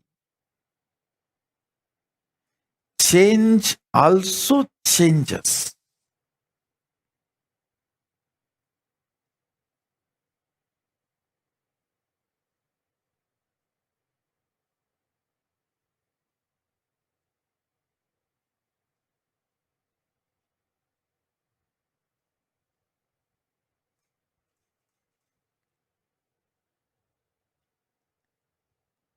I will reveal statement by statement. You just listen. That is more than enough, because now all of you, I can see, have got that space of that quantum initiation. When I see only hearts, smiles, and no questions in the social media, YouTube, Facebook, everywhere, I know everyone who is listening has dropped from this quantity quality centric thought current and ready for quantum initiation. So I'll just make statements. Asudosha, call and tell your mother to get your dad also for initiation. Always your dad comes for initiation. Today I am not seeing him. I don't know whether he is there or if he is not there. Call him for initiation. And Ma Bhaktivashyananda, hurry, get your pet. He sincerely listened to my satsang and gets initiated. I don't want him to miss the initiation. Call him. Get him and make him sit. Sobi, tell Raghu to watch from the wherever he is. I want him to have the initiation. Listen. Shiv Pandit, sit straight.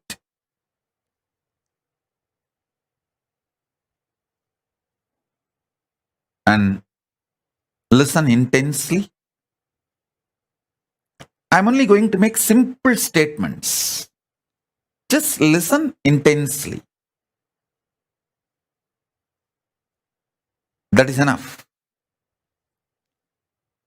Shiv Pandit, if you are able to see me, hear me, wave your hands. I want you to know every day I accept sincerely that banana, fruit, and the betel leaf and the offerings you keep for me. So sit straight. Listen to this initiation.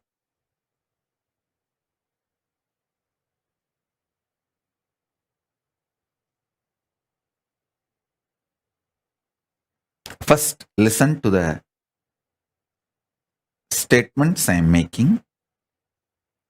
The quality and quantity centric thought currents constantly keeps you in friction, agitation. Because of that friction, agitation, stress, you never get a space to reclaim your conscious sovereignty. So listen.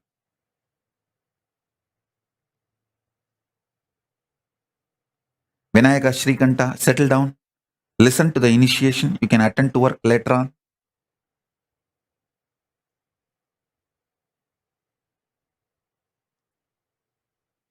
Asudosha, call and tell your mother to get your dad and settle down for the initiation.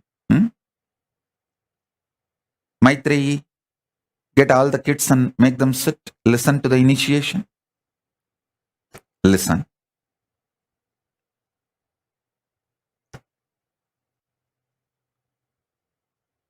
If you want to call your friends, family, whoever you want,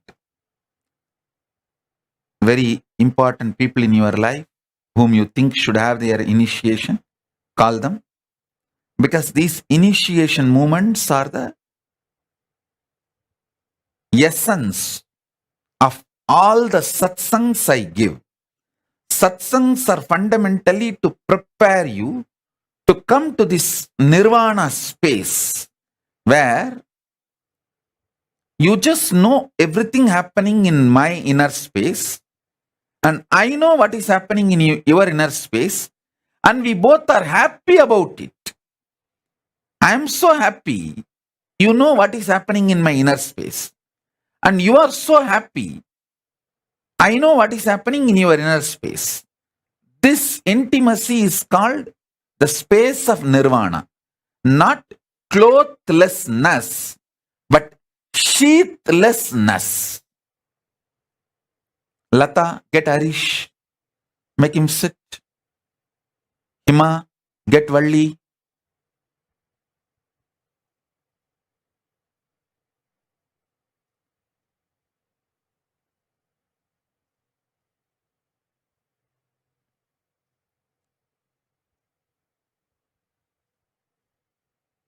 Listen. I think many times people get shocked because they don't think I know all their names and who is sitting in the satsang and who is not sitting in the satsang. When I call and tell them, they get shocked. Oh God, Swamiji is watching so closely. Without even two-way, I can watch. Two-way, how can you?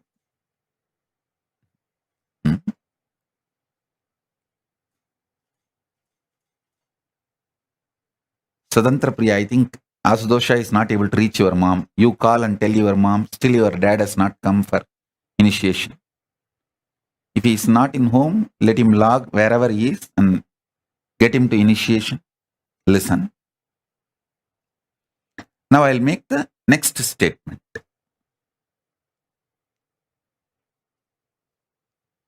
Ordinary teachers, by giving you words, keep you so engaged, many times you miss enlightenment because of ordinary teachers and ordinary philosophers. Like how your quantity quality centric thought currents irritate, keeps you in friction, engages you in stupidity, and makes you miss the conscious sovereignty. You are engaging with ordinary teachers and philosophers,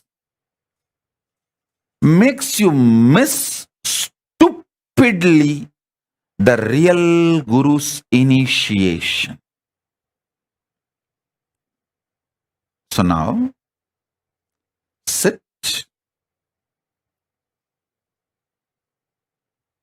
I'll bring the initiation to you. Nirvana Diksha. Again, I wanted to repeat, Nirvana is not clothlessness, it is sheathlessness. You sitting with me without your body, such deep engagement where you know whatever is going on in you is known to me, and I know me is known to you, and both of us are happy to know each other's inner space. I have nothing to hide from you. Everything is happening here. No. Not only I don't want to hide, I want you positively for you to know. Same way, if you feel everything happening in you, you have nothing to hide, you want me to know and you are happy that I know it. You are very positively interested in me knowing it. This space is called Nirvana. And in this space only the quantum initiation happens. The conscious sovereignty is experienced by you. In this space of Nirvana Diksha, the Shakti Pada and Shakti Nipada for the conscious sovereignty happens. So listen.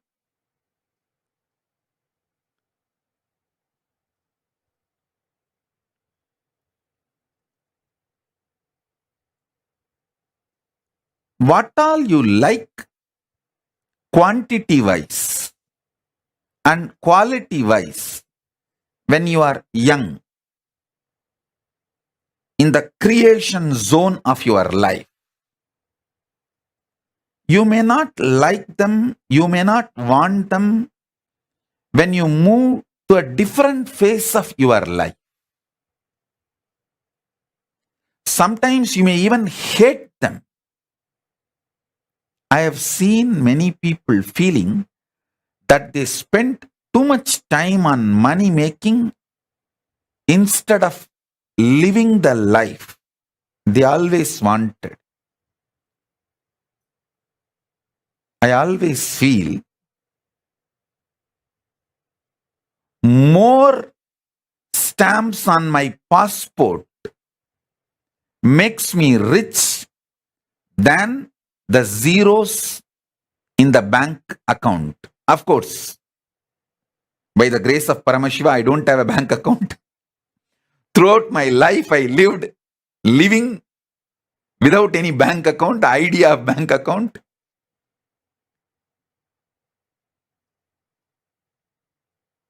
Many times, your likes, dislikes, changes based on the space you are in. All I am asking you is first level, the preliminary level. Get comfortable with the idea this quantity quality centric lifestyle is not complete. That is not absolute.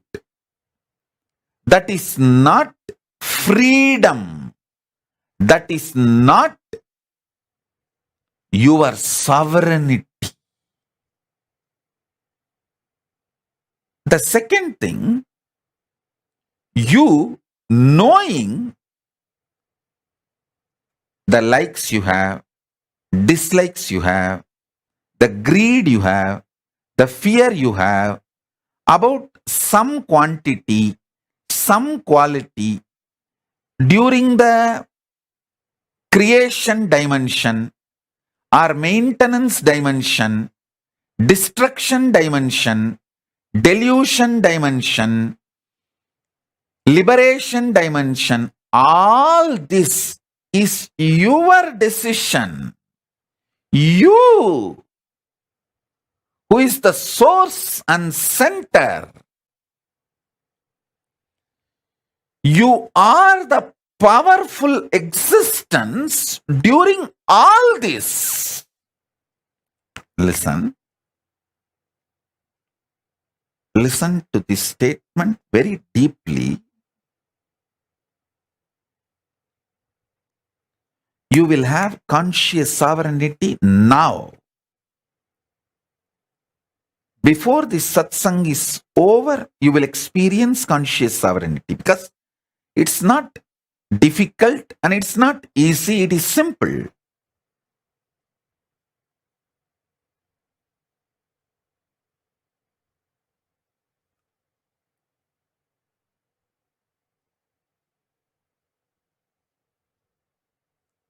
There are some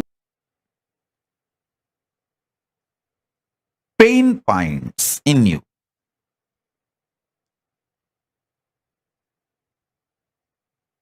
Like you feel, yes, I know change is inevitable, so I have to accept change.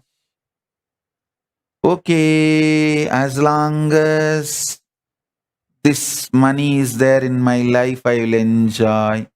This person is there in my life, I will enjoy. When I am not able to handle the pain I have to go through to keep this money or keep this person, when it becomes high maintenance, I will drop. All this kind of a very vague strategies, thought currents. Take all this into consideration in front of you.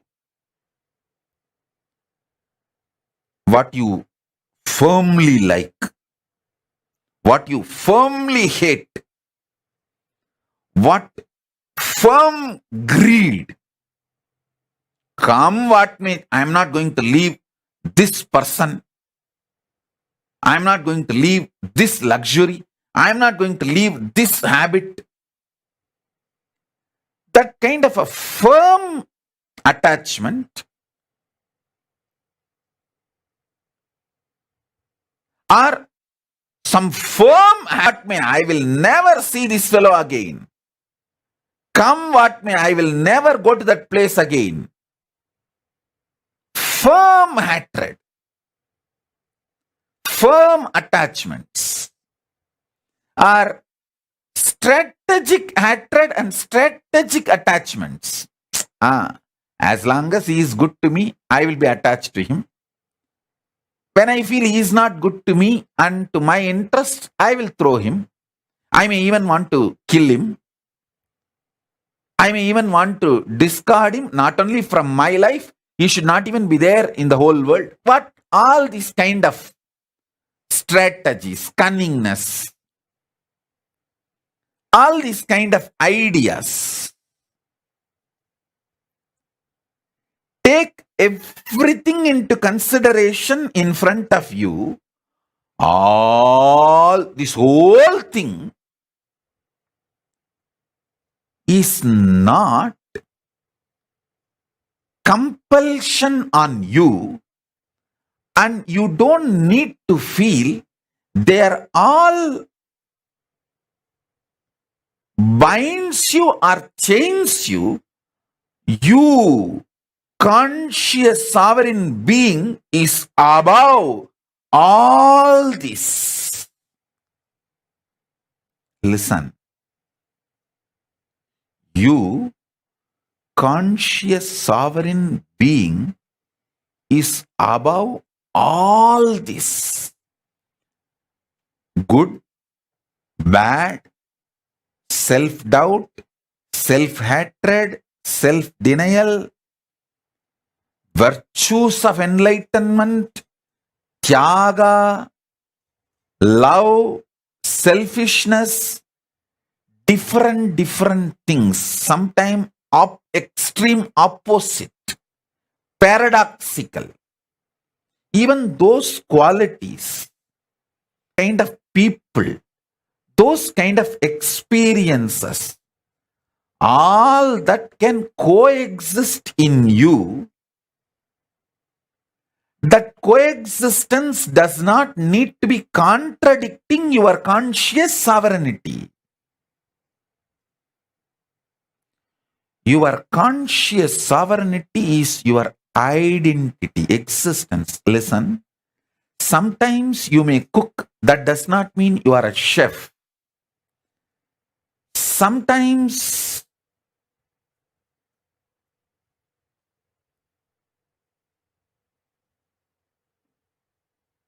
you may speak, that does not mean you are a speaker.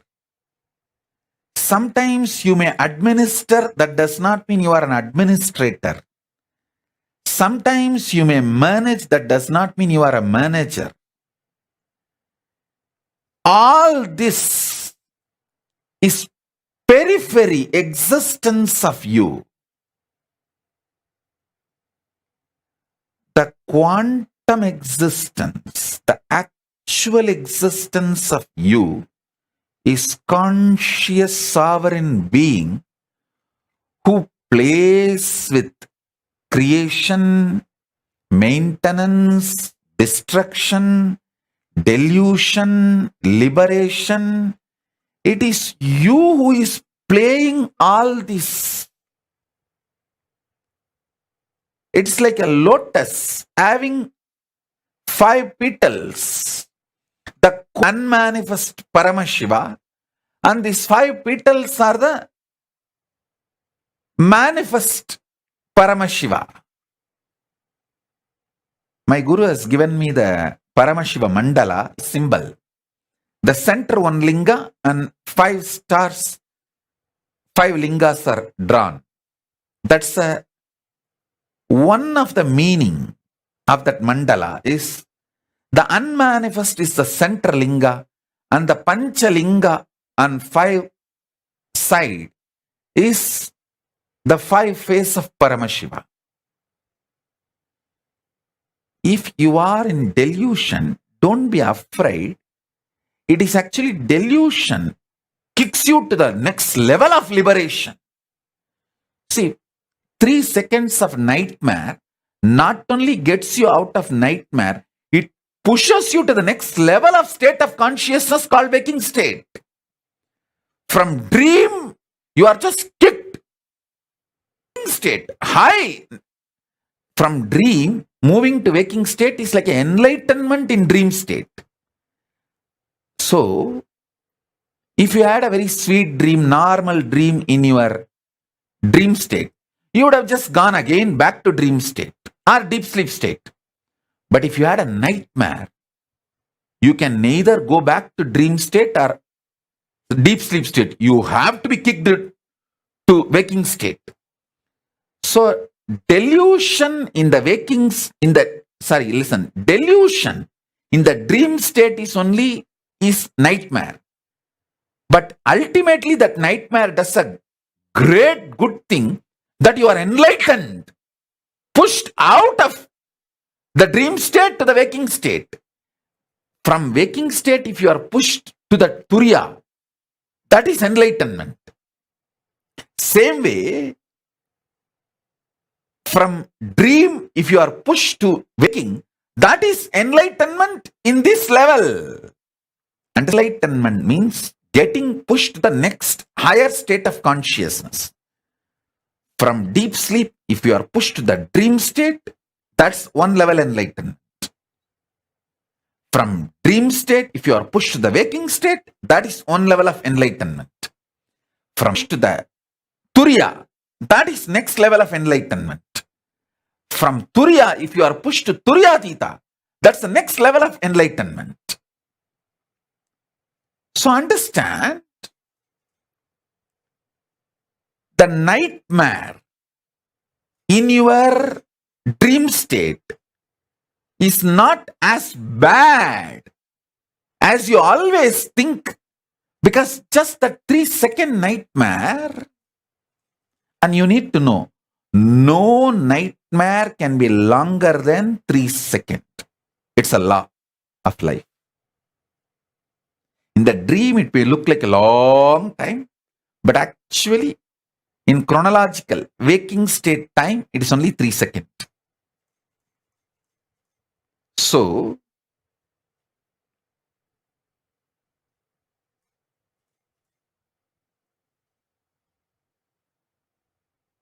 all nightmares are enlightenment in the dream state, because it has pushed you from dream state to the waking state, which is a level of enlightenment as far as the dream state is concerned.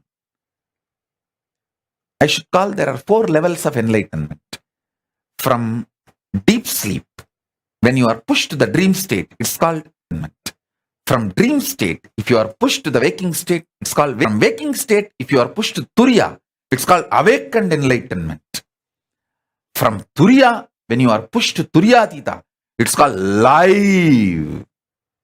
living enlightenment. So,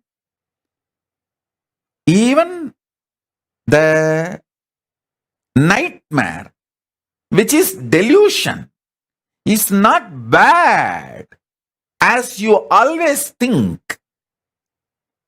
So all delusions are not bad, because many times your delusions push you to the next level enlightenment, liberation.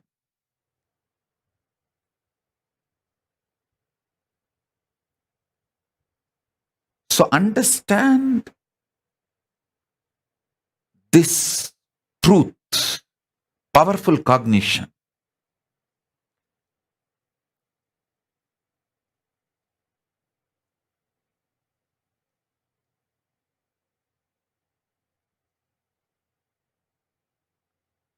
No nightmare can be longer than 3 seconds, and no death will be longer than 3 seconds.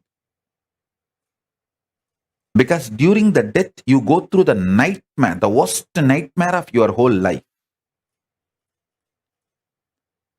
If you lived as a deep devotee connected to Guru, you go through the best wet dream of your life. Wet dream also wakes you up.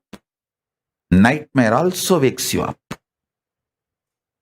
If you lived throughout your life fear-centric, you go through the worst nightmare during the death. If you lived a very deeply, romantically devoted life to your Ishtadevata or your Guru, the higher being, you go through an extremely sweet, ecstatic dream, wet dream, 3 seconds, and you wake up, liberate. You move to the Turiya state.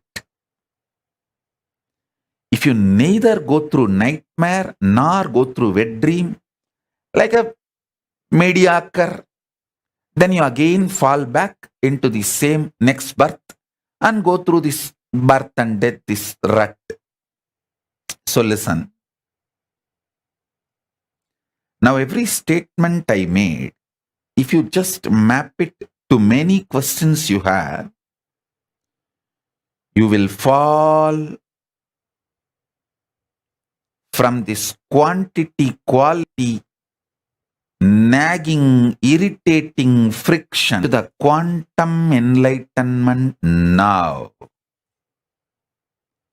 You will understand your conscious sovereignty is the most supreme existence identity of you, and in you, with your approval, with your permission, your order,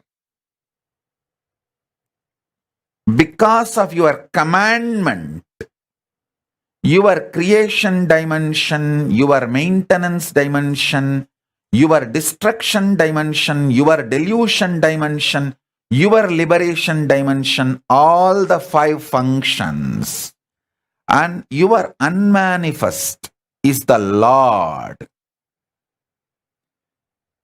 You are the Lord. This truth, when it clicks in you, you regain your conscious sovereignty.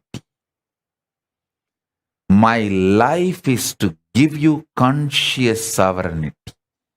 Not just my life's mission, my very life is to give you conscious sovereignty.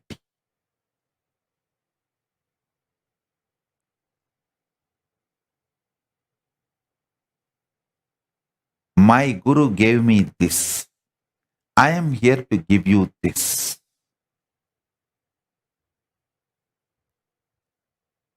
I will repeat the same truth in a different words, from the different angle. Listen. Gauri Bharata, tell Anusha to come and sit for initiation. Get Anusha. Shilpa, get Shaktidhara for initiation. I'm not seeing him. I think the lighting.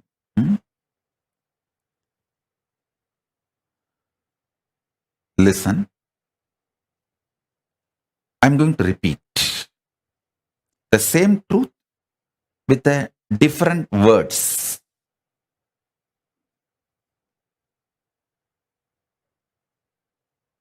Because from the multiple angles, when I explain, many of your pain points will break, melt down.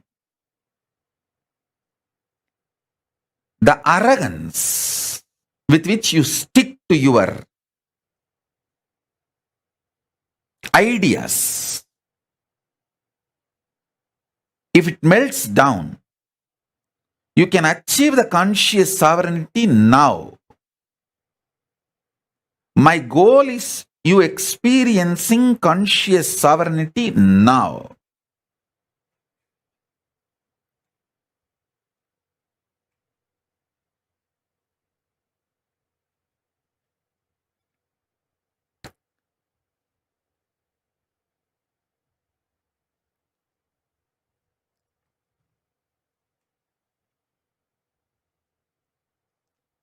See, the satsang is going to be very long. I'm going to elaborately talk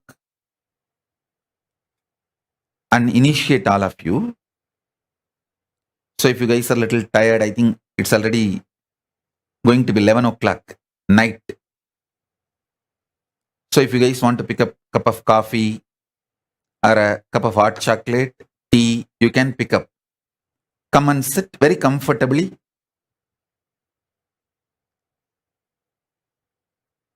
All I want is you being in a very relaxed, sweet, fresh mood.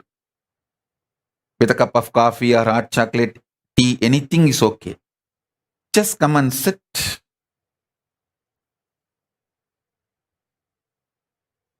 Enjoy. You don't need to be tensed actually. Because I will take your stress. Where all you have pain points, where all you are locked, where all you are caught, I know it. I will crack them.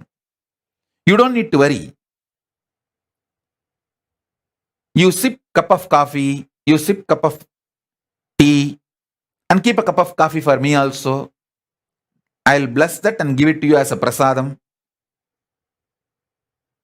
You just enjoy what I am talking and trying to drink my words along with your cup of coffee. Then initiation will happen. That quantum initiation will happen. Nothing serious. You don't need to be very serious. You don't just be awake, but nothing to be serious or worried. Ma Pragnya, tell your brother also, call him. Tell him to attend the initiation.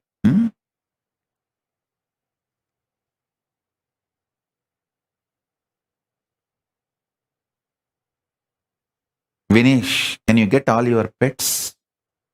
Not only kids, pets also. Let them all have initiation.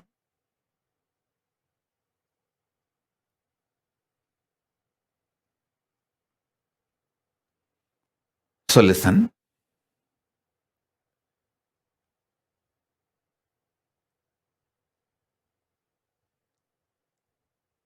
Conscious sovereignty means there is no blind spot about your existence.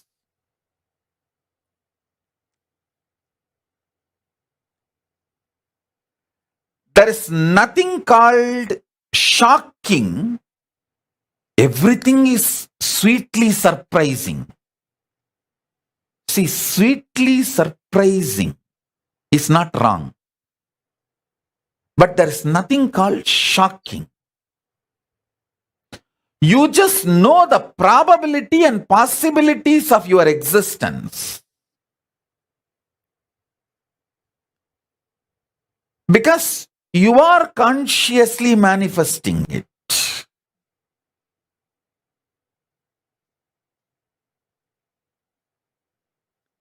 Even your so-called negative patterns, bondages, chains, which binds you, your mind, your self-doubt, self-denial, self-hatred, even all of this, the choices you took, maybe out of delusion, but that does not mean it is bad. When the delusion becomes strong, you will simply wake up to the next level of consciousness.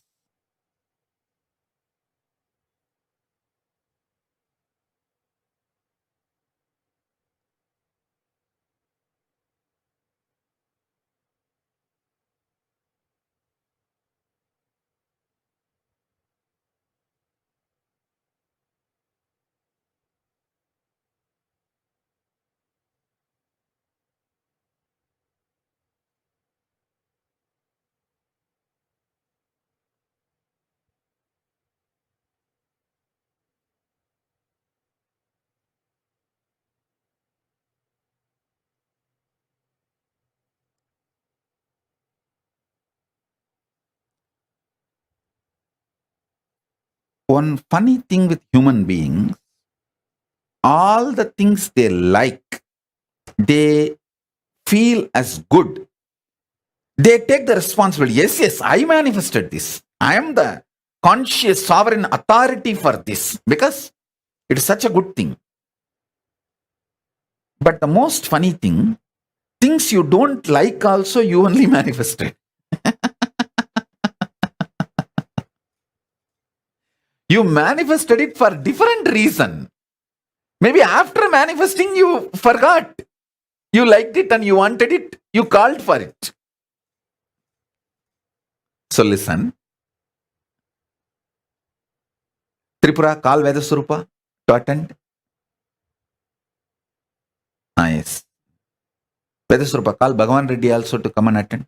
Bhagavan Reddy and his daughter and wife, the whole family. Listen. I'll repeat now.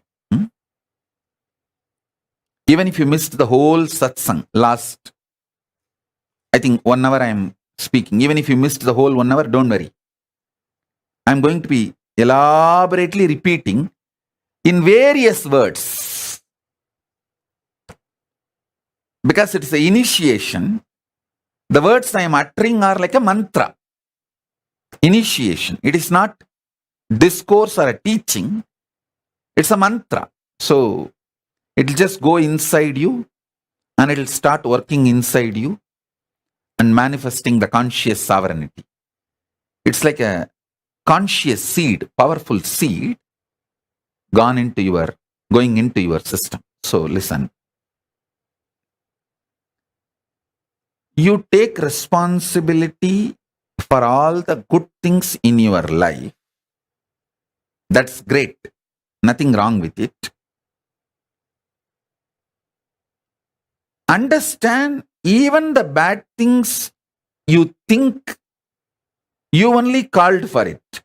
And if you don't want to take the responsibility for the bad things, that irresponsibility is also okay.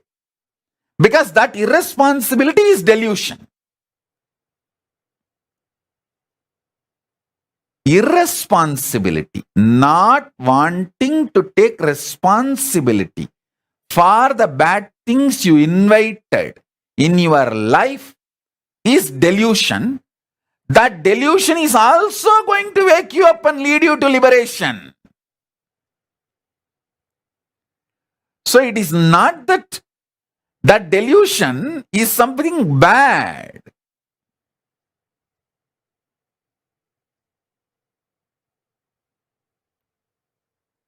Be very clear. You be the good guy in your life, bad guy in your life, right guy in your life, wrong guy in your life, neutral guy in your life. You be your deluder, you be your liberator. You are that. It is not that you have to be or become. You are that. That is a truth.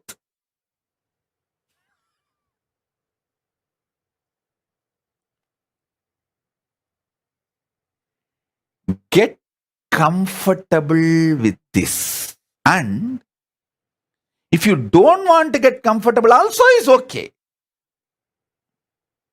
Because you are that. See, even if you don't get comfortable with the truth, you invited your headache by having a head. You deciding to have a head itself.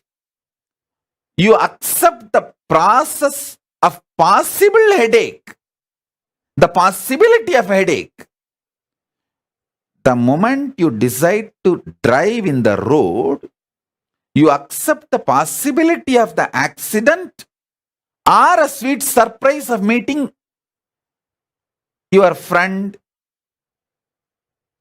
whom you did not meet for a long time. So the surprise, sweet surprises, shocking accidents, both are possibilities, probabilities of your decision to drive in the road. So ultimately, you are the source is not teaching, it's a reality. And the great news is, when you start getting comfortable with this truth, you manifest powers. You manifest powers. You manifest powers of conscious sovereignty. That is what is powers of Paramashiva. Every time when you manifest powers of Paramashiva, I give you one powerful cognition to manifest. That powerful cognition is one of this liberating principle. So now I'm giving you multiple liberating principles. So you start manifesting multiple powers.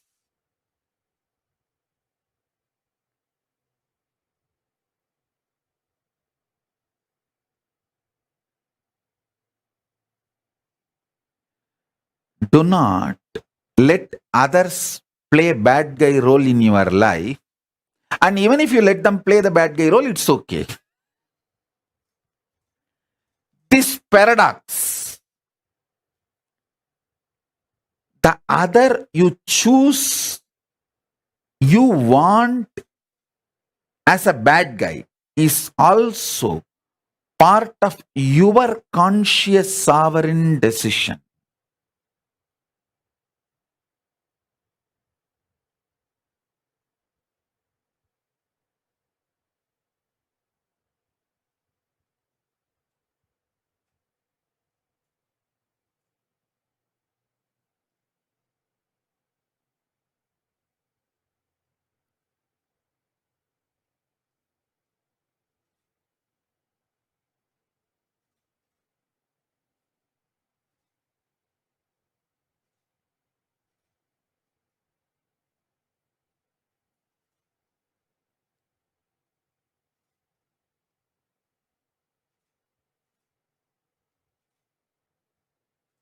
Paramashiva, creation, creation of sustenance, creation of destruction, creation of delusion, creation of liberation,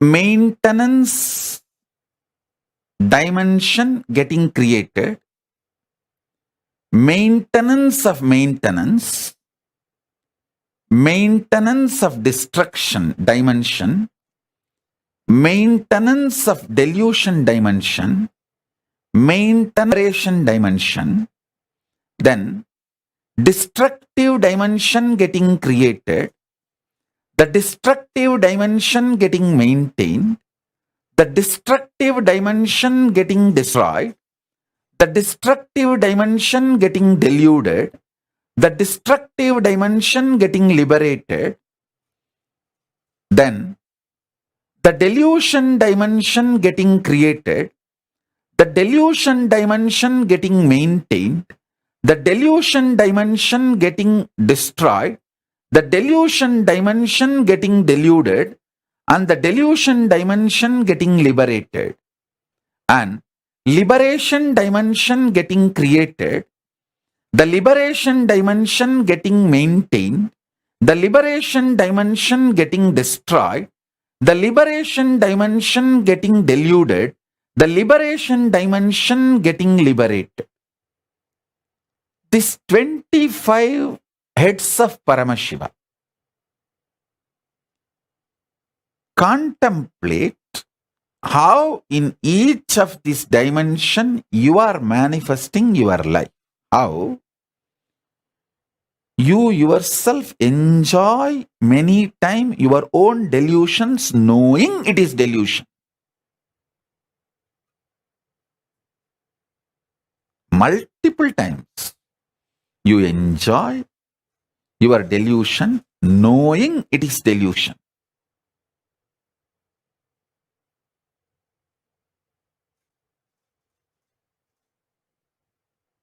I am not saying don't enjoy your delusion. I am not saying enjoy your delusion.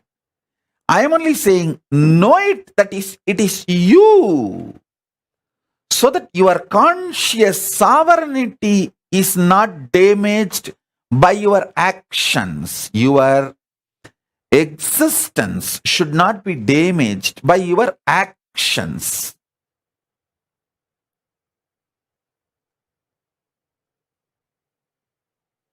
You may be eating, does not mean you are an eater.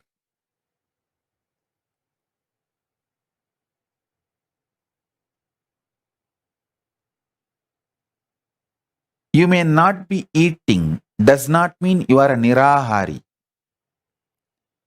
You may